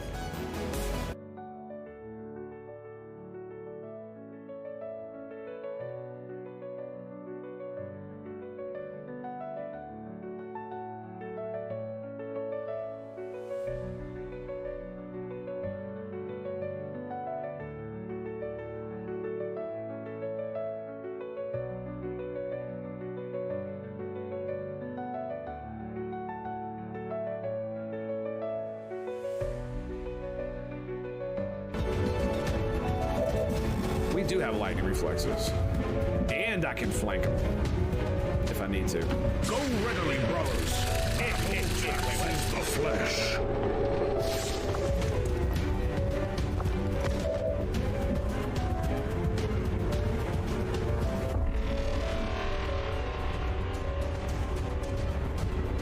What? Ooh. Get wrecked.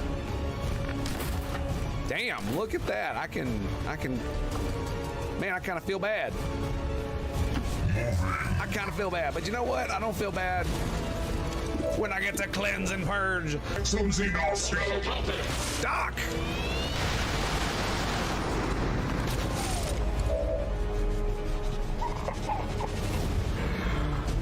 Doc, what? Now act like one.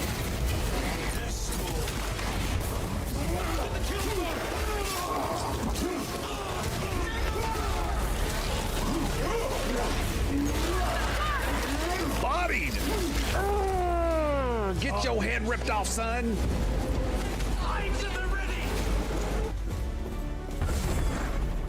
You know what I'm saying? And to be fair, it's really good on single player.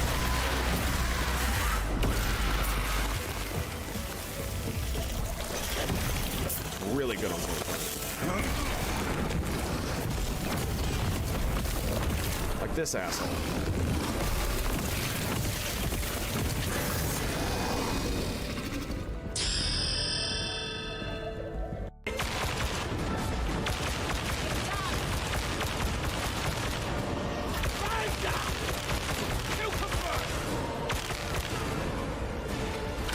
Woo-wee, baby. That's a double kill. Juicy. Juicy, juicy.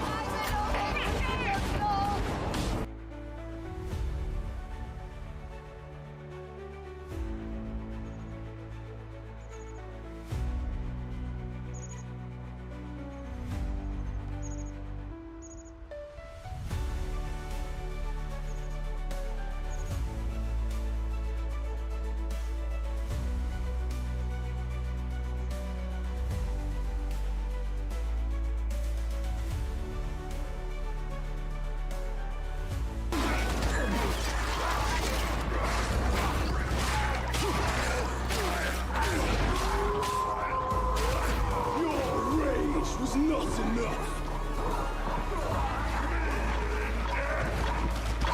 Damn right.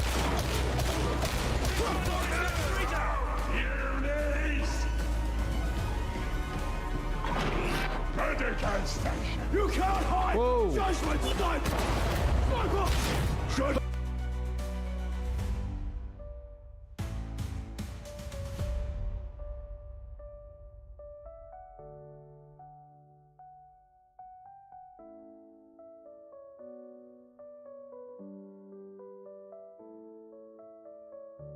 Oh, baby. Okay, here we go. It's rocket time, baby. Freya! I think it's time, baby. Lay it down. Let's do, hang on. Let's go. I want to make it as accurate as possible. Damn, it's being weird. Let's do here. Plus or minus 1. Bada boom. Fire Hunter Seeker missile. Yeah, baby. No deaths, but look at all that juicy damage. Oh, it's so good. So good. Yeah, I know. No Overwatch. It's okay. Come on. Had to pull him out of the AoE over there.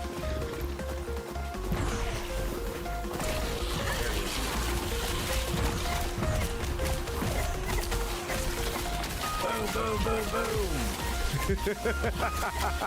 Yes! Yes! Explosions! More explosions!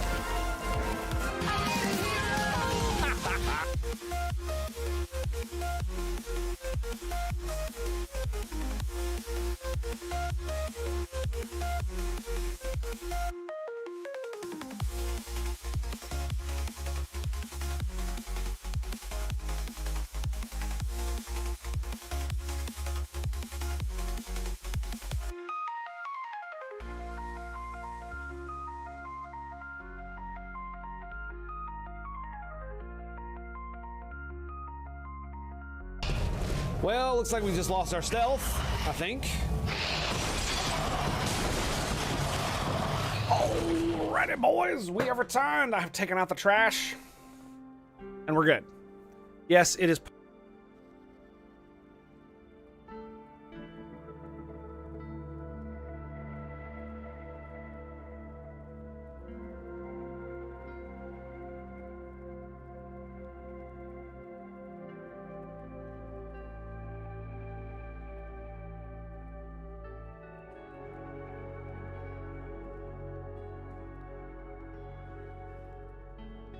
There we go. Greetings and salutations, my friends. Welcome, welcome, welcome. It's good to see you, boys. All right. Now, if it was just my voice mod would just stay on, then we could just fucking move on from this. Anywho.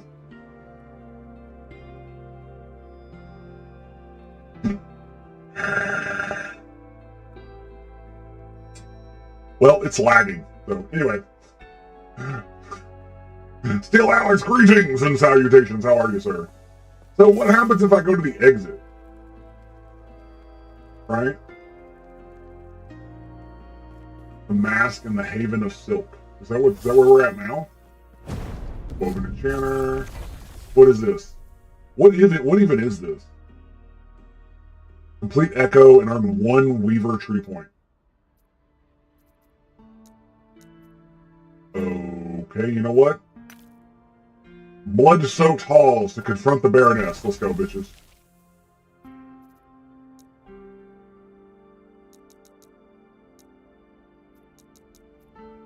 Oh, I see. Okay.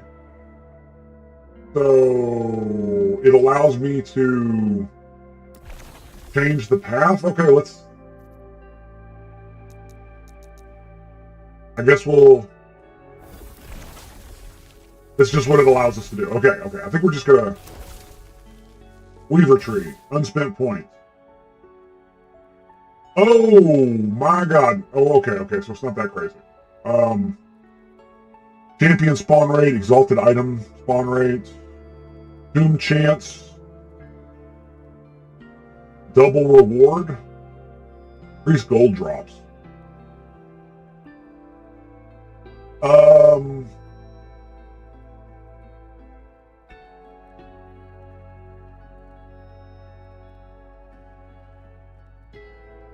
Huh.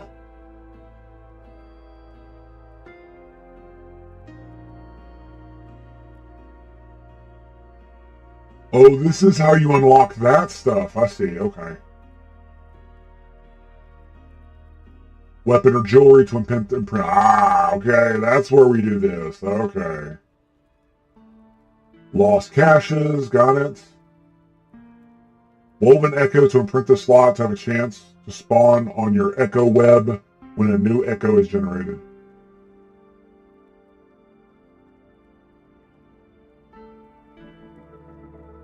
I see. Damn, that's crazy. Armor, jewelry, chance to drop a pile of similar extra rewards. Okay, so we just kind of go wherever, right?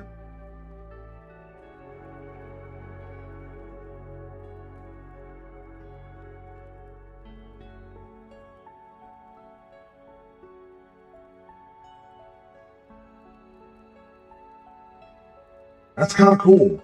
Let's just go that direction. Farming clothes. Excellent.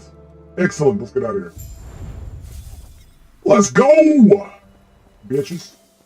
Are we done? We're done, right? Are we DUN? Done? Right. It says open portal. Let's go. Where the hell my coffee go? Bobby! Where's my coffee?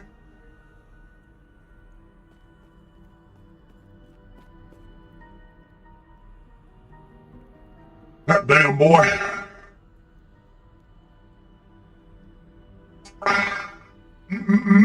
Delicious. Delicious. Okay. Welcome to the Haven of Silk, traveler. Who are you? The acolyte of Golden City. Okay. The tombs you fought through may have been perilous.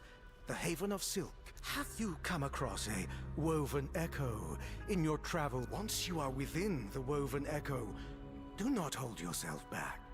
Feel answers will come in time. The Weaver has a plan for all of us, you included. Return Woven aid once you have explored the Reavers. Woven echo. Gain ranks from earning and spending memory amber, which is commonly found inside tombs and cemeteries of your race. Memory amber can be spent by purchasing woven echoes from by enchanting idols in the tombs. Okay. All right, there's the Weaver tree. Sweet. But need 940 reputation to rank up. Wait. Once you are within the woven echo, do not hold yourself back. Feel free to do. Sweet shit. So where do I go next? Oh. I mean, fair enough. Fair enough. Fair enough.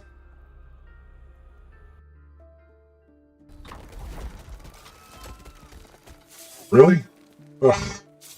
That's so shitty.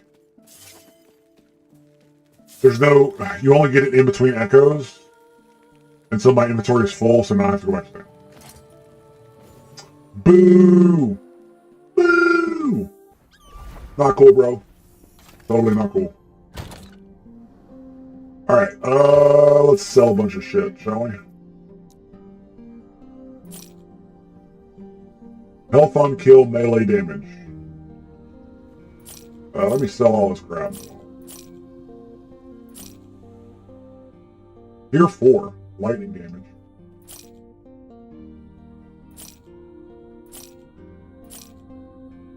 Eight spell damage, that's tier 2. I think you can only put those on weapons, or on the swords and the like.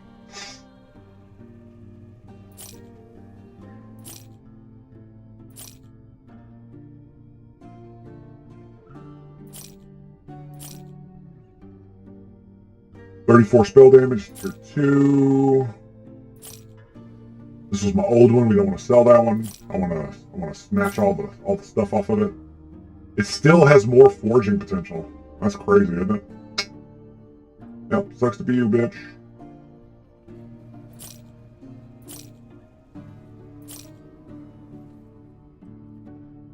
Physical penetration. Ward retention, Poison on hit.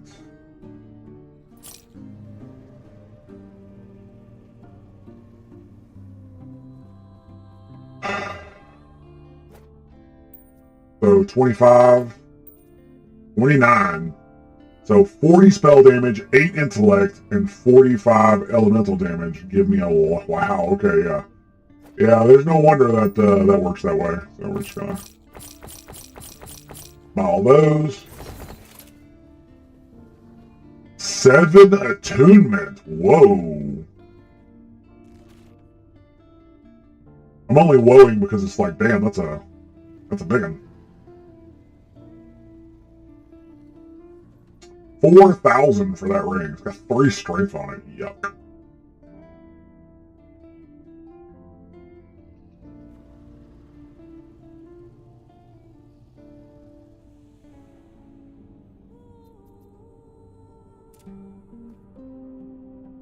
What still has fortune potential that I still have? That. I cannot do that. 62. I'm getting there. I'm getting there. We're 0 there, 0 there, 0 there, 0 there. Okay. I cannot do that. Is this the same problem? 62? 62? I Yep. cannot do that. That's it. That is it. Okay, we got another one of these bad boys. Going to crit. Take care.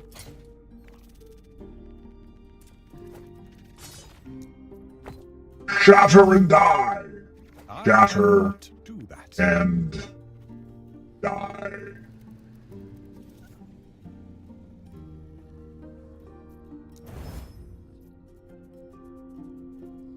That one needs to be sold. Tier 3 mana regen? I'll take that. Nice. Got 3 of them bitches. Potion converted to ward. I don't give a fuck about any of that. Poison on hit. Physical pin. Health on kill. Yeah, I don't give a fuck about any of that. So. Yeah, there you go. Yeah, then you can search. Nice. That's pretty cool. Alright, we do cold. C-O-L-D. Oh, wait, I guess not. Oh, wait, no, that's the right one. Yeah, they all have cold. Never mind.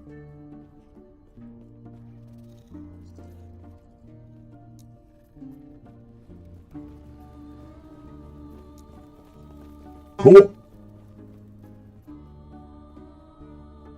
We'll just, we'll worry about that later.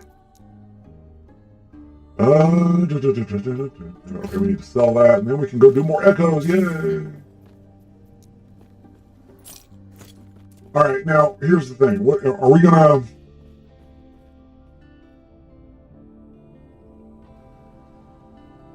We're gonna keep going this route? Almost wonder if I shouldn't get Distance Spark. It has to be critical strikes, though. They have to be... I don't know.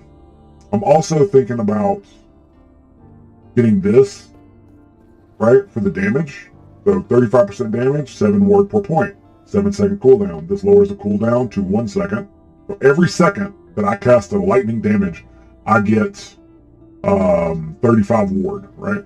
On top of the money that I spend whenever I cast something like lightning, like a static orb.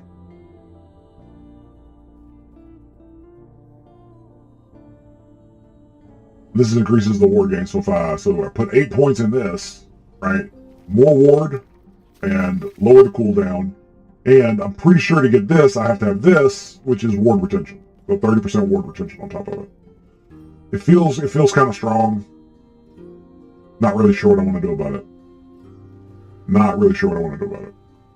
We're just gonna move on. I could spend 4 fucking ever sitting here contemplating the meaning of life, the universe, and everything, and I wouldn't get anywhere. So we're just gonna roll with it.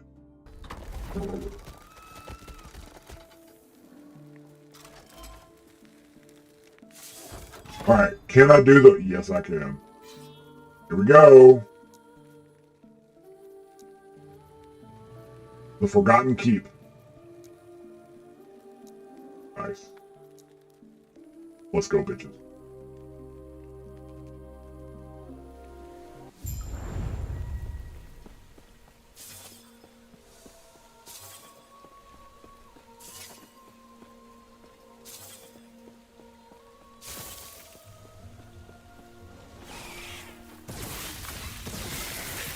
Why does it have a door that just says Monolith of Faith? That's kind of crazy.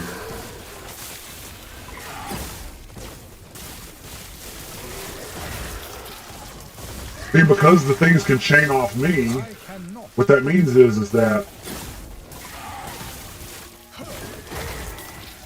because they can chain off me, that means if I'm fighting one individual, it means that it means they'll bounce off me and hit him. Bing, bing, bing, bing, bing, bing, so I get more damage. I didn't think about that. That's kind of crazy. That is kind of crazy. We can also get more crit. That's probably not a bad idea either, considering my build. Mana per point.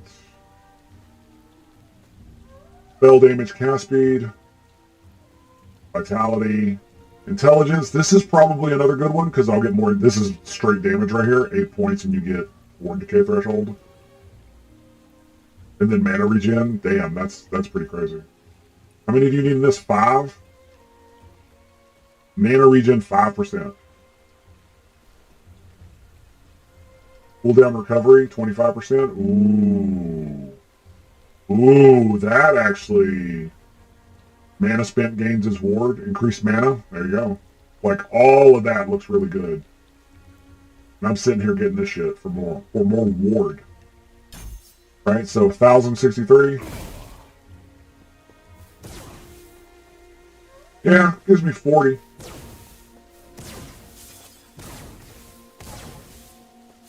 Yeah, okay. Alright. Alright. It'll just get better, right?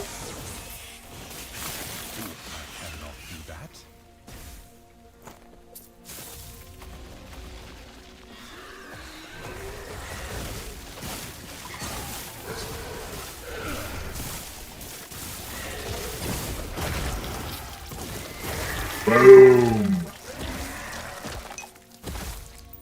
Correct. Having to do voice attack to get voice commands. And for each commander working, but thankfully someone already made a map file for it. Nice. What's voice attack? What is that? I'm assuming it's a program?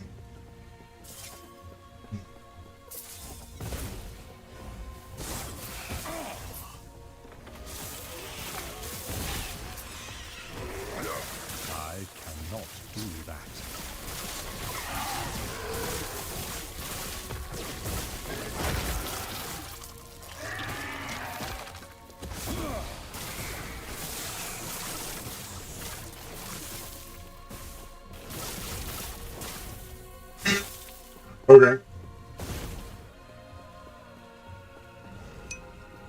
That's how it's gonna be. That's how it's gonna be, motherfucker. Very commonly used by elite dangerous. This is as they fly. So what? So it's a program that. What exactly does it do?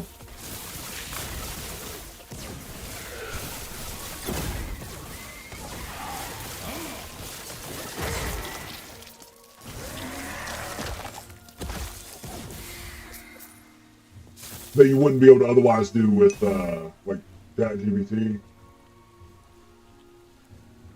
Okay.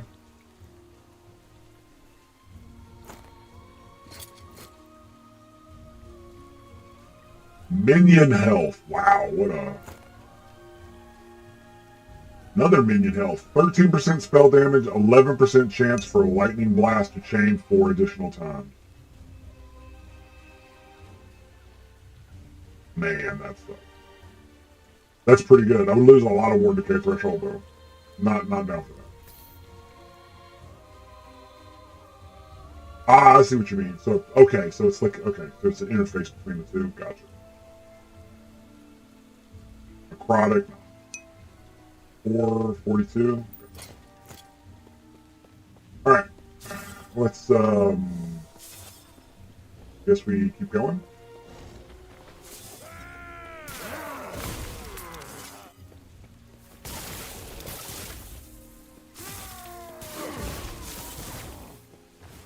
That way, like a crew member? Interesting. It's going to be great seeing the next generation of games to come out with the ability to use AI voice recognition pattern recognition, like from ChatGPT. It's going to be really interesting because you're going to have games like you'll be able to make a Breach Commander game where you can control your starship like a captain would, giving people dynamic orders that you wouldn't be able to do in a game like Breach Commander was because it was so limited for its time. I cannot do that. I cannot do that.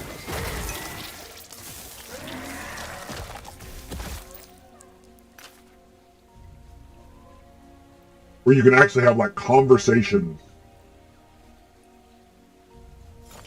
with your crew about what you're doing. And it actually +2 spell lightning damage. Alright, check this shit out. 30,000. This is what 2 gives me. 30, this is 28, 29,800. So 4. Excuse me, so it's 2, 5, 7. We're going to be 700 damage. 700 DPS on static order line. +2 lightning spell damage. Cool. Too bad it's not a better one. Shock on hit, minion damage. Lovely. Increased physical, elemental, tier 2.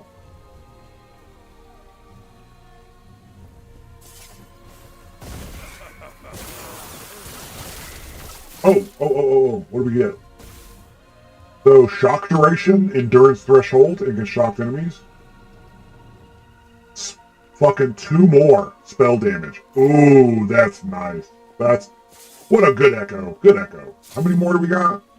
1 more on that one? None on that one? That's fine. That's fine. That's cool. My bad. Apparently it was. It was lagging like hell, so I kind of forgot about it. Wait till you see it run. I'm doing some practice tests to improve recognition. Nice. Yeah, it's going to be one of those things where somebody's going to make a game like that. I'm still enamored with my own. When was it? This one? 6 spell damage. Damn. 31k, baby. I'm still enamored with my own idea of a Star Trek game that's basically like it's basically an extraction shooter into the Star Trek universe, and I know, how would you do that? Well, as I've said before, the Battle of Rashanar in the book, I think it's a time to. I can't remember it's the first 2 books in that series. And because that way you can have all different kinds of environments. You can even like have when you go on ships, you'd be in the holodeck where it's literally, you're on Kronos or you're on some other misbegotten fucking planet somewhere because you're in a holodeck simulation that's being carried out on one of the ships because it's malfunctioning. But its holodeck is still working because of how holodecks are integrated into the power grid. I've thought a lot about this. But most of the ships are like derelicts. Some have gravity, some don't.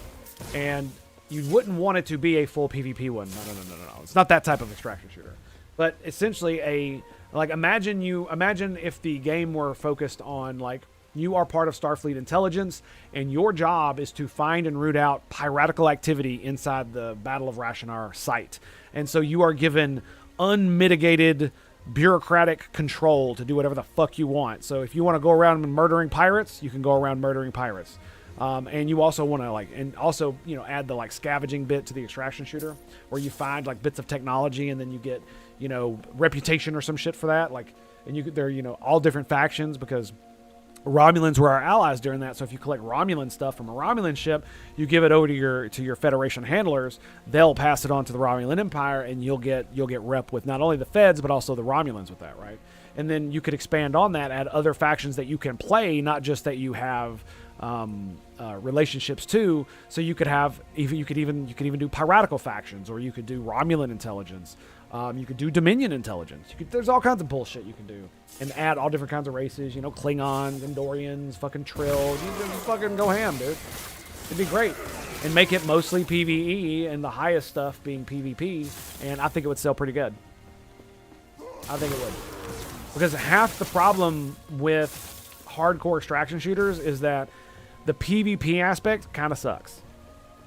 Because basically you die, you get got by somebody with really good gear, and they take all your shit. But if the vast majority of the gameplay is kind of like this, where it's PvE, and so a lot of it is environmental hazards, navigation. You know, you run into different like bands of pirates, and you gotta fight them. You could possibly add negotiation in with that if you really want to fucking go ham with it.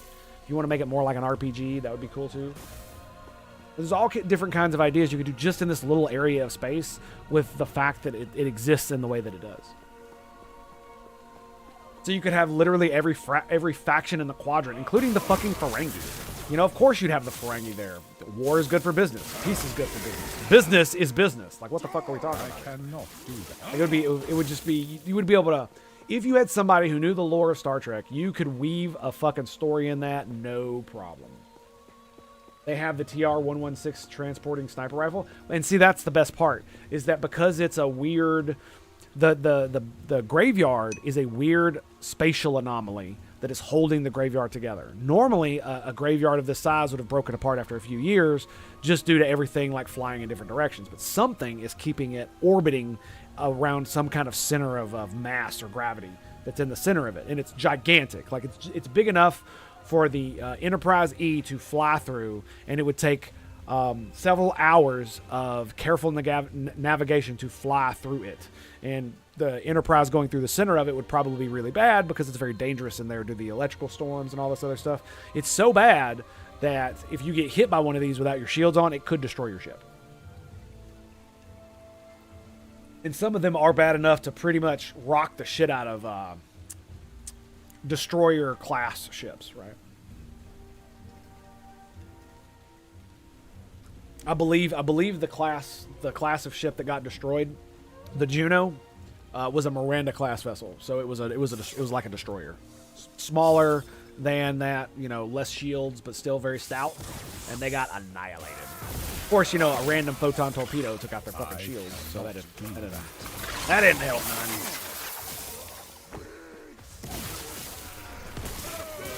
You couldn't do power whips, but that's, like I said, that's one of the things about having it be in such an anomalous area of space, is that you could disable most of those devices and it not break lore.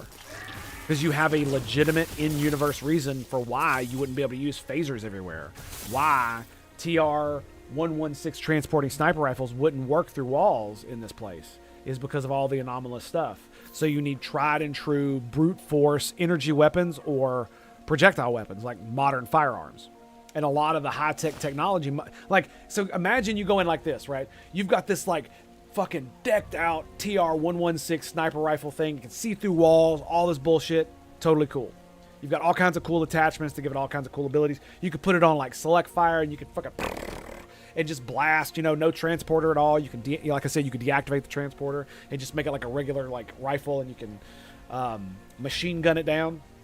And it has like no recoil, all that stuff. But the problem is it has so many electronic components that if you go anywhere near any type of anomalous spatial nonsense, gobbledygook, technobabble shit that I could possibly come up with, parts of your rifle might not work. It might give you false sensor readings if you're trying to look through walls, or the transporter part might not work because there's a special type of thing going on, or energy signatures or something are fucking with it. You know you can come up with all kinds of interference nonsense, right? And so that's kind of the way I would like to make the game, is that all the high-tech stuff, you have it available, right? But a lot of it is not very reliable inside of Rashanar. So you're always going to want to have your tried and true backup weapons, or you're going to want to kit out a primitive, like, actual,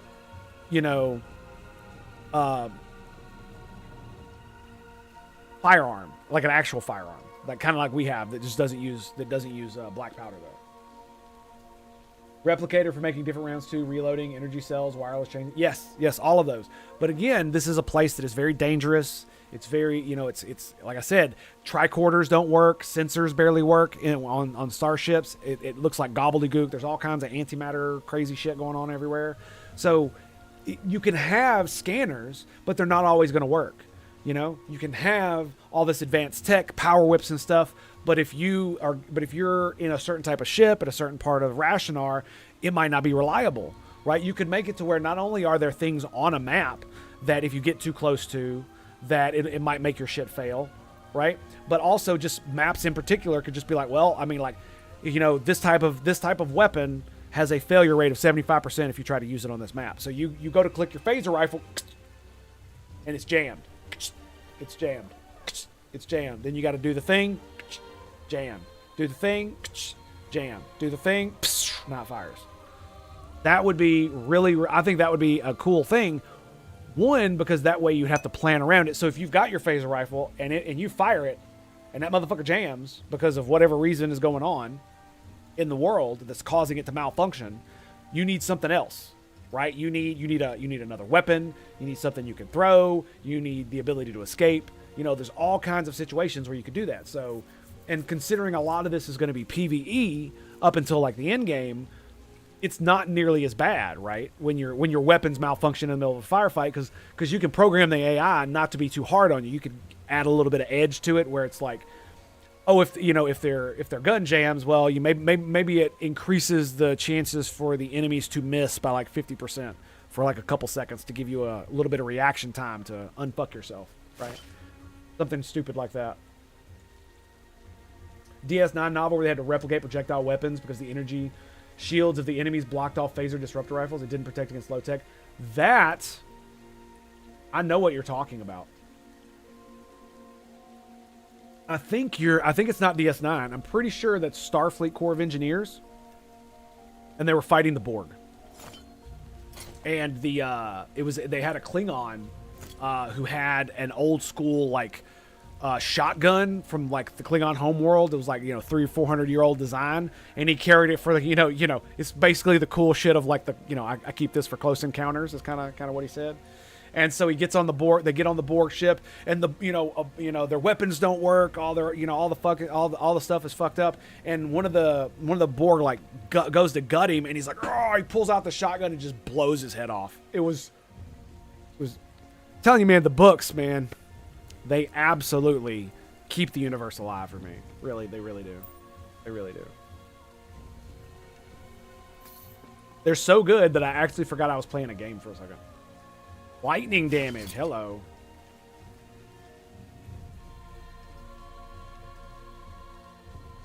I don't really have a place to put it.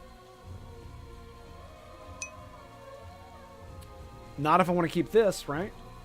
Because I'd have to put this up here. Yeah. Fallen Heroes is the one I'm referencing. Okay, fair enough. I imagine the DS9, they probably, reused a lot of stuff like that in the different novels, so, fair enough. But I distinctly remember that specifically being used. And it was against the Borg because their shields were like that. And so that's when they... Wait.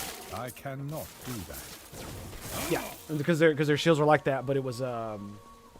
Yeah, used a frickin' primitive projectile weapon. I cannot do that. Kick ass and take names. I cannot do that. Okay, so our entire goal here is to find the Baroness. Okay, where is this bitch?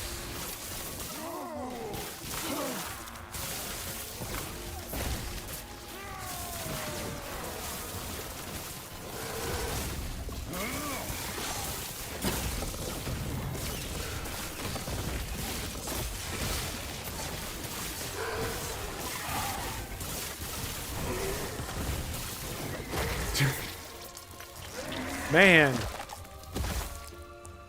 Well, that was a lot of fun. Holy shit. Man, I'm getting a lot of stuff that sells, dude. Wow. New intellect, dagger of stillness, melee fire. Hopefully the land isn't barren, unless the prisoner. It was, like I said, it was like they make a lot of good books when it comes to a lot of the Star Trek books are really, really good because you can tell the people that are writing them know their lore, and they mostly know what they're talking about. There are a few where that's less the case, and that's okay though, because if you can write a really good story, I can forgive a little bit of this and that. You know what I mean? One of the reasons why in Star Trek, the first new Star Trek movie that came out, I gave them the benefit of that doubt. Because it really felt like they were trying to do something cool and innovative, and yeah, then it just kind of fell off basically. But you know, at first it was like I can forgive a little bit of, you know, fucking if you get your shit right. But they decided not to.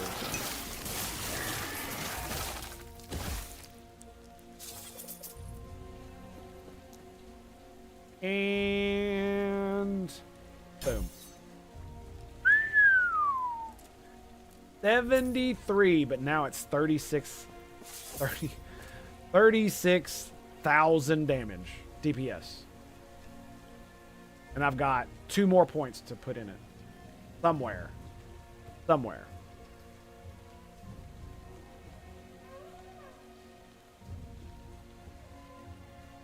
I might just go static armor and give myself more lightning. You just critical hit multiplier is pretty good too.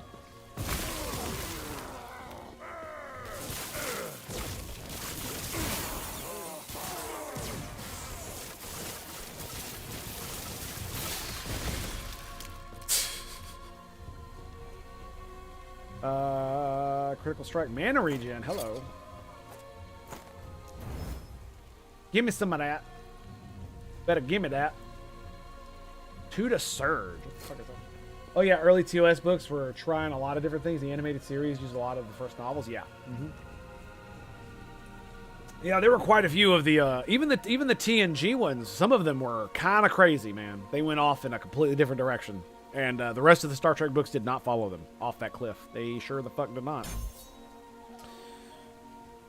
Alright, so next we'll get global recovery speed by 5%. Lovely, boys. Lovely.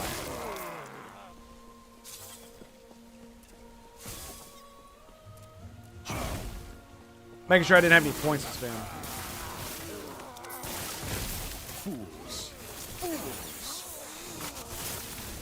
Damn, they both leveled up?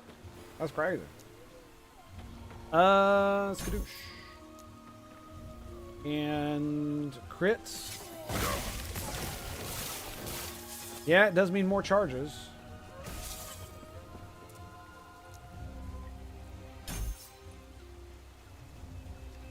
So it's a 17, so it's 2%. Chance for chains. Chains.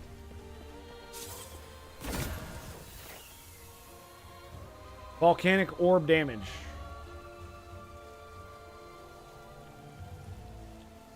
Ooh.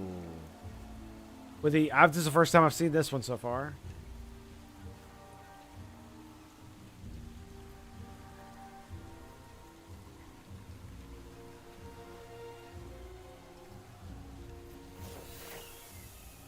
All right, let's go, baby.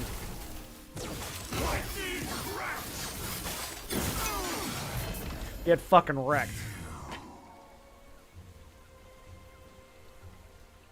Wait, I thought I empowered. Wait, what? Shit. I fought him? I thought I empowered him. God dang it. Did you ever play DS9, The Fallen, third-person survival horror? It was what was classified with several DS9 characters as the player. I don't think I ever have. I don't think I've ever heard of that game.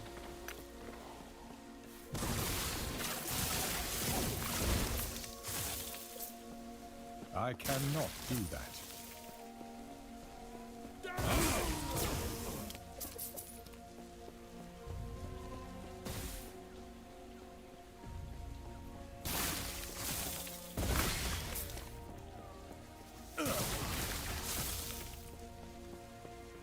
This where the bitch is? The answer to that is no.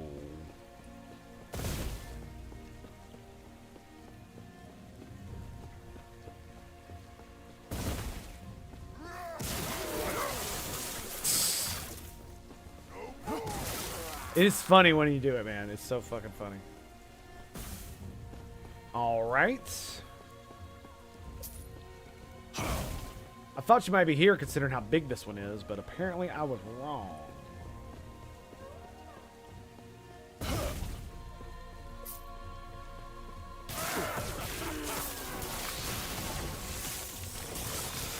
You know the really messed up thing about DS9? One of the main reasons I didn't like it back in the day was because of how much religious shit they did with the Bajorans. And it just reminded me, it's like one of the reasons is because I was very disappointed because they have the entire goddamn Gamma Quadrant available to them to just come up with whatever the fuck they wanted. And they chose to create the Dominion and do Bajoran religious shit. And it was like, there was so much more that could have been done. So much more that it could have been.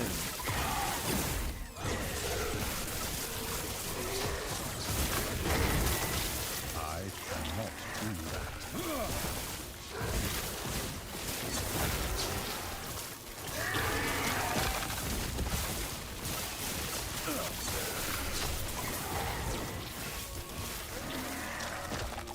Anybody else? Fuckos.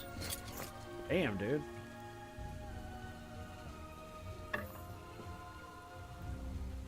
So much good loot. 22. What level's that? 7 intelligence, 5 crit. Damn. Pretty good. Tier 4 elemental damage.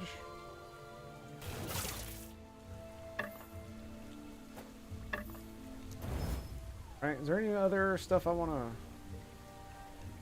13 mana, 2 surge, minion damage. Any of the big ones. Crit chance. Wait.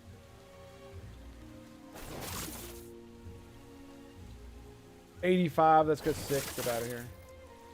Okay, that feels a little bit better. Yeah, that feels a little bit better. Yeah, alright.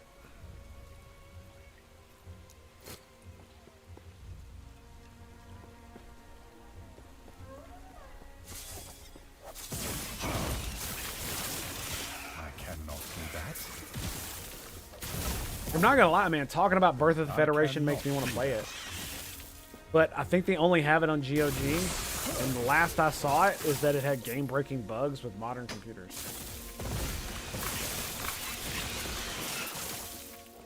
And I lost my disc for it, like back in the day, like I said before. So mad about that.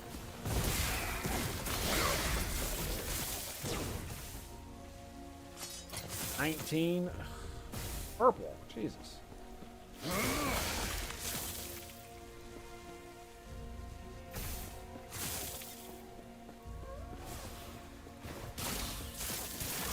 Yep. Come on, boys. Let's go. You ain't ready for this. You ain't ready for this.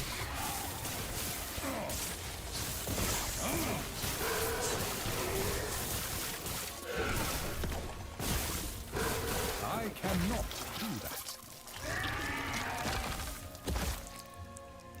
Turquoise ring? Nah, you'll be fine. And, maybe.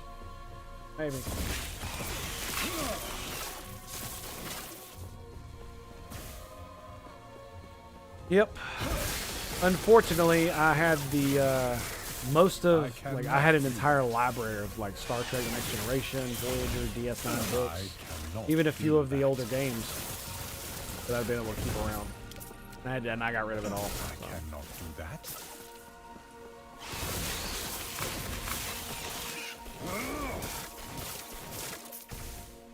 Oh, sucks to be me. Is this it? Is this the bitch? Yes!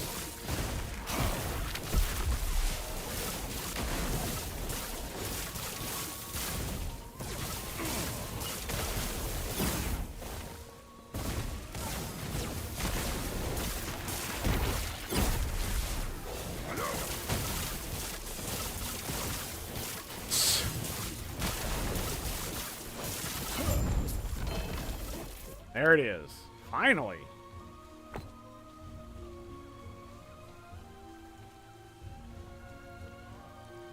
Okay. What do we get? Meteor, really?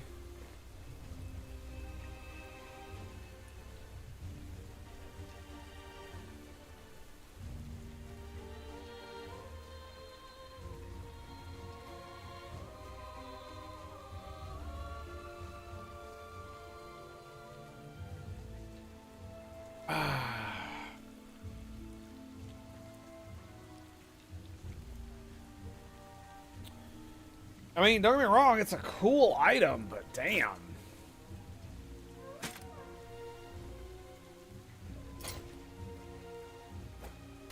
I feel like I'd never get anything good. Like, wah, wah. Fool, I cannot do that. Key is just to keep going. I know I see it. I see it.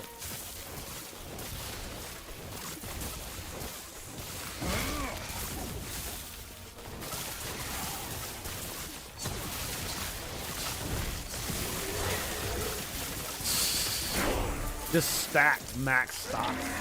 Stacked max shock on him. Completely, utterly devastating. 46 ward gained when damage leaves you at low health. Guess we'll pick that up.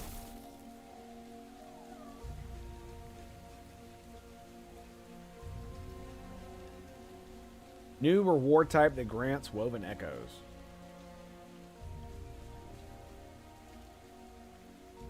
Okay. Firm and close.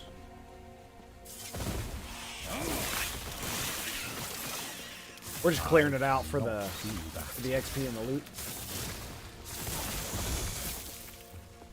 We're gonna head out. Yep. So lot. That is a lot. A lot of ward we gain on.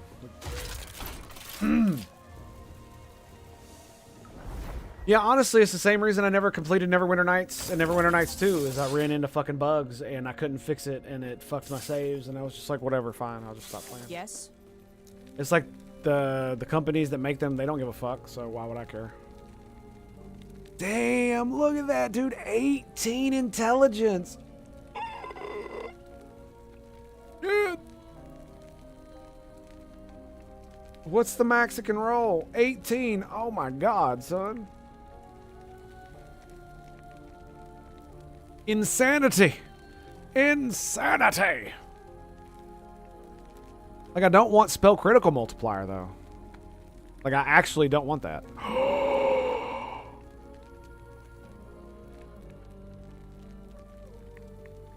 59 spell damage. 60 mana. It doesn't matter that it doesn't have crit. It doesn't matter that it doesn't have elemental. If I put that motherfucker on, it will increase my damage a significant amount. 52 right here. 54 mana. It's -5 spell casting on that one. Look at that. Bro. Oh, it's maximum cold damage. Oh, that sucks. I'm gonna buy it anyway. Yep. Fuck it. We ballin', boys. We ballin'. Sell you. Sell you. Sell you. Like, I half wonder if I should keep half of these idols that I have, because I just... Frost Claw. Fuck it. I'm just gonna sell these. Elemental. Ooh. That's area. Fire damage. Fuck it. We're just gonna. Yeah. My inventory's gonna be full of these damn things if I keep it up. 2 dispel damage. I'll keep that one. I might find some different stuff to where I can work it in. You know what I mean? Because if I find a bunch of other stuff that I don't want these. I mean, this one, 6 spell damage. That's crazy, right? So yeah. So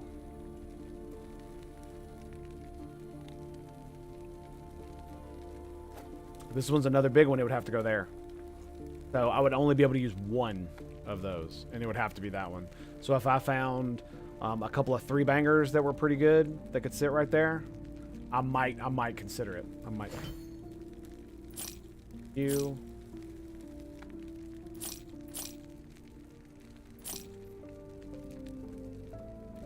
%, movement speed. It's just, I've had that thing since the beginning of the game, dude.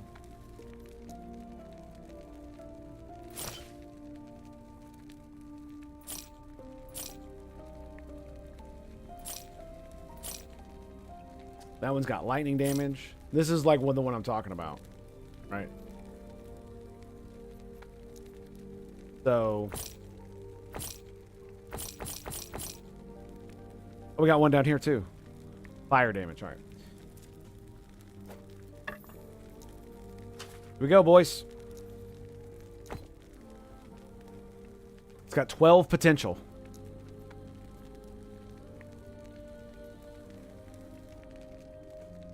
Mana gained as ward.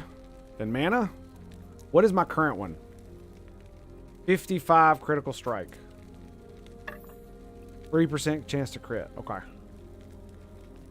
Alright. Alright. Alright, here we go.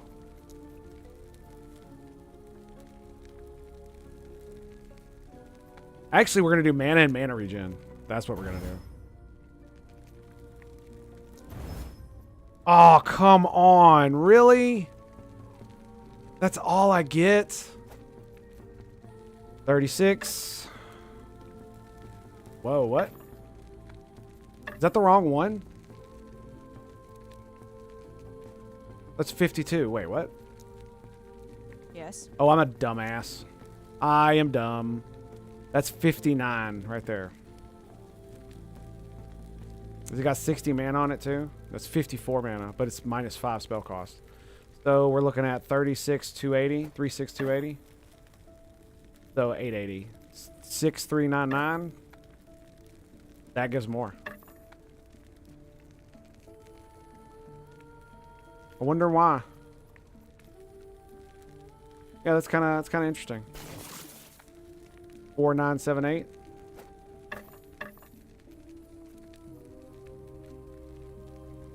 Less damage. Oh yeah, because it's only +2 damage. That's right. That's right. Yep. That's why. So if I'd gotten this one, it would cost 6 mana, but I would have 9 more. Okay. All right. What's the maximum spell damage you can have on one of those? 60. All right. We got to keep a lookout for that. So that was my bad. I screwed that up. I wasn't paying the fuck attention like a dumbass. Take care. Like a dumbass.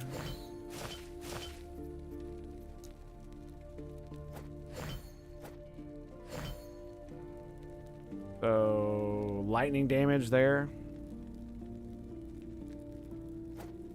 So yeah, if I found a way to, yeah, if I found some really good tall ones, I could see giving up those. But I haven't found any yet, so what am I supposed to do about it?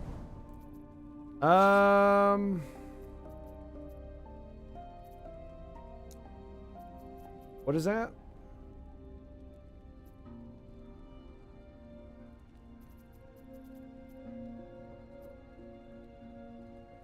Rare relics. Okay. We'll go that direction. I'm okay with that.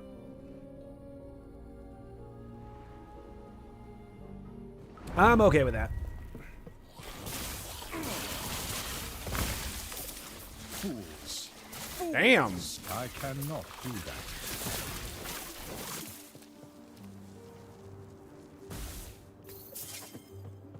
Yeah, they're starting to. A lot of these items are starting to sell, man. They are really, really getting up there.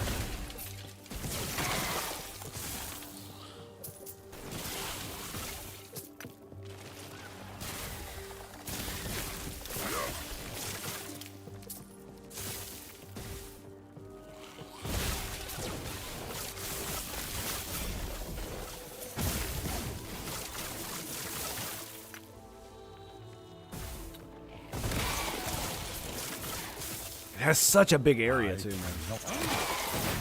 Freaking Elemental Nova, that's so crazy. Especially on the teleport.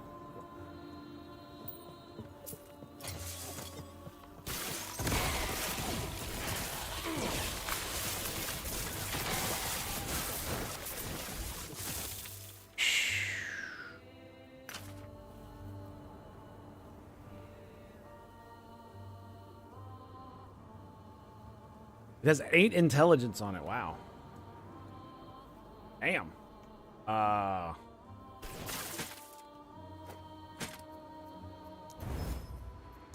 So, Glyph of Hope. What the fuck is that? Glyph of Envy, Despair. Oh, yeah, that's what Glyph of Hope is. Order. Glyph of Despair. Has a chance to seal an affix instead of upgrading it. The seal affix is moved to its own slot, leaving the old slot open for a new affix. Destabilizes an item, unpredictably changing all the properties other than the affix being upgraded. This stability is siphoned to the most recent monolith timeline you entered, greatly increasing stability. Interesting. And re-rolls all implicits on an item.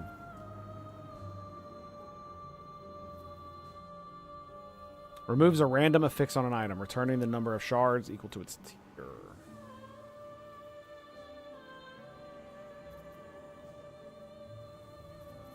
Implicits, okay.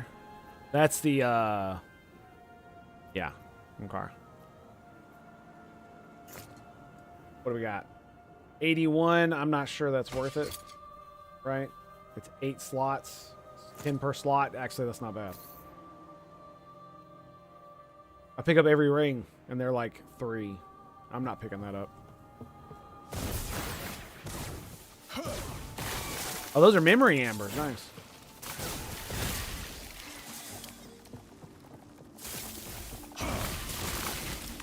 Oh.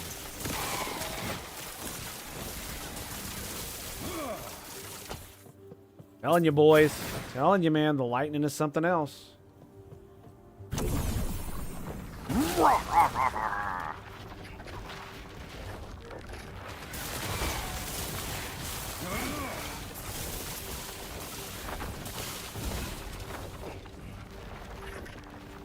cannot.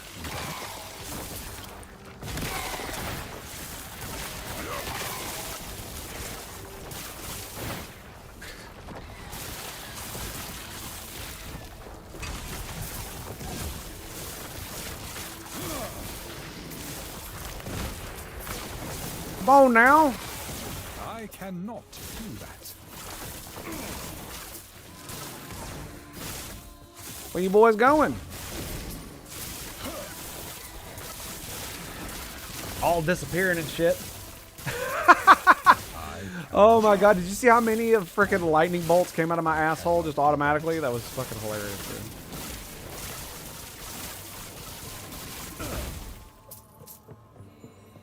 I cannot. Look at that, dude. I cannot do that.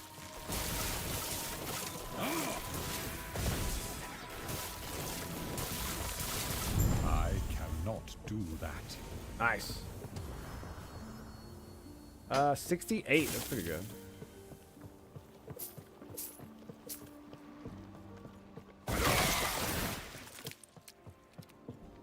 Okay. So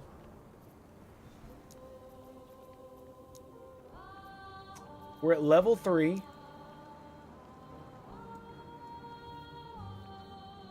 Cool. Cool. We got 4,000 favor now, so I could go get one of those, but we're not gonna do that right now. And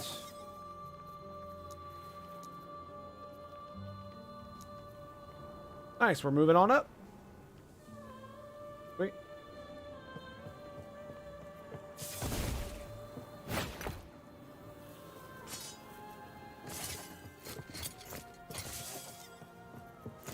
Needs to be a button over that. Of course.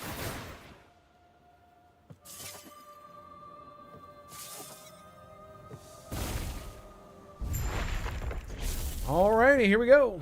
Once more into the breach, my friends.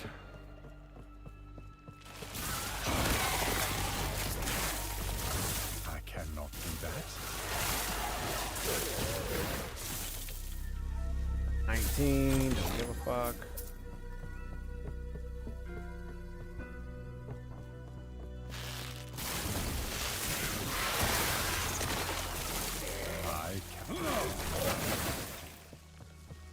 Increase bow damage? Alright.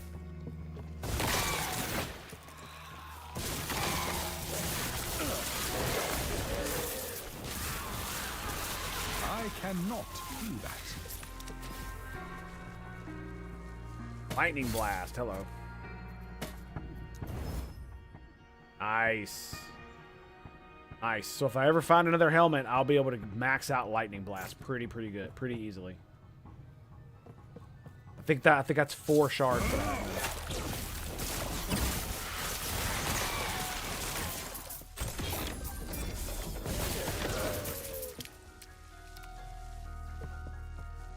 Staff of Authority. 270 damage over time. That looks pimp. I don't need it though. Does look pimp though.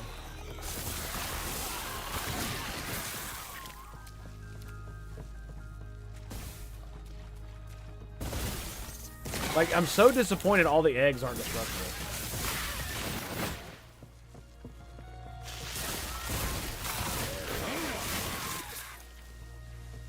You know what I mean? It's such a shame. Whoa, okay, got a lot of loot there.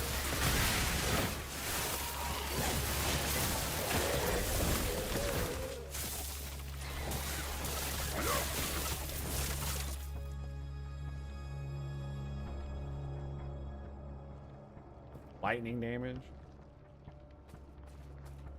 See, plus 642 minion dodge rating. Wow.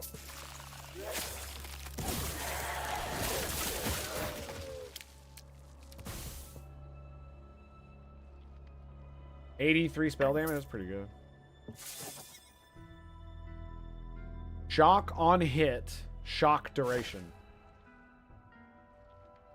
Do I even need that? I don't know what my shock chance. Well, well, we can look. What is my shock chance? I don't have one. A base one anyway. What about shock chance 33?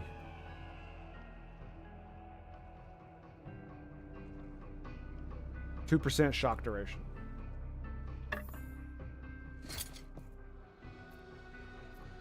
So, damn, do I give up lightning for this? Lightning damage?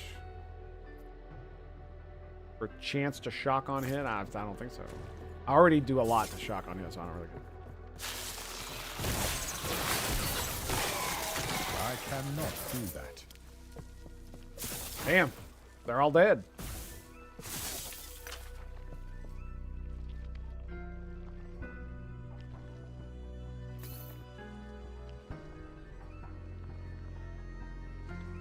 Ward per second. Almost, game. Almost. Almost. I cannot.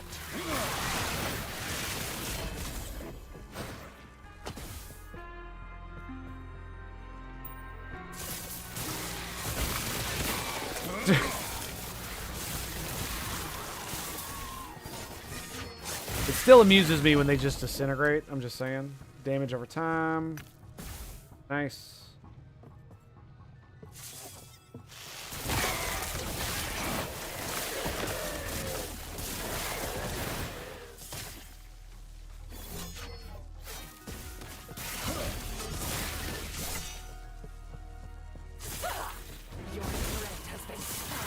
I cannot do that.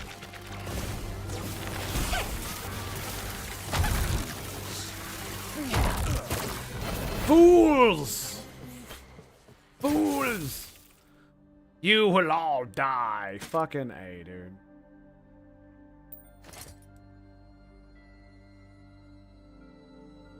%21 chance to gain haste for 1 second on hit. Melee attack speed, health regen, bow attack speed, critical chance for it with the third strike or flurry. Well, I found one that has one stat that I can use.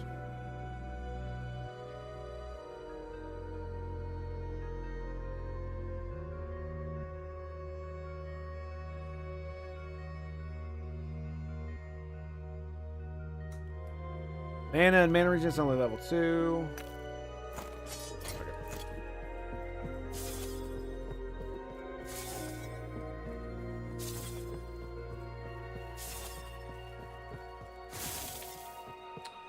Alrighty, what do we get? Silly rune. That's the Weaver thing, right? Yeah, Woven Echo, okay.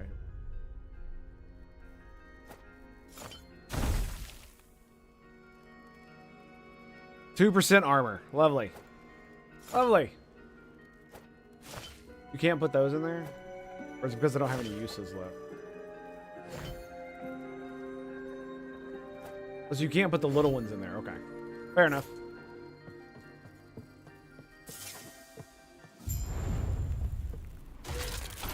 So you don't even have to do them. You just do the normal echo. Interesting. +1 to focus. 50 spell. Elemental damage. Fireball. Fuck your fireball, dude. Yes.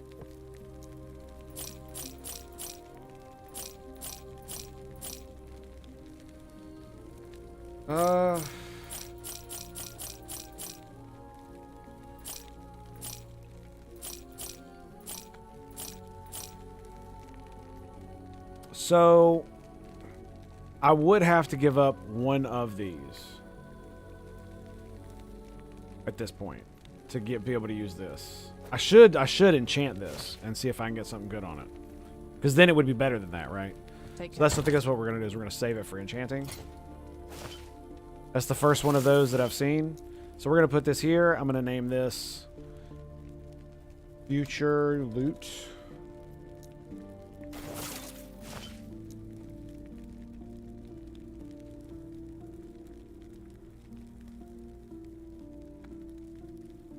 Yeah, none of those are that great. Potion Ward. Health on kill, melee. 2 lightning spell damage. We'll future loot that one. Shock on hit, future loot. Lightning damage, future loot. Okay, there we go. Alright.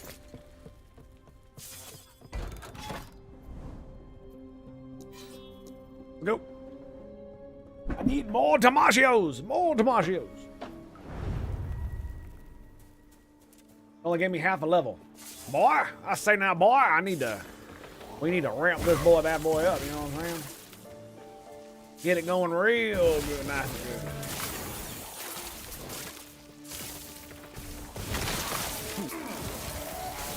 The Weaver grows. Okay, I just made it better. Whatever, dude, whatever. That's definitely one I want to look into replacing with a better enchant with a one. The problem is I can't fucking find. Even when I do find ones that are like this, they're just not. They don't have the stats I want. One of the stats is usually always something that I don't want.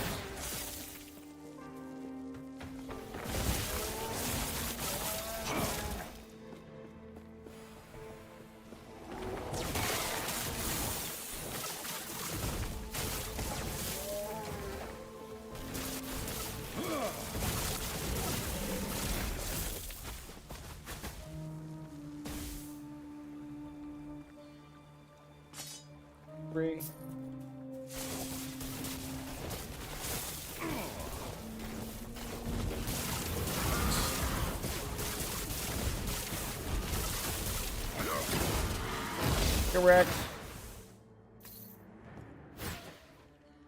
Minions, teleport. Alright, now can I go kill dude, bro? Can we do this?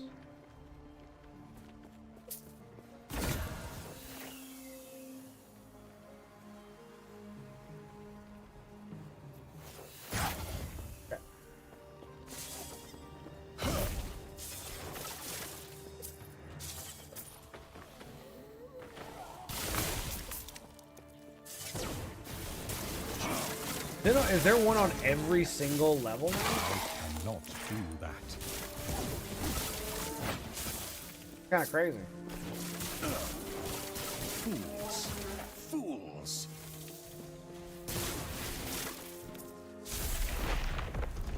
Alright. That is kind of crazy.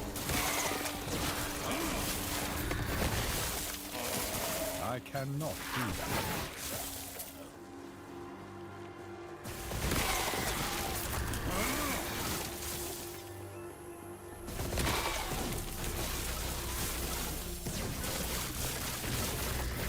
Like, nah, son, you're good. You're good. I cannot do that. It's okay, buddy. Damn, dude, so fucking many of these assholes. Ow. More crit? Eh, fuck it, more crit. It's either that or do the more chain thing, and I'm just like, man, I got enough chain shit as it is. 2 points in that bitch is enough.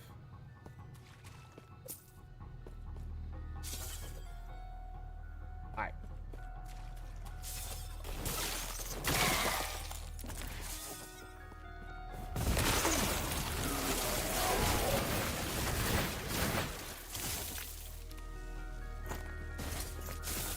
Oh, we got another one of these.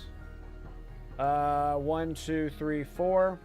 1, 2, 3, 4, 5. Okay. You have a chance for your echoes to spawn with Memory Amber reward type. Currently used to increase the rank. Whatever. Give me the damn thing, god dang it.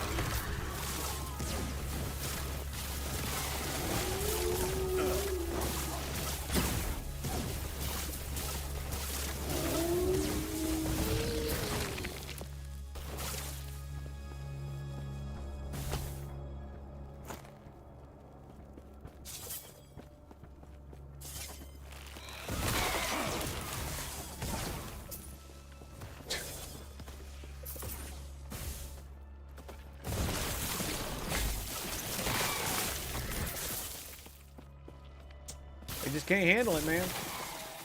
Just can't handle it.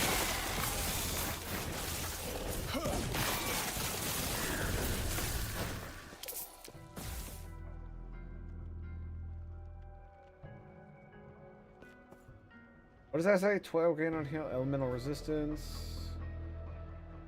Ward per second.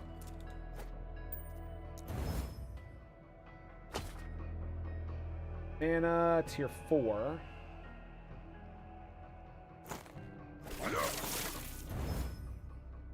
Ah, damn it.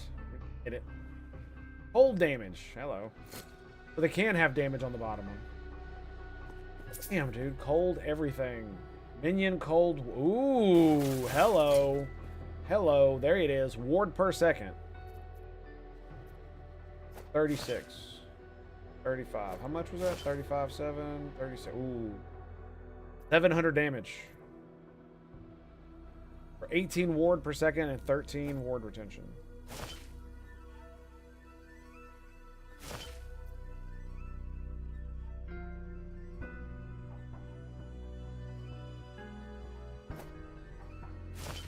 You know, we could do something like this. This one didn't turn out so great. I mean, shock duration is fine. But now I've got room for another one. Look at that.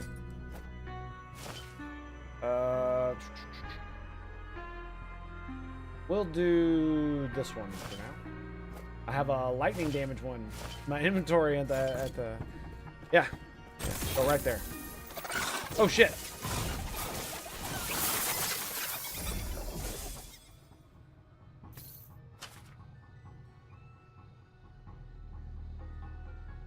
Spell damage, ward per second. Does it say ward per second? Did 13 ward per second. That's a tier 2. It's also the one that has ward and ward retention.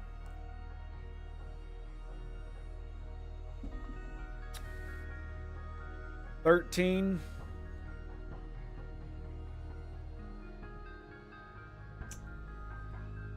I mean, if one of those stats was mana, I could very much see putting this bad boy on.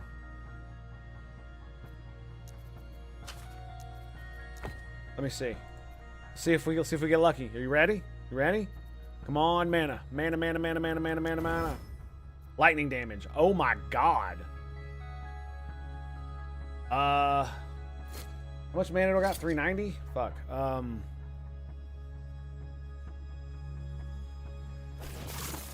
Alright. What's my mana regen? 16? 15 2?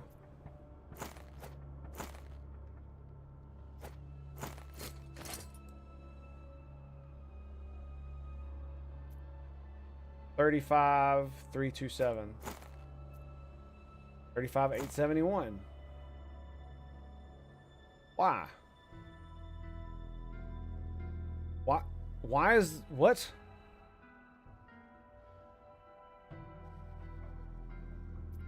Oh, it's because of mana. That's why. 833 8990 35327. So yeah, it's because of the mana cost, right? 73 mana, 67 mana. That's what it is. Because it takes 53 mana away from me, right? Down to 337. Yep, that's what it is. That's why that went down. That went up significantly. Oh shit, 700 damage, right? What about this? 4381, 47. Okay, and then let's look at those 5040. Goes down. Goes down. Wonder why. 4728. 4911. Oh, it doesn't. 4911, yeah. Okay, never mind. So everything except this goes up because I lose a fat chunk of mana.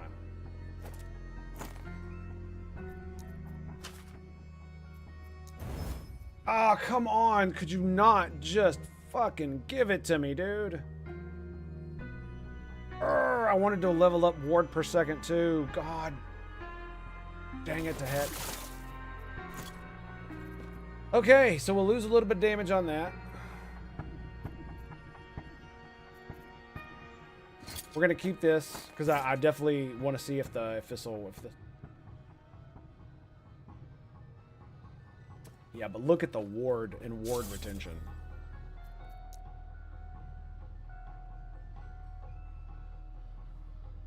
Ward decay is 184. Ward per second is 204. Ward retention is 206.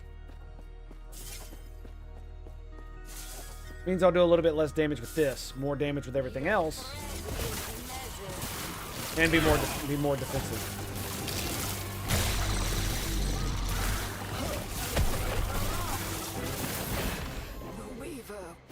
Damn, that was rough. Ward decay threshold. Vitality. 5 vitality. Damn, that was pretty crazy. Can I 4 spell damage? Ho ho ho ho! Here it is. Here it is, baby. 4 spell damage. 19% increased spell damage.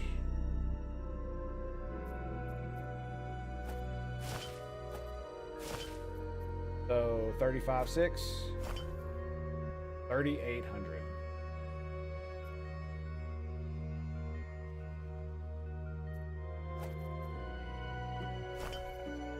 Gave 600 damage to that. Yeah. All right. Yep, that'll do. That will definitely do. Yeah, because it gave me more intelligence. I got more ward per second, ward retention. It looks like my mana's gonna be okay. Melee void skills, lovely. Excellent. All right, let's go.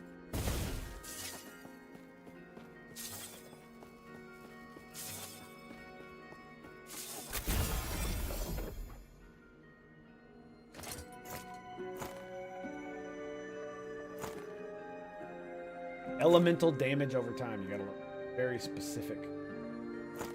Very, very, very interesting specificity. Specificity. There we go. Specificity. 31. Whoa. We're already at tier 2 spell crit.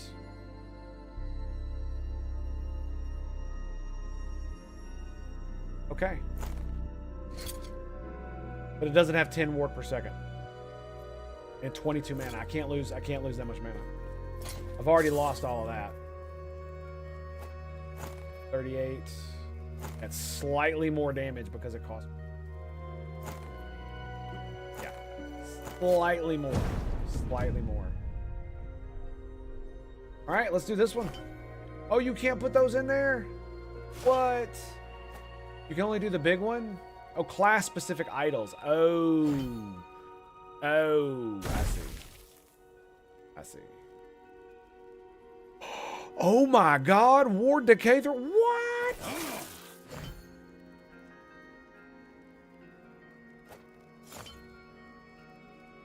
Oh yeah, you can re-enchant, that's right. Nice, we should definitely do that. Guys, get the fuck out of here. I cannot do that. Damn, son. Like, the loot is too much. 46. I really should turn off all armor. That does not have the stuff that I want on it.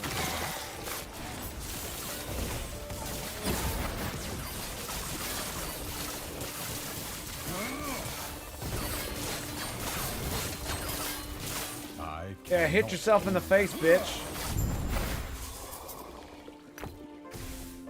Hatchets, brass amulets, sapphire ring.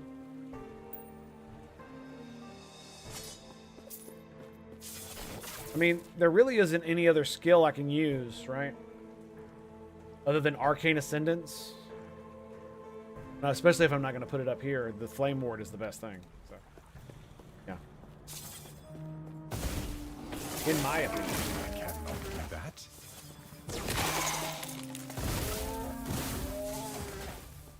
I cannot do that. I cannot do that.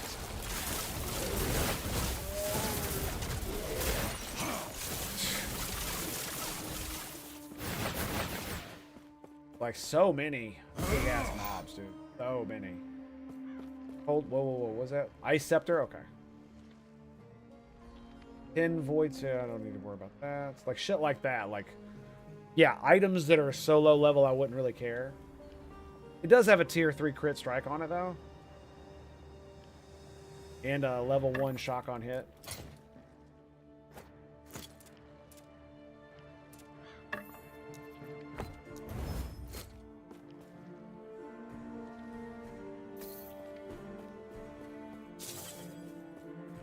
We're done, right? Yeah, we're done.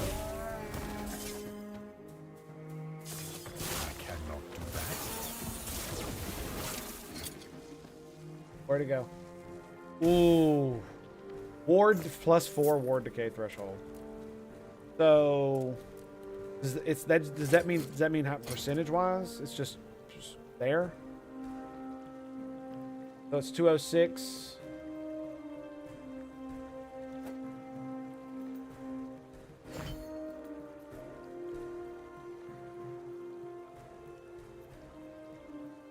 Oh, it's ward decay threshold. Ward decay. There it is. There it is. Okay, yeah.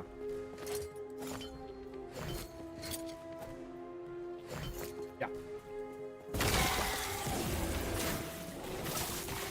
I cannot do that. I am not a man of many pockets.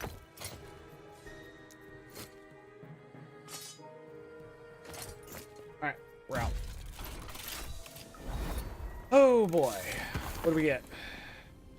Oh yeah, that. Okay. Relics.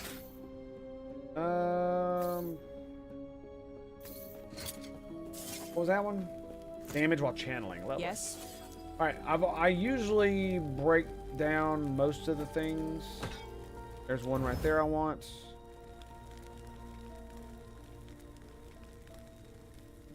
Yeah.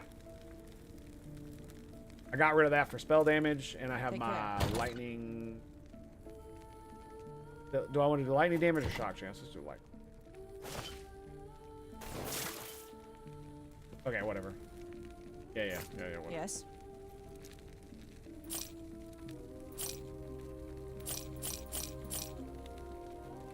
Didn't mean to do that, but too late now. Lead on hit. I mean, they sell for a little bit. What I'm not gonna do is I shouldn't pick them the fuck up. Minion, okay. Like, what did it have on there? I'll keep those. Yeah, I'll keep those. Oof. Man, those are gonna be juicy. Okay, what are we looking at? 2 health regen. Not any of these. We do 47. 60 spell damage. 5 mana. Oh my god. That's it. Alright, here we go. Get ready, boys. 1, 2, 3.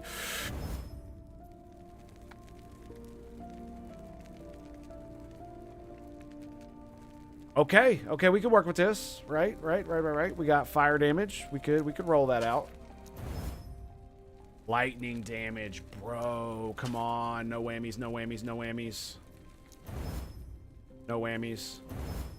No whammies, come on. Give me more. Give me more, baby. Alright, we got 1. That's tier 3. I guess we do lightning damage. Oh, yes, we got the crit. Oh, and there goes 0. We maxed it out, bro. Tier 5s on both of them. It gives 55 mana, 60 spell damage. Oh my fucking god, dude. So we're looking at 38,000. 38,004. 38.4. 50,000. Oh my god, that's it, baby. That's the big one. That's the big one. I'm feeling it. I'm feeling it in my bones. Oh my. We literally bought it. We just bought it off the thing. We just bought it off the thing. I'm gonna put these in future loot because I might be using them later. If maybe. Stun avoidance. I definitely want ward retention. Potion, lightning damage. Yeah, we'll keep the lightning damage. We'll keep the lightning damage. Sell that. Yes. I was hitting caps lock. That's what was going on. Okay. Volcanic orb. Don't care. Critical strike multiplier. 7 mana. Don't care. Don't care. Care. Don't care. Okay. All right. Yes.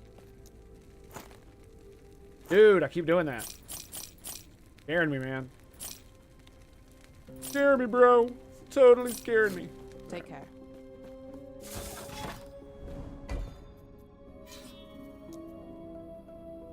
Let's go, boys. Do it up. What do you got? Nothing.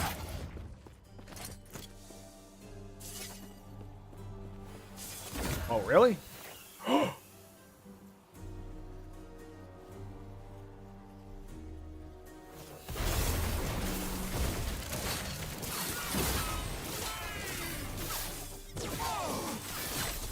And he's out. Drop gold, yes. My favorite types of towers. Excelente. Damn, really? Oh, that's what it turned into.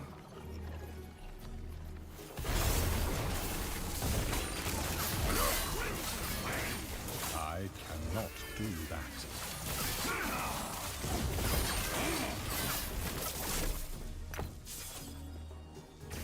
Is that what it really turned into? Come on now. Come on now.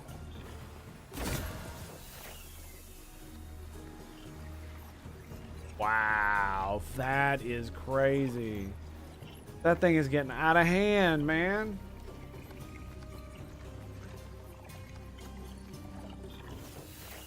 Alright, let's do it.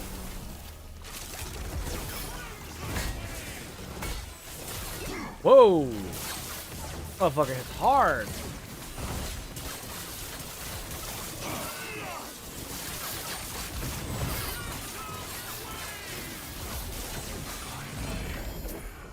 Gotcha, bitch. So if I shatter this, how many lightning do I get? I got 1. Lovely.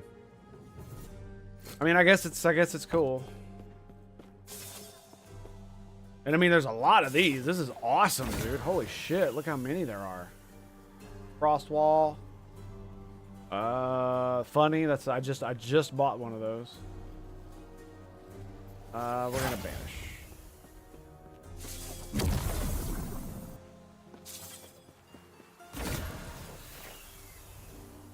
Lightning damage. +1 to all mage skills. Well.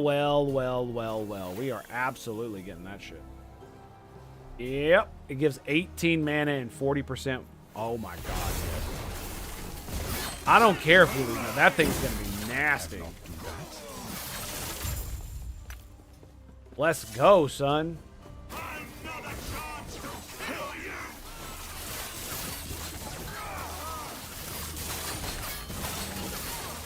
You look how it bounces back and forth between me and him. It's so cool.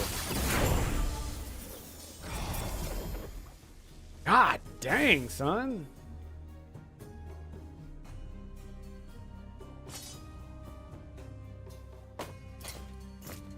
Okay. Melee dip, 2-handed sword. Jesus Christ, look at that thing. 130 fire. What? It's a wand? 62 spell damage. 239% chance to upgrade when you slay a harbinger.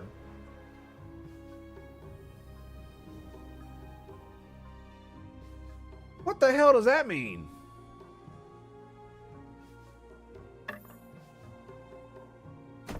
And which one of them fools is a harbinger? Look at that, another one. 300% chance to upgrade. Wow. Okay.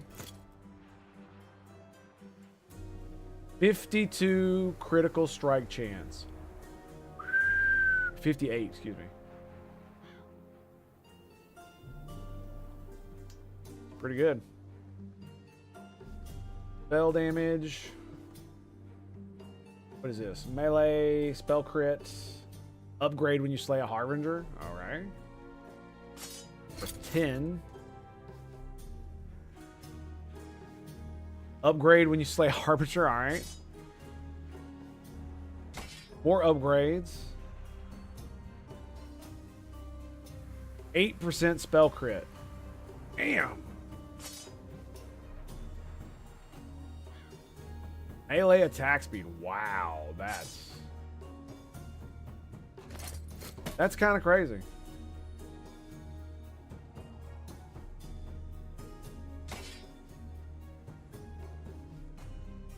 And of course, it has to drop something shitty, doesn't it?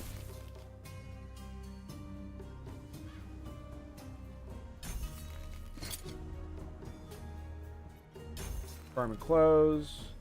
So we've got 4 warded. Okay, all right. Okay, let's head back. Let's head back. I am waffling on what I want to do here because I'm so close to the. I don't think I need any more mana. Not right now, I don't think. So I think this is gonna be good. We could go for lightning pin and damage leech, but if leech went to my board, I would say that would be great. Multiplier?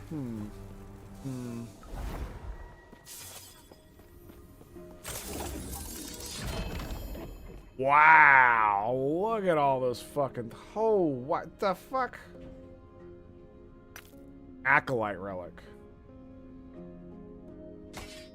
Another one of these fucking things. 45 spell damage. Chance to shock on spell hit. And the max it can go is 50. Damn. That sucks. Still costs 4 mana. That's fair. That's fair. Yes. Okay, here we go.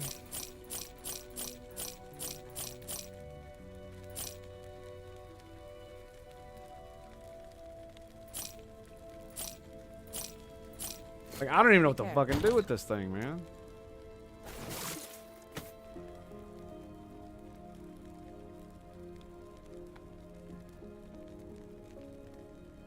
You do 28% more with everything. And then strength, dex, and it's just not very good. I'll keep it for the lulz.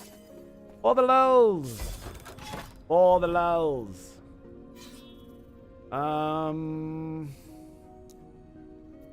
Yeah, let's do this one.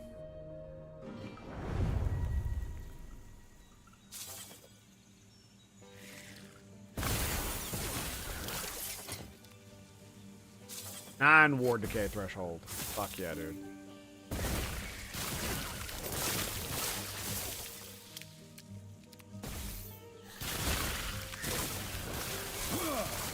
I cannot do that. 13 ward decay threshold. Well, hell yeah, son.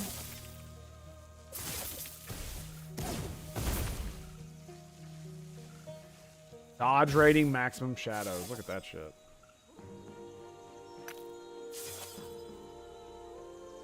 Fire damage, intelligence. Okay. Yeah, I do need... now that I've hit the end game, I really do need to adjust my loot filter.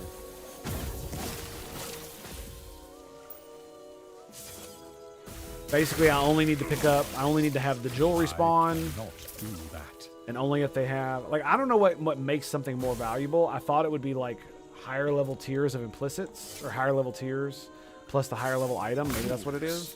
I cannot do that. So I need to stop wasting my time with lower level shit. 18 decay ward threshold. Wow. I have, like, no chance to evade. Yeah, 5%. So basically every stat other than that one on there is basically useless.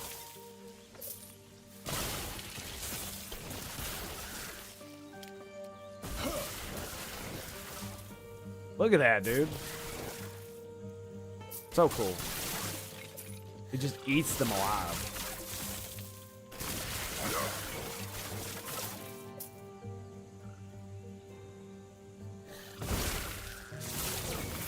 Holy shit, dude. Killed the boss. Mob.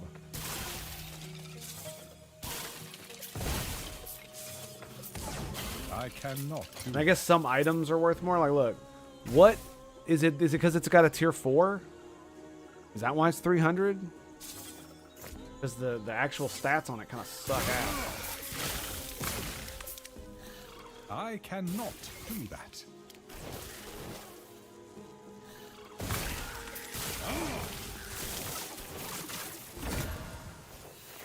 Ooh, I can't wait, dude.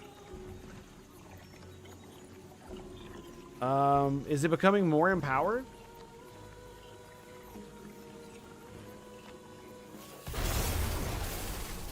I cannot do that. There we go.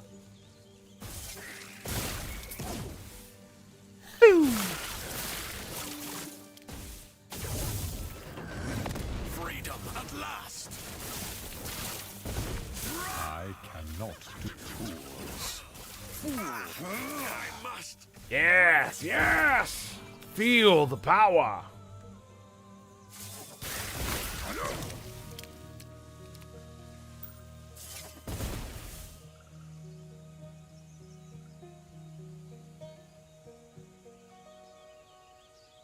Potion use.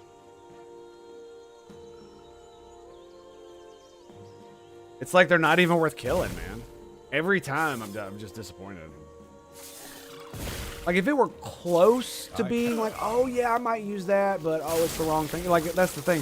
It's like it's such a bad item every fucking time. I can't stand it.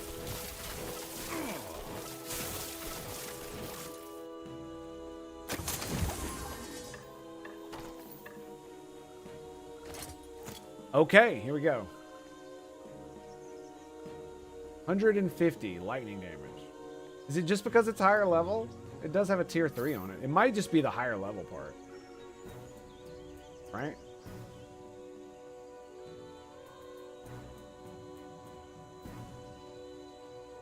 $54 spell damage, cast speed, mana cost. 5.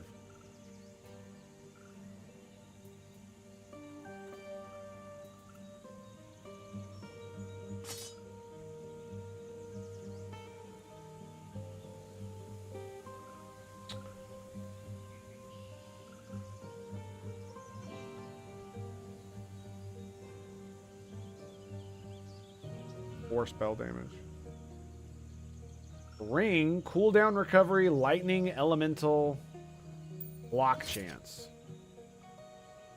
Intelligence, minion damage. Alright, well, hey, look at this. I have been looking for a way to get rid of this ring for a long time. Is there anything I can put on the back end of this? It'll make it worth a damn. Ward per second, ward threshold. Okay. And we're at T2 of both of these. It's got 27. It'll get a 9. How much do I lose? How much crit? 2. I can do that. Yeah. It'll lose me 4 mana, but I don't give a damn about that. 6 ward is tier 1 as well. All right, so the first thing we're going to do is we're going to ward per second this bad boy. Oh, look how much it took. Dude, come on.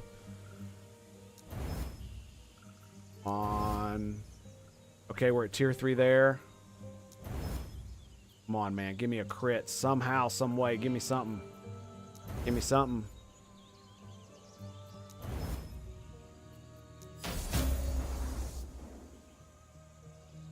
And of course, the block chance is what got upgraded. Of course. Lightning damage. Nice. Bam. There it is. Fucking A, dude.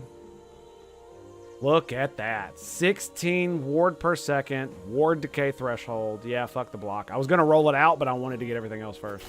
We did it, dude. We got it. We finally fucking replaced this piece of shit. Oh my god, that's so awesome. Okay. None of this shit really sells for anything either. That's kind of the crazy thing. It's all garbage. I think it's not meant to sell for much. Funny as that is. And it gives me cooldown recovery, so 3.6% cooldown. Or 3.6 second cooldown.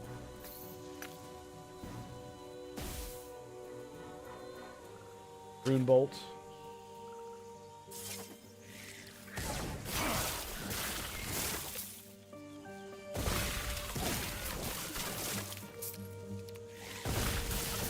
Well, well, well. All right. I cannot do that.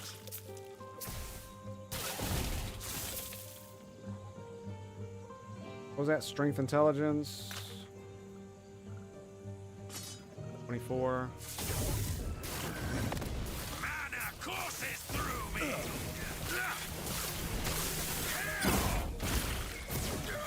He like just dodged out of it. What a jackass. I did nothing wrong. Minion damage. I mean, that would be cool if I had minions, so sure. Yeah, I can see that. To be fair, my boots only sell for 6, so.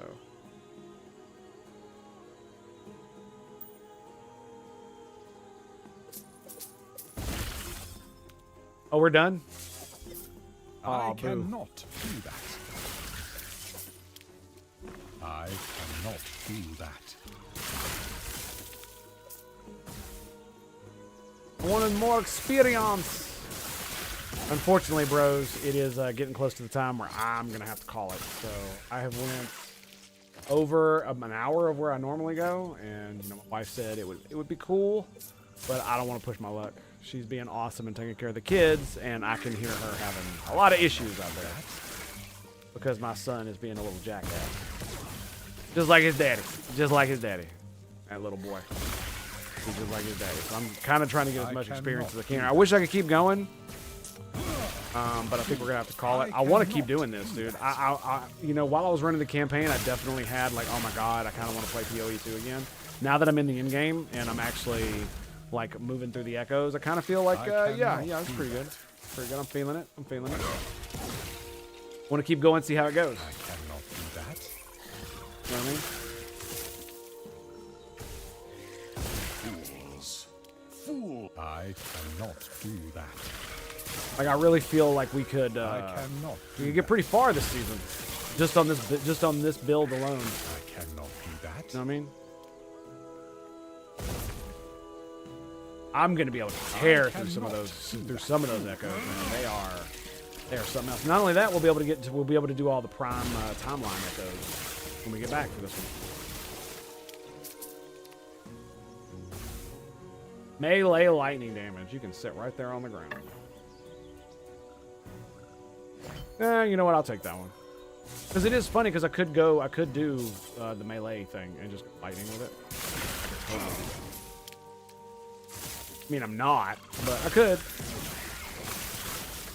I cannot. Yeah, I think it's way better than the black hole. I love the black hole. If I could turn the black hole into lightning, I probably would have kept it. But having every second I get a free lightning blast that I don't have to cast, it just means my DPS is just so good. That we don't got to worry about it. Half the time, all I got to do is cast this and this. Good. All right, boys. I think that's going to be it for today. Thank you very much for being here. Very much appreciate it. You guys are so very awesome. And I will see you guys next time. All right? So it'll be 2 a.m. tomorrow morning. We'll be back. And I'm probably, if nothing crazy happens today, which, I mean, it's Monday, so it probably will, I'm probably just going to blast. We'll get to news stories and stuff if I feel like it. Like this morning, I said I only wanted to touch on one thing, and I fucking ran my mouth for 30 minutes. So you never know what's going to happen, all right? So until then, my dudes, my bros, my homies, it's been a pleasure. It's been an honor. I'll see you next time. Longwood, Steel, Amazing Barrel, Blaze, thank you guys. Appreciate you. Take it easy. Really great if it would tell me where they were coming from.